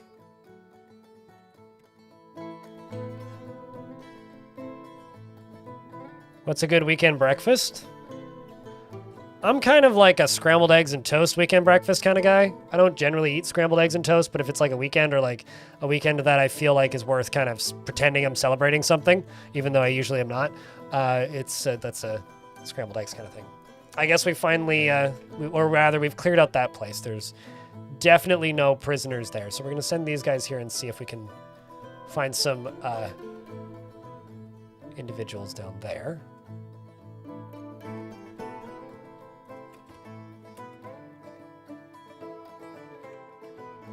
Cayenne pepper, yeah. A little bit of salt.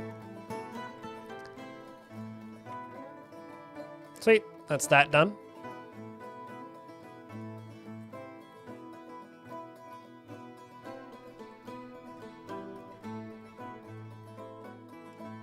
You should go train.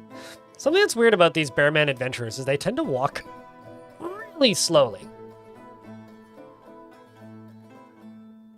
Like, ridiculously slow. Oh, this is interesting. You're also friends with the Necromancer experiment. Mass Morass. Oh, that's nifty.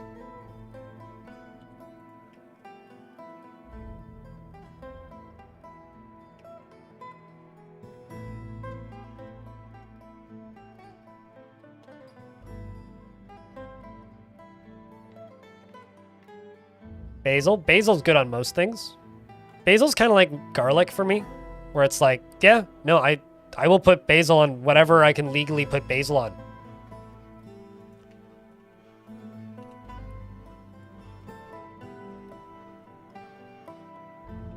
Can I make you into a librarian? I guess I can, probably, right? Nope, I cannot.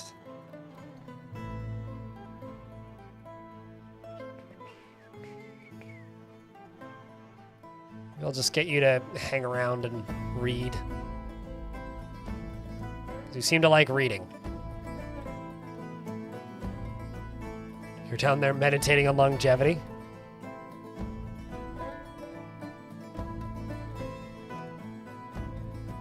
Basil and black pepper and everything. Black pepper I'll agree with you on, yeah. Okay, so you have a bed assigned, yet you're not using it. Oh, it's probably okay. I know why. I was trying to figure out why nobody's using beds. Sleep in barracks, sit needs, sleep in room at will. I have to do that for everybody, I think, right?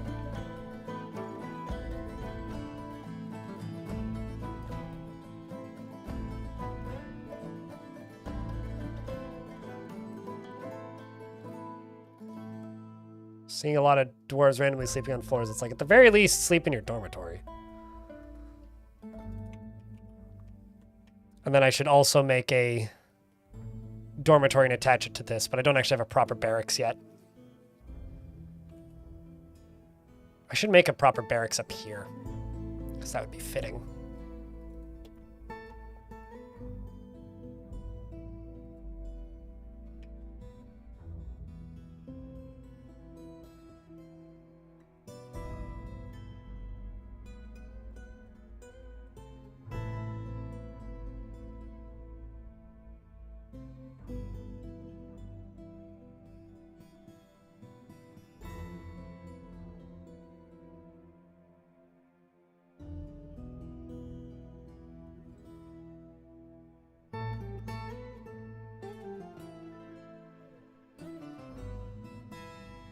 So this is a little bit perplexing to look at because of the scale of things.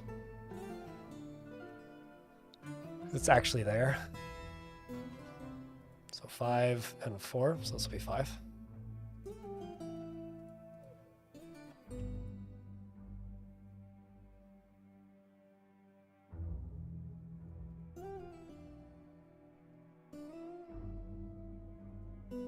And then we'll do this, this, and this.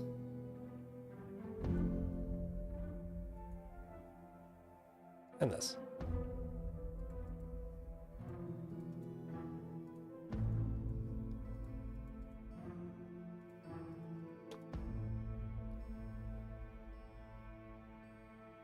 Thanks for being around to be gifted a sub. Appreciate you, dude.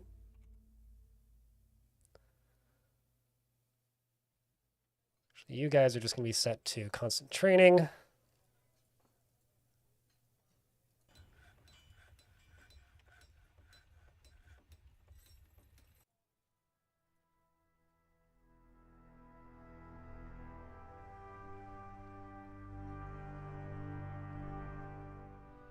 It's frustrating after considering the scarcity of cages. Let's also check cloth rarity.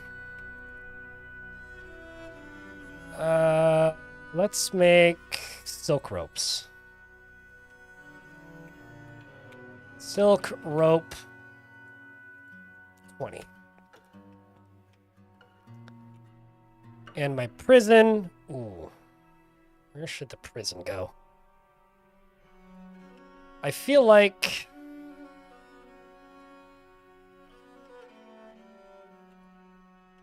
the prison should be up here. Connected to a room up here.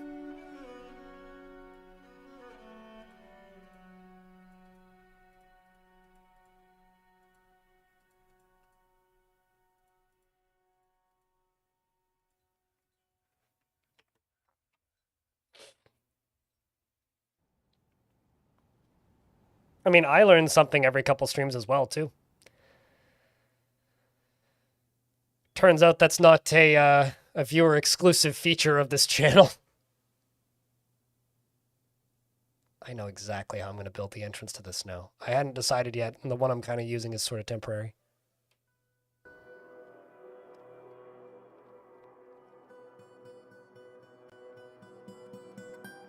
What I'm going to do is I'm going to do a ramp up to here, a ramp down there, and then one layer up, I'll just ramp out of the fort. So I have a ramp going down and in the fort, across here, down into here. Then I could have like a ramp going up into here over here as well. So essentially the dwarves training over here could just see things coming in that way. So if something problematic runs in, they'll just run over there and stab it to death. Which, hell yeah. Also, I talk about so many mechanics in this game. Which one are you referring to today? If I can ask. Because I was just babbling about stuff in this game fast enough that I completely missed which one you were referring to.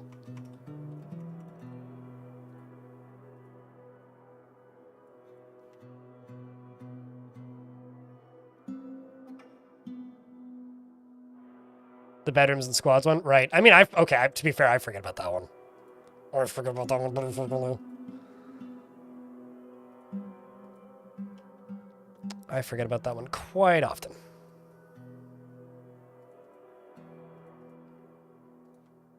Because I've been leaving them on ready. Like, they do other tasks when they're set to ready, but they keep their gear equipped.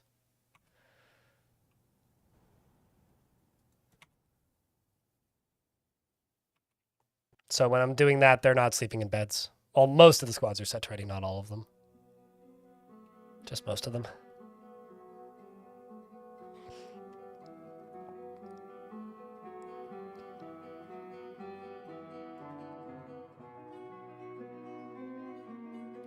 I will also say this fortress has expanded way more rapidly than I was expecting it to. Was not expecting this fortress to expand so rapidly.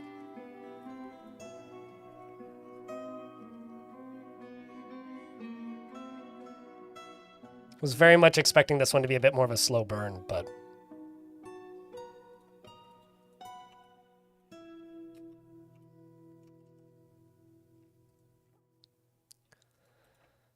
Also into early spring, and I kind of don't like the location of this so much.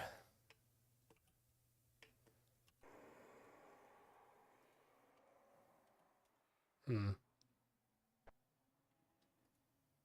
to think about this? I think maybe just move it a few tiles south, probably.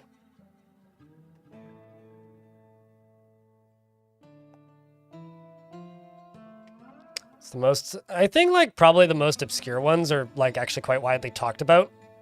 Because, like, you're asking, like, what's the most obscure mechanic I was surprised existed? And I think, like, it's, like, chat, what is that bug that everybody talks about, that everybody's used to bringing up and asking if it's still a thing? Well, it's cats, like, wiping stuff off of themselves and giving themselves baths. Probably that.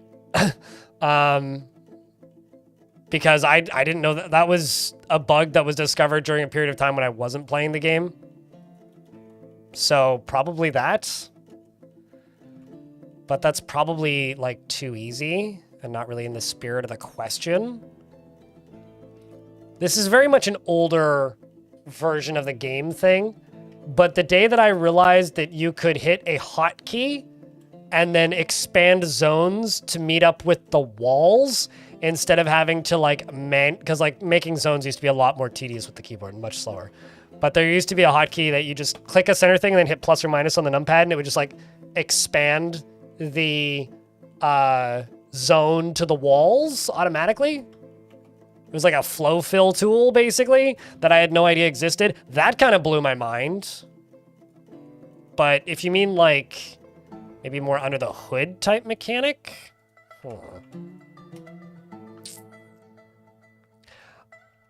I would say, like, mechanic that genuinely surprised me. Here's one. I had and I don't even know if this is intended, but it happened. In a relatively recent fort, it also ended up being in a video. I can't remember which one. Chat can probably remember better than me. But I had a mining, or not mining, a trader caravan appear on the map, walk into the fortress and start trading, and then my dwarves, suddenly I gained 2 population, and I looked at the population count, like the listing of who was in the fort, and the last 2 migrants that I gained were actually soldiers that were a part of the caravan, essentially indicating that,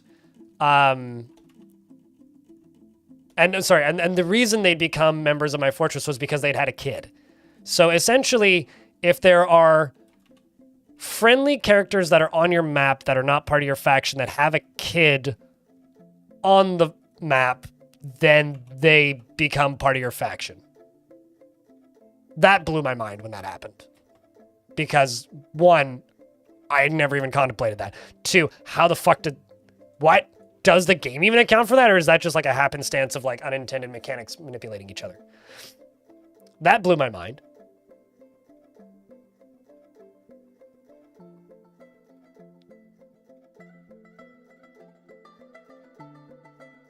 I mean, Jesus in YouTube chat. Not trying to mock YouTube chat here, but YouTube chat's kind of the lurker chat. And personally, I would focus on YouTube chat more if the views are more consistent, right? Over here on Twitch, on a bad day, I have 170 people watching. On a good day, I have 300, 250. On YouTube, on a good day, I have like 200. On a bad day, which is the vast majority, I have less than 70. It wavers wildly based on recommendations and how many people tune in. And on Twitch, my average view retention is an hour plus. On YouTube, my streams, the average view retention is less than 20 minutes. YouTube is designed to make you go watch the next thing that you see that looks flashy.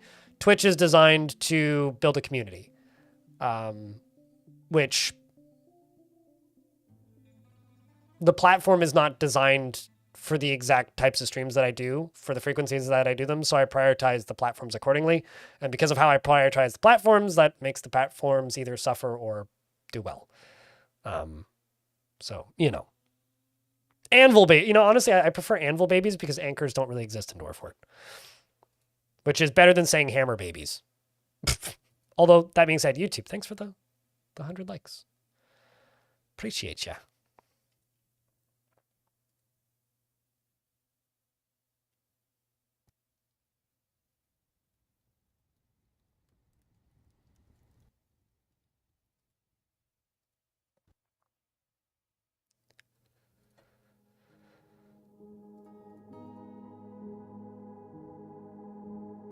Cleaning out my emails while I'm in an ad break here.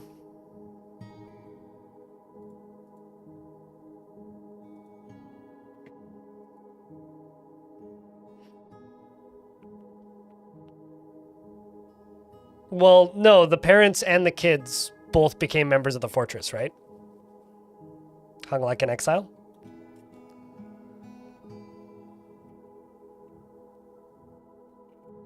So it's not that, like, they're just saying good luck. It's the parents also became members of the fortress. So I suddenly just had 2 high-skilled soldiers that were fully geared in my fort walking around. I was very confused.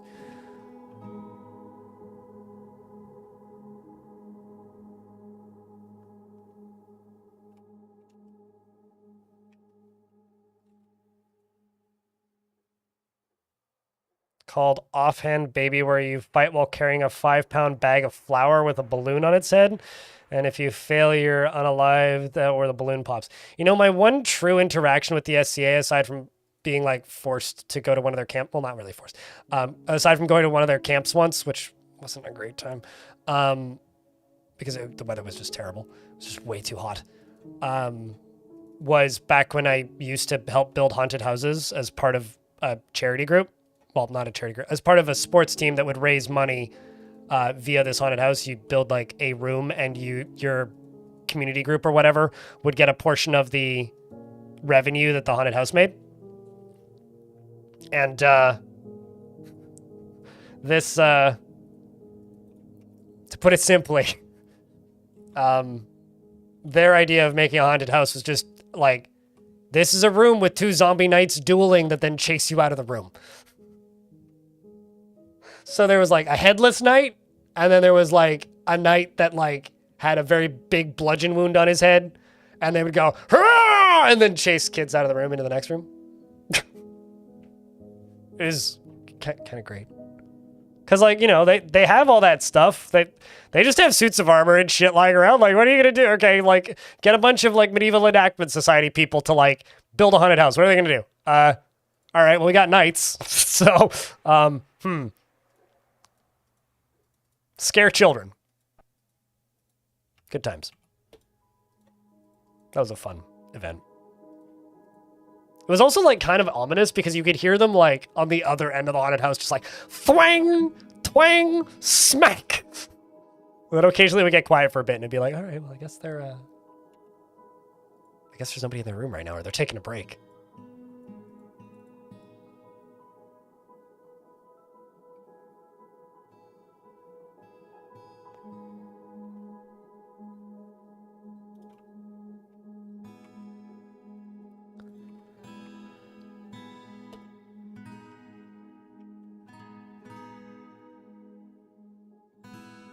We need Black Plague zombies.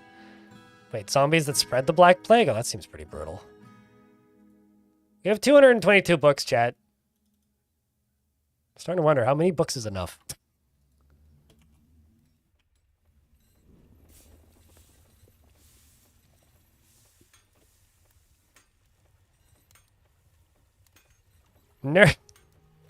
Correct. I mean, I am playing Dwarf Fortress, so that is an accurate moniker. Can you have a bear? Both of the bears have been named. I could give you an actual bear, though. Like this one. Or this one. Or this one. Or this one. So as long as you don't want one of the bear people, because they're both named. It's impossible to know how many hours you have on a game that you played for about 10 years before it released on Steam. For over 10 years before it released on Steam. So I first installed Dwarf Fortress in 2009, And Steam didn't release until 2022, so I've God knows how many. Thousands of hours. So, Nakaris, is this okay? Yes or no? Thumbs up? Or would you like a dwarf? Or something else? I am using DF Hack. Just because I don't have the overlay enabled doesn't mean I'm not using it. And I have nothing in regards to the automation enabled because I don't see the point. I find it just kind of plays the game for me, and that sucks. And there isn't really any bug fixes in DF Hack. It's more like just menu shortcuts and in-game automations, which I think are kind of awful. So, I mean, to each their own. Can we name him Winnie? Sure. Winnie! The poo. Never falls in love or develops positive feelings toward anything. Well, that's not very Winnie-ish. Tends to avoid crowds and has a greedy streak, is very humble and can handle stress. Likes to keep things practical without delving too deeply into the abstract, and tends to hang on to grievances. Is quite comfortable with others that have a different appearance or culture. And I'm just going to pretend that he likes honey. Welcome to the fort.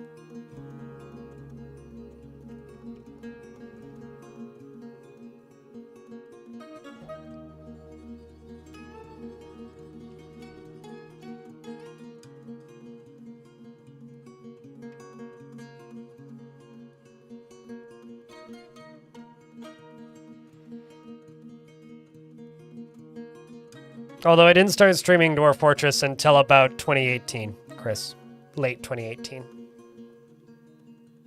I just played the game on and off on my own time up until that point. Feral wisps.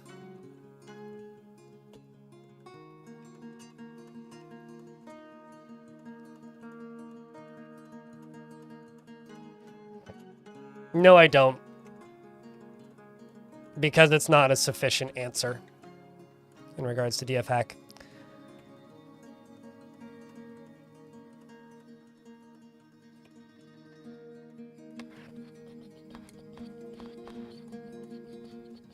Isn't sending more dwarves better? Not necessarily. Because I've got multiple squads, and I've kind of got them set up as different skill sets. One is just the go collect the items squad, and then the other one is go hunt for prisoners squad. So, isn't sending more better? Sure, certainly. But depends on what you're trying to do. What's your intended outcome?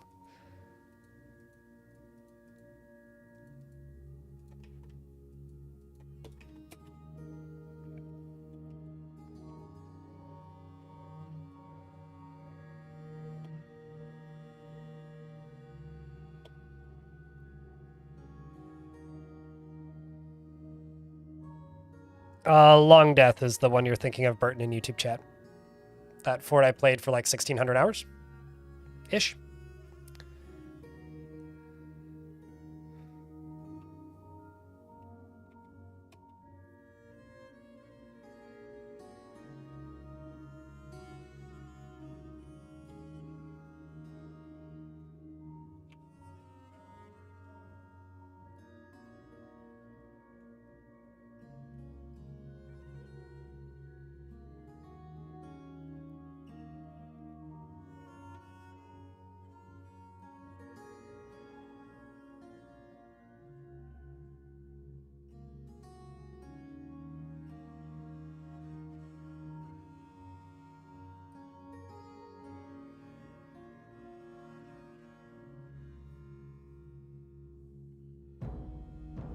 So sad you can. It's so sad you can make mega beasts by normal means part of your fortress. Spend rough.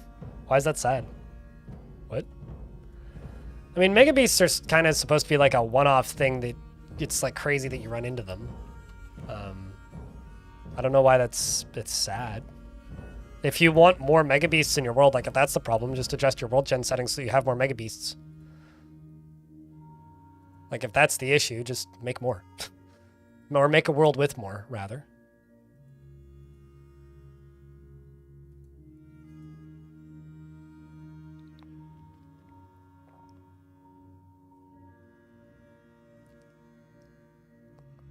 There's a reason I play Dwarf Fortress, hung like an exile, is there really isn't any other game that scratches the same itch as Dwarf Fortress.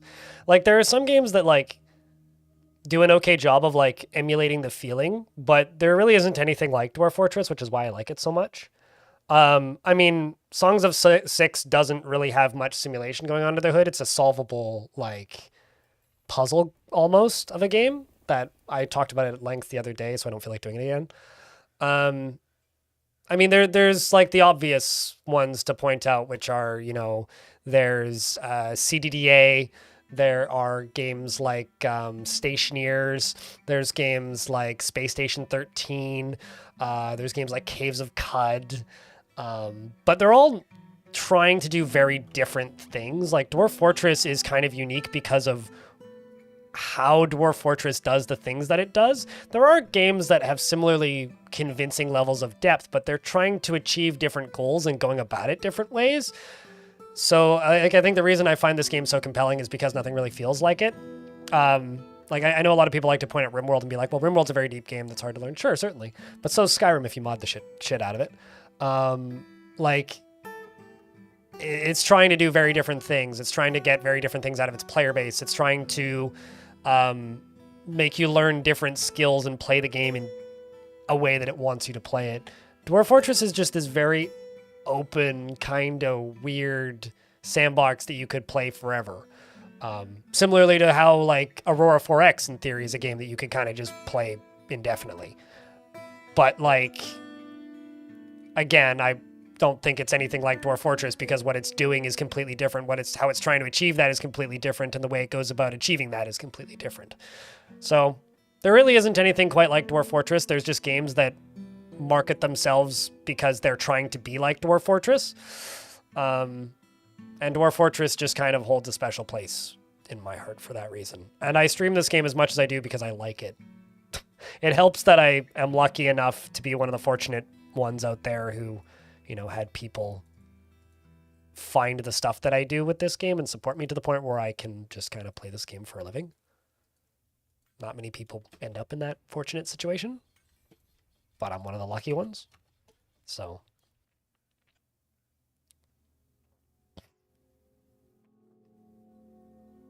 yep, Emperor Iron's completely correct. Not a fan of the top-down format. Fair enough. I unfortunately encounter a lot of people like that.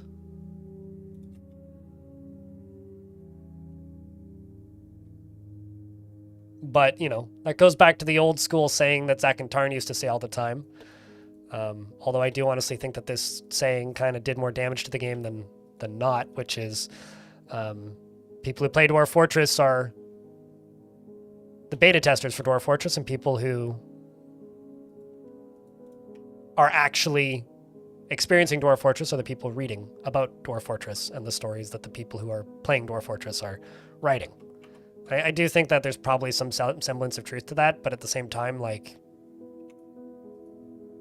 it kind of bums me out that that's such a common take, because I think that Dwarf Fortress is genuinely a special game that a lot more people would enjoy if they just gave it a chance, but they don't, so.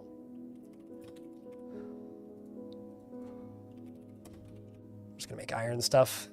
Currently making other material stuff is just taking too much time.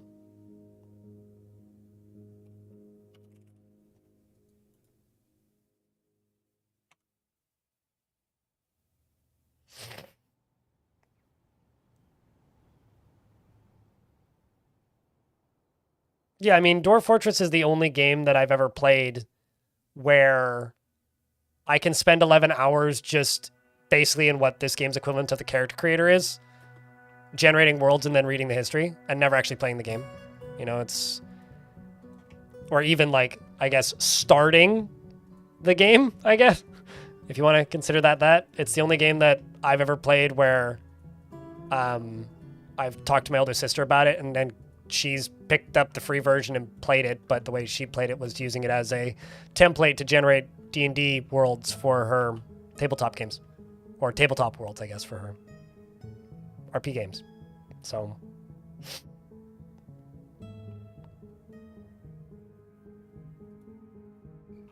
you know, it is a specific type of game for a specific kind of person, and it's one that's really grabbed me over the years. And the more I play of it, the more I want to play it. And unlike a lot of games where the more I play of it, the more I go, man, this sucks. which is unfortunately a thing that happens to me kind of a lot these days.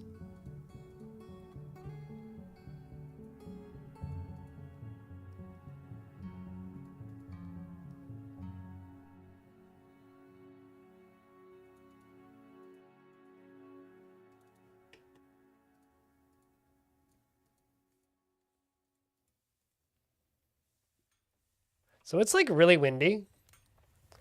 And there's a vent in my bathroom that goes to the outside. And like you can hear cars driving by outside when you're in my bathroom and you're listening.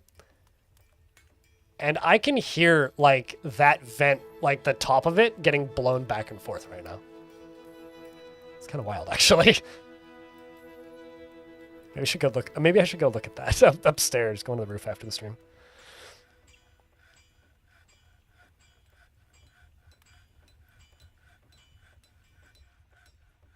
But I will also say that that old saying that Zach and Tarn used to say kind of stopped being relevant and or valid, or current, I guess is maybe the better way to put it, when Premium released.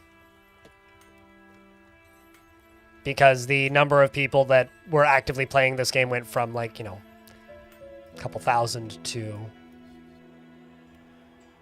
like tens of thousands. It's no longer like your favorite programmer's favorite video game. It's now like actually a lot of people's favorite video games, so. Certainly for me, it's up there with like, you know, Civ and maybe like, it's certainly up there with Civ and Mountain Blade for games I would take onto a desert island. And probably my first choice for game I would take onto a desert island.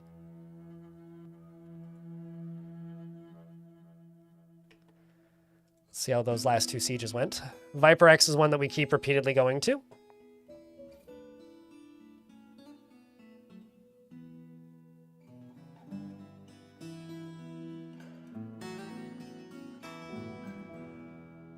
Do I stream Mountain Blade? No, because the community kept telling me about how all of the detailed information about how terrible Mountain Blade Bannerlord was, and it kind of ruined the game for me.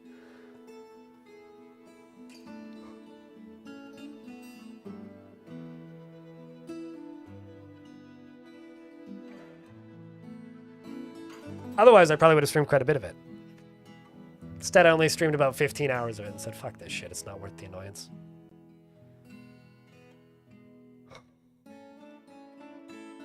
Covered from a mass casualty event to get invaded by a were-chameleon. What other game can put you through those series of words together? I mean, not many games have were-chameleons for one thing, but certainly.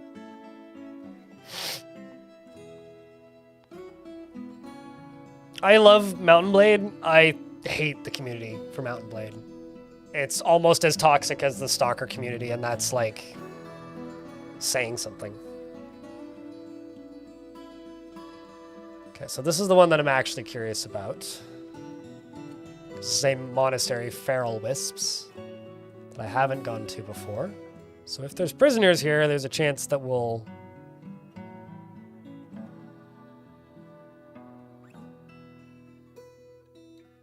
Nope, I don't think there's any prisoners in that one.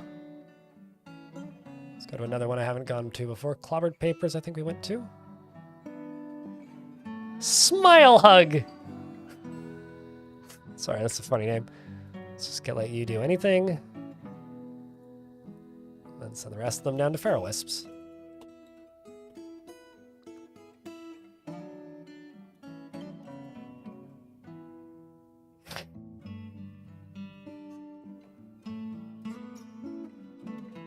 See, here's the problem, Emperor Iron. If you're playing a multiplayer game, you have to deal with its community, right? If you're streaming a single-player game, you have to acknowledge its community, especially when you have a not small audience like I do. And if I find the people who are actively talking about that game in my chat to be annoying or difficult to deal with, it makes the game significantly less enjoyable. And I know that it's like an irrational, silly thing, and it's something that shouldn't bother me, and it generally doesn't. But it can certainly make the game less pleasant to play.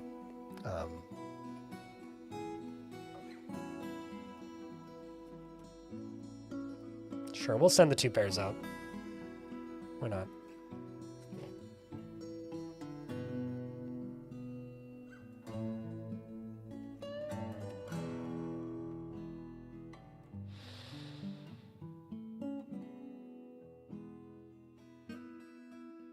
No, it's very true. I mean, like, and honestly, when it comes to me, like, there are games that I will play off stream that I enjoy quietly that, like, I will never stream publicly. You know, I learned this the hard way with RTS games a long time ago. We're getting told repeatedly that, lol, you're terrible at something makes me enjoy it less. And I'm, unfortunately, I guess in this case, not the kind of streamer who's going to just say, okay, I'm terrible, and then just not look at chat. Right? Like, there are plenty of streamers who are absolutely fine being bad at a thing and being told repeatedly that they're bad at a thing because they just never read their chat, right? They either have 4 people on voice chat and laugh, or they just don't read their chat. And I'm not that kind of person. I like to interact with my chat.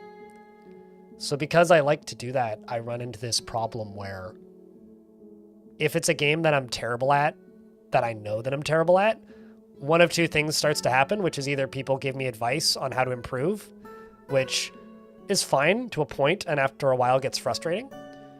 But if I don't improve, then it just gets extremely frustrating for me. Because like, yeah, I know kind of thing. Or you just get mocked. And even if it's something where you are slowly improving, often what'll end up happening if in a lot of these games is longer term members of the community will just tune in and mock you. Like, I streamed all of Call of Pripyat, and the number of times I was called a pansy slur for not, you know, playing with the misery mod on, or a slur, moronic slur, for not playing Stalker Gamma, instead playing a bad beta version of the game. The number of times that set uttered in my chat made me stop playing. You know, I never finished it on stream.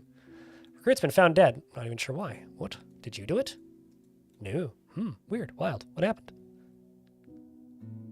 Giant Cody did.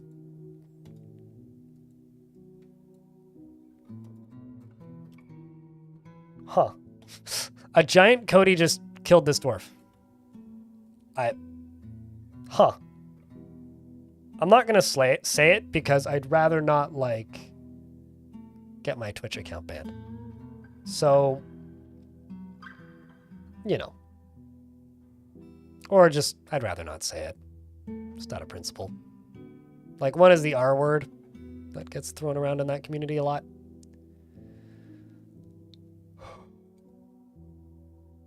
Did she get mugged? By a Cody, apparently. Or this dwarf got mugged. He got mugged. And also stole their sock. So yeah, no, there's just some things that aren't worth doing. There's plenty of things out there that I can just go enjoy on my own time. So, you know, it's the reason some channels just have sub-only mode on too.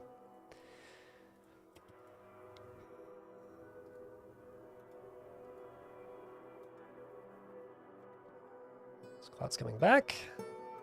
See about smiling hug. Smile hug.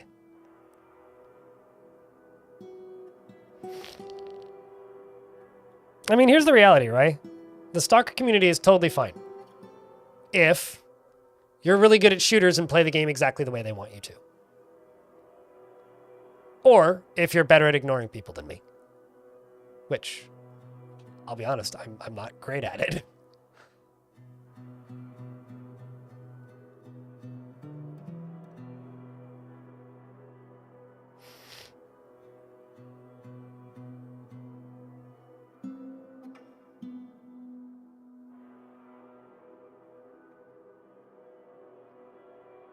But when making them takes a lot of time, it usually becomes a mess. I don't always use burrows. Dwarves tend to stick around areas where their tasks are, right? So like if you don't want your dwarves on the surface, well, don't have any tasks that actively require them going to the surface. I do have burrows, and I've been slowly making them in case we get attacked, but it's off right now and has been off for most of this fortress. The difference between my tutorials and now with burrows is like when you click this button, you can just do multiple layers at a time, so that's kind of massive, actually.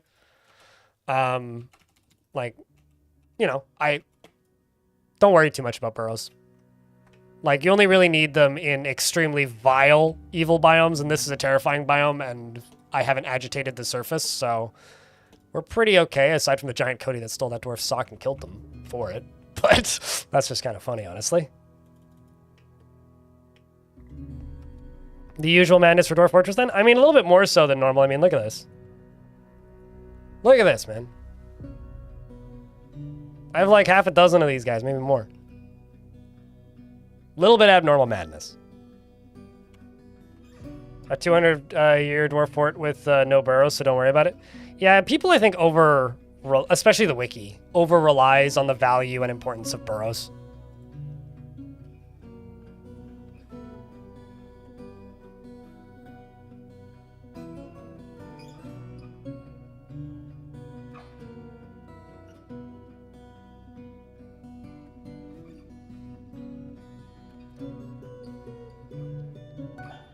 Also, we just got another migrant wave. So population is skyrocketing once again.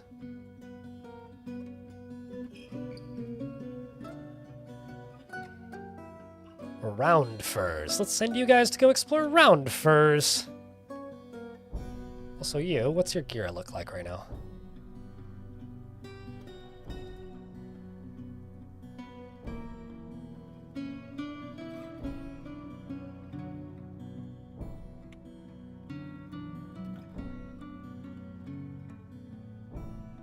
What is causing the vomit rain? It's an evil biome. Terrifying biomes are just one of the modifiers that can happen in surface layers when you start a fortress. And in this case, is making it rain nauseating filth, which gives characters that touch it a massive upset mood, and also gives them a fever briefly. It's the source of most of my bad moods. Basically makes managing moods harder.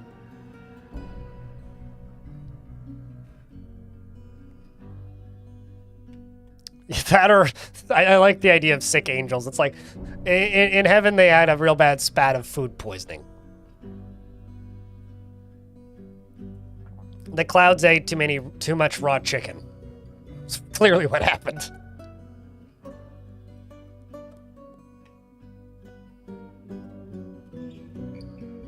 Well, I'm just calling it vomit rain, but it's not actually technically vomit rain. I'm just gonna get these two squads training for a wee bit. Also get this one training for a wee bit.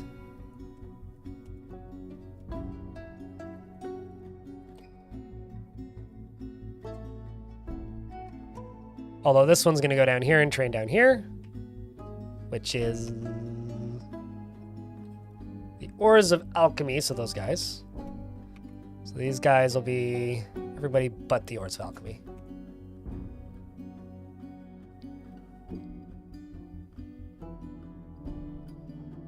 It's just really dirty rain. It's really dirty rain that makes you, like, nauseous. So, like, normal rain in Beijing, China. I don't know, I've heard stories about rain in Beijing being really gross, so... Sorry if that's inaccurate, but...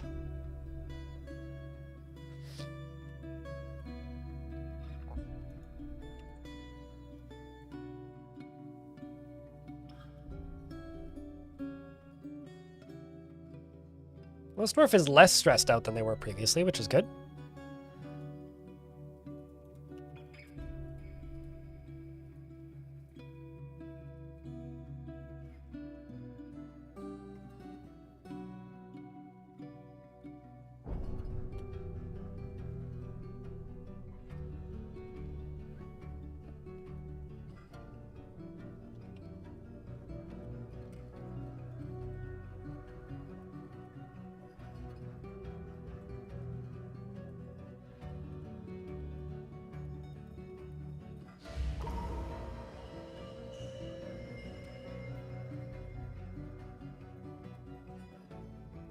I'm actually just kind of impressed that you can play Deus Ex 1 vanilla without the game immediately crashing. Matilda in YouTube chat. Because I'll tell you this, that wasn't my experience when I tried to play that on a modern OS relatively recently. I say relatively recently, I mean like beginning of Windows 10. So like 2016, that wasn't recently. Well. Kumil. Kurilikau?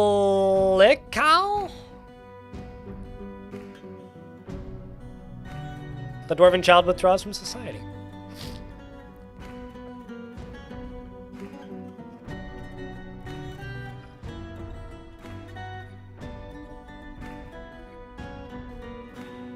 You know, don't tell people too loudly that this is like angel vomit, otherwise people may start to drink it.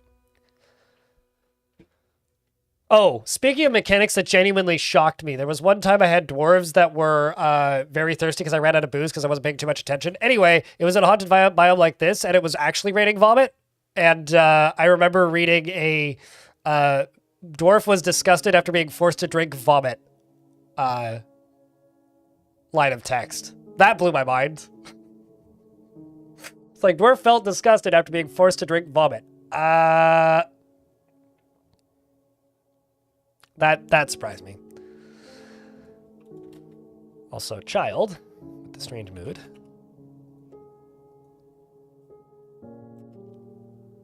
It's probably going for the craft workshop. Yep.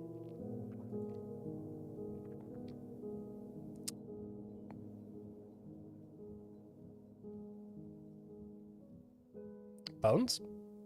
Looks like bones. Giant sparrow mangled bones.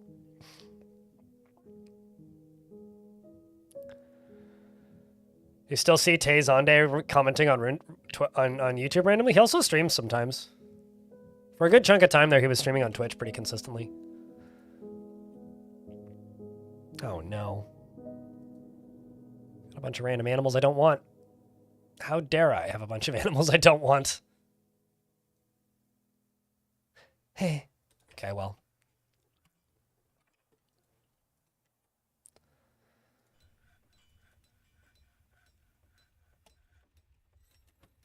There was a point there back when YouTube used to publicly list how many times you'd commented, where Tay Zonde was one of the most active commenters on YouTube. I wonder if that's still the case. Felt adoration after becoming a parent. Did that literally just happen? It must have.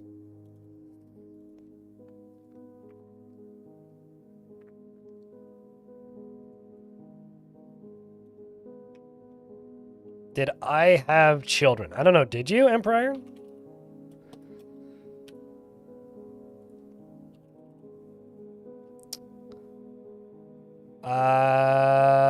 No new ones, no. You don't have a dwarf. You have a experiment, and no. No, you've not had any more children. Also, your wife would have the children. You just simply get to do the easy part. Can I name this moody dwarven child? Do I have a moody dwarven child? You mean like this one? Wait, no, not that. What?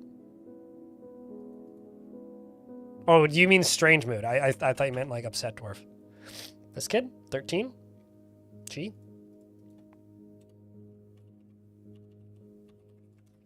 Bobby Bones is a perfectionist and tends to be swayed by emotional appeals, is very humble, and has a greedy streak and rarely feels discouraged, does not go out of her way to help others, and doesn't cling tightly to ideas, and is also open to changing her mind, and dreams of needs alcohol to get through the working day. Dreams of alcohol to get through the working day is what I was going to say.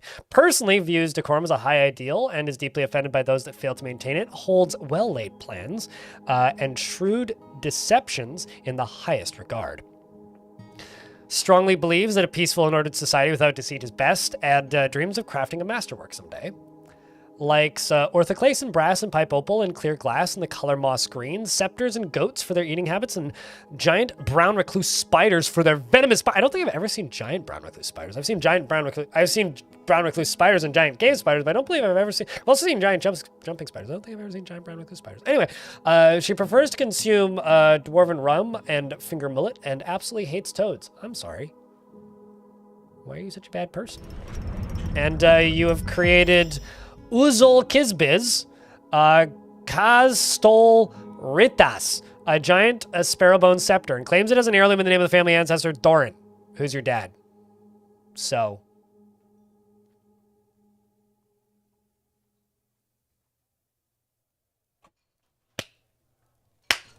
Well done.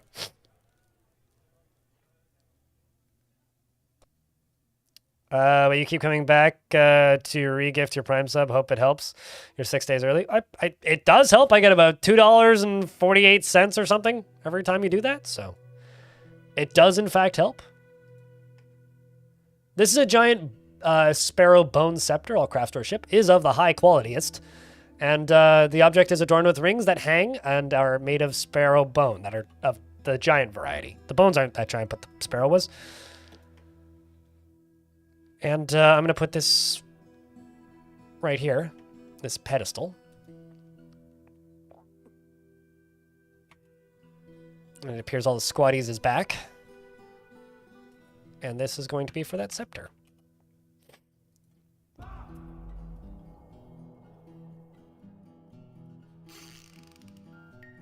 And another child was born.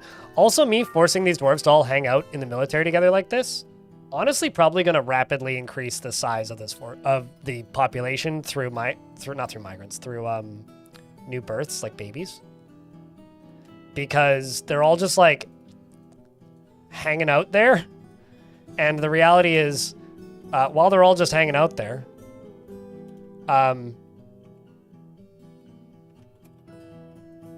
I'm just gonna go to you. Just say, please be a dwarf. Just be a dwarf.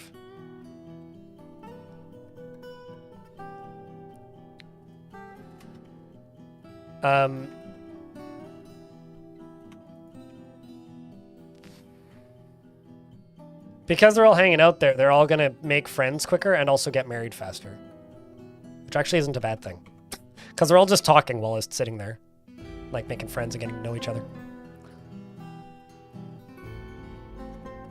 I just put all the dwarves into that squad, so let's just go here and make a new squad. Say metal armor. Just throw everybody in. Just keep at it.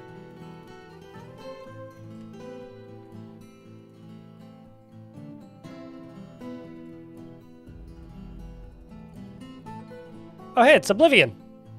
Oblivion grew up. Oblivion was born in the last fort. Or was a child in the last fort. Oblivion is 18, I guess. Would you look at that?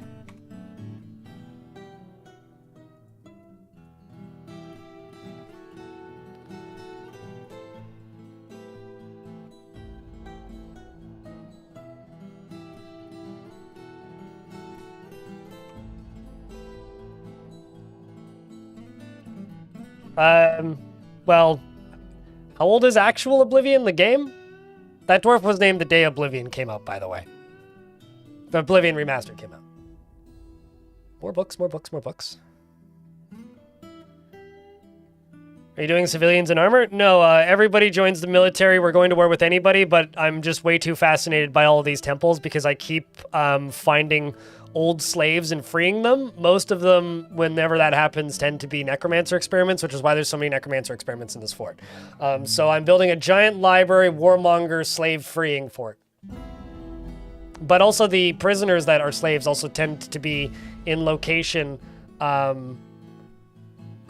They also tend to be in locations that are empty and have only books there. So something happened, and it's fascinating to me. But I've kind of like stopped seeing as many of them, so I'm gonna have to start going after the populated ones soon.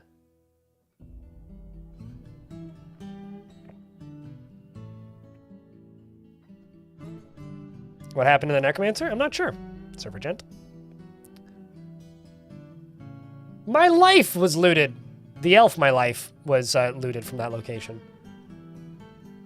Wandered Beach. Let's go loot this place.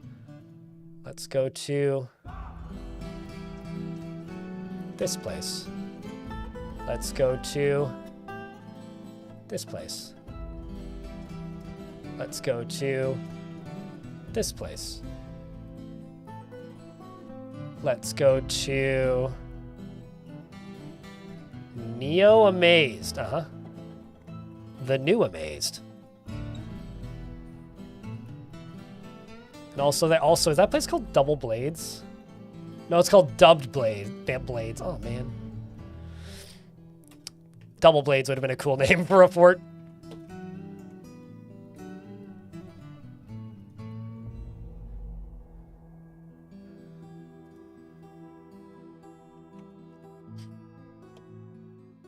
full of lore books. Kind of, yeah.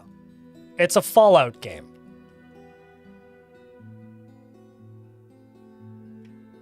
New Blade movie? Nah. Fortunately, I guess.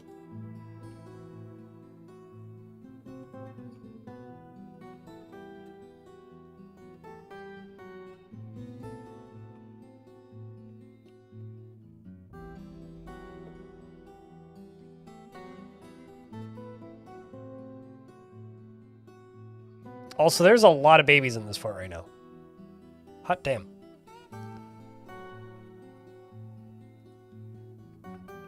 This guy's pi years old. 314.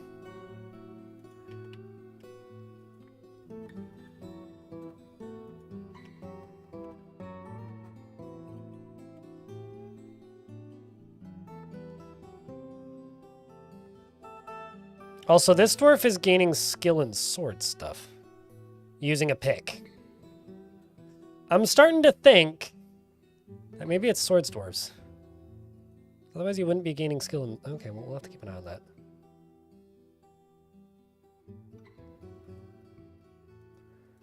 Going to have to keep an eye on that.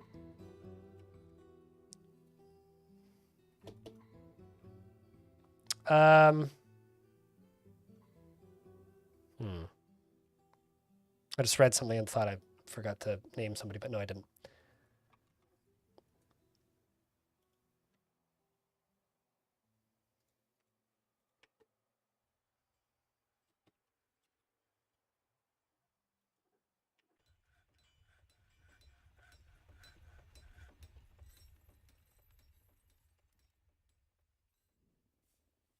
What squad are you in? Offense catches. Let's also take this squad off training, maybe. Although, I'll wait until you get your martial training need done.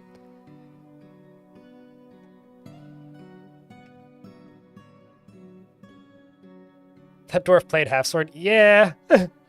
I mean, it proves just how clearly effective it is.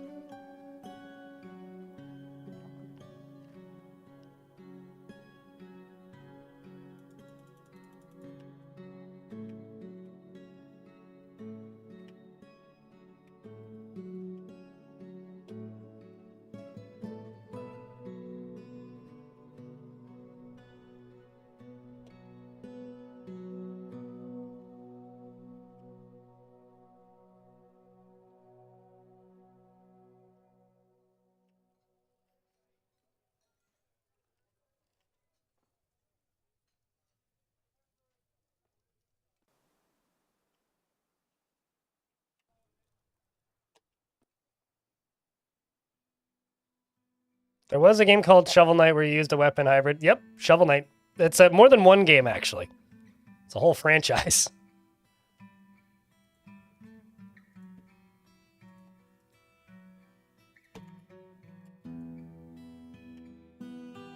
There you go, you've cleared that need.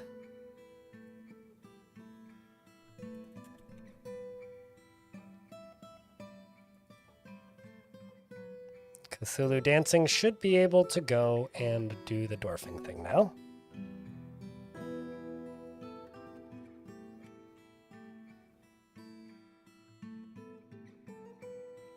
And also, I've got a dwarf that really wants better food.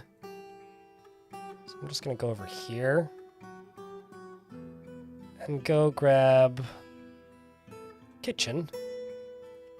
And plunk it down. I'm going to go here, and I'm going to go to labor, kitchen. Please don't cook my ale and wine. And please don't cook my plump helmets. And please don't... Yeah, that's fine.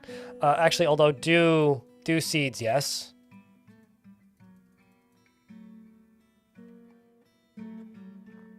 No, it's fine. Thought I had more seeds that were more immediately important. I'm also going to make some silk bags.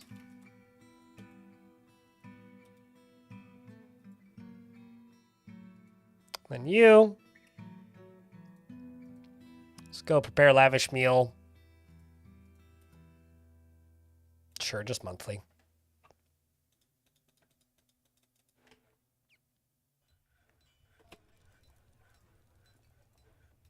And this right here can be for prepared meals. Do you get prepared meals? Probably, right? Yes, now you do. And you are going to give items to this stockpile.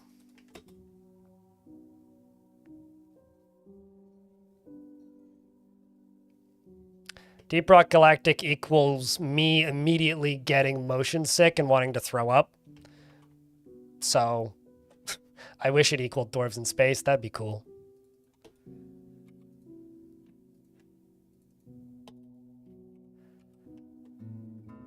Alright, let's see how this spat of adventure hunting went.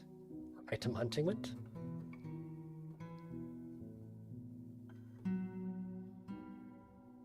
This was for Neo Amazed.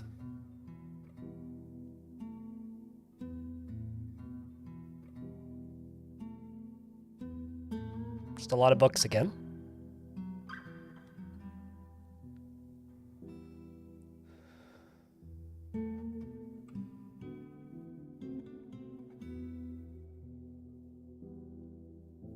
Oblivion is 19 years old? Okay, so then, yeah, Oblivion needs 2 more years. Well, I guess 1 more year in game to become Oblivion Remastered, then.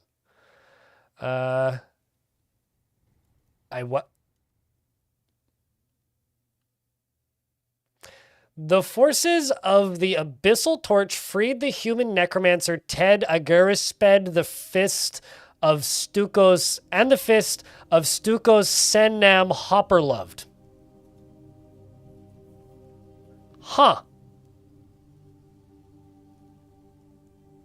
I wonder how old you are. The Necromancer. A Necromancer named Ted. Yeah, just wait until you hear him talk. And wait until you meet his ex. But no, seriously, what?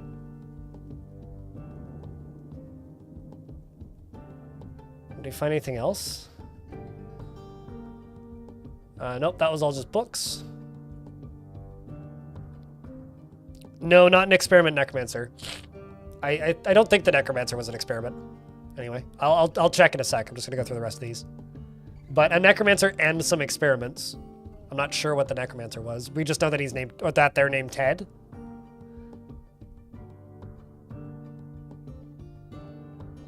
You know a sorcerer named Tim, so it fits? Sure. Mm-hmm.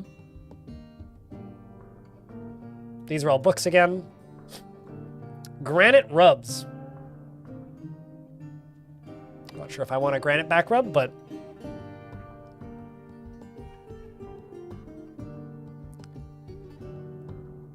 got into Dwarf Fortress relatively recently, says Chaotic Silver in YouTube chat.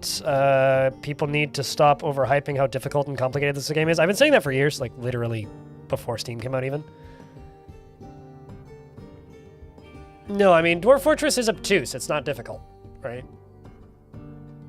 Meaning of granite rubs was, I would love to know, was looted. Mostly just books on that one. And then that one hasn't arrived yet. No, I completely agree.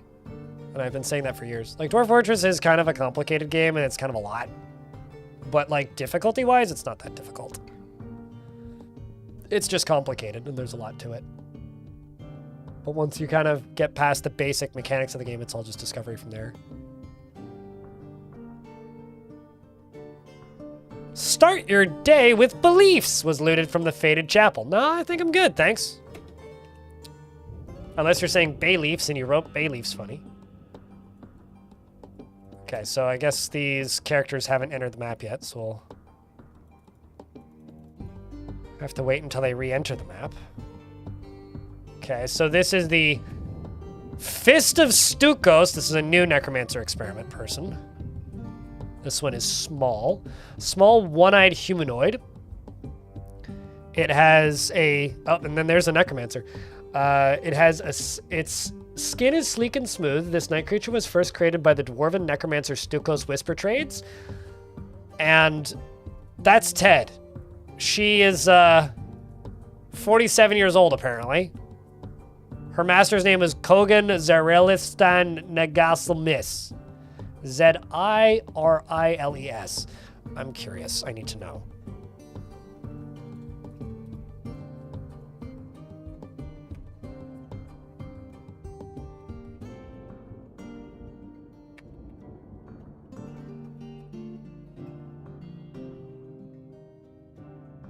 The flickering turquoise of haze was a dwarf necromancer born in 842, the youngest son of Bomrek Erndangles and Limuel Tombdangled. Okay.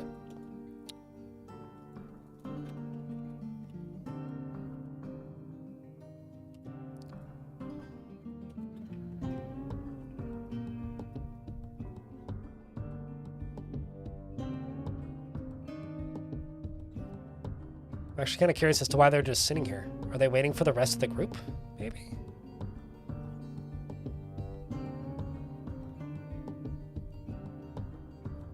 Oh, maybe they're waiting for the mayor.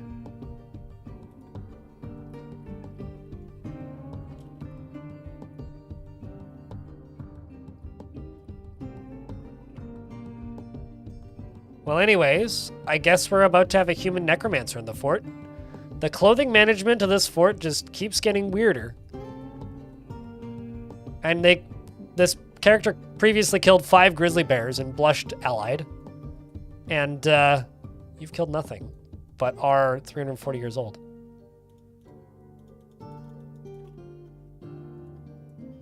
And we also explored Viper X one more time. There's nothing that they need to cross, so they shouldn't need a bridge. I might need to dig to them, I don't know.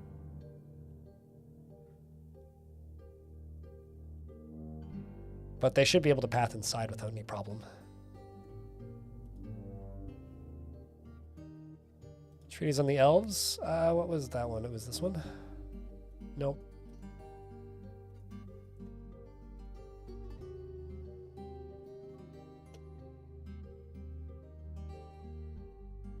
The human necromancer Ted and the singular fist. So there, yeah, there's only 2 of them.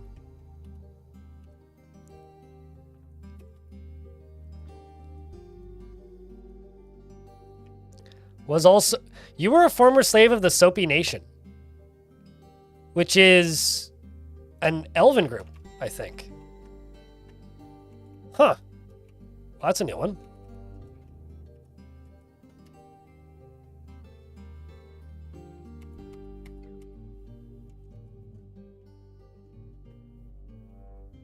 Well then.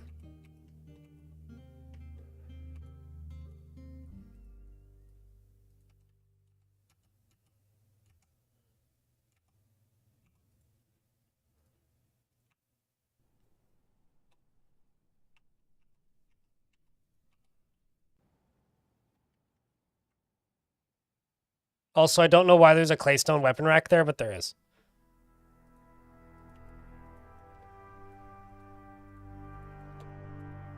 Well, if they need to dig there, they can just dig there.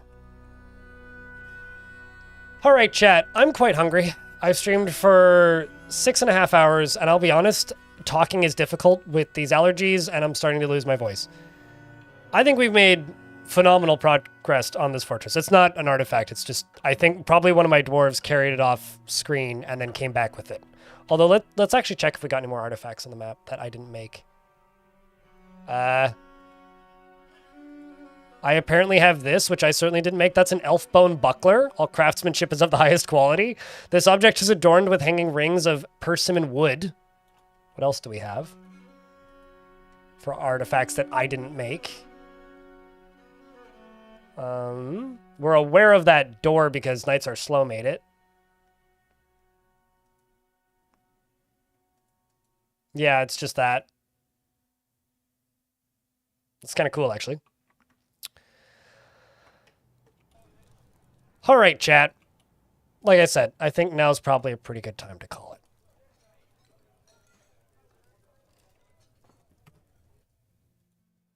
We've made some pretty great progress again today. So as a reminder, my next stream will not be next week. I will stream on the following Tuesday, perhaps Monday, if I get everything done. Which, currently looking at a calendar, is the 12th or the 13th will be when I return. I'm not taking next week off. I won't be streaming, but I'm going to be spending next week editing and editing and editing and editing and editing. I'm going to finish a big video. So sooner than later, you guys will get another big video. That's all I got there on that. You'll also probably get a Future of the Fortress before then, because I should probably check has Tarn posted it. Depending on when Tarn posts it, which it hasn't been yet, as far as I know. I will likely also do that first.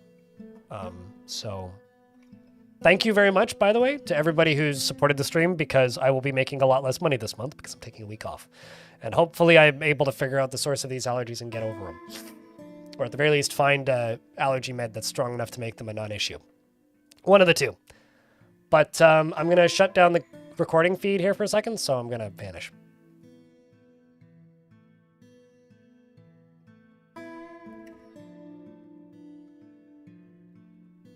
Space Potatoes, thank you very much for the 5-pack. Appreciate you greatly. Thank you so much. Sneaking one in there at the end. All right, YouTube chat, I'm shutting you down now. I just do have to say, once again, thank you for tuning in and watching and being cool.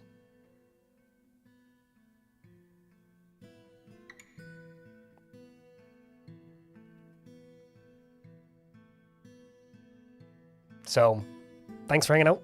I'm shutting you down.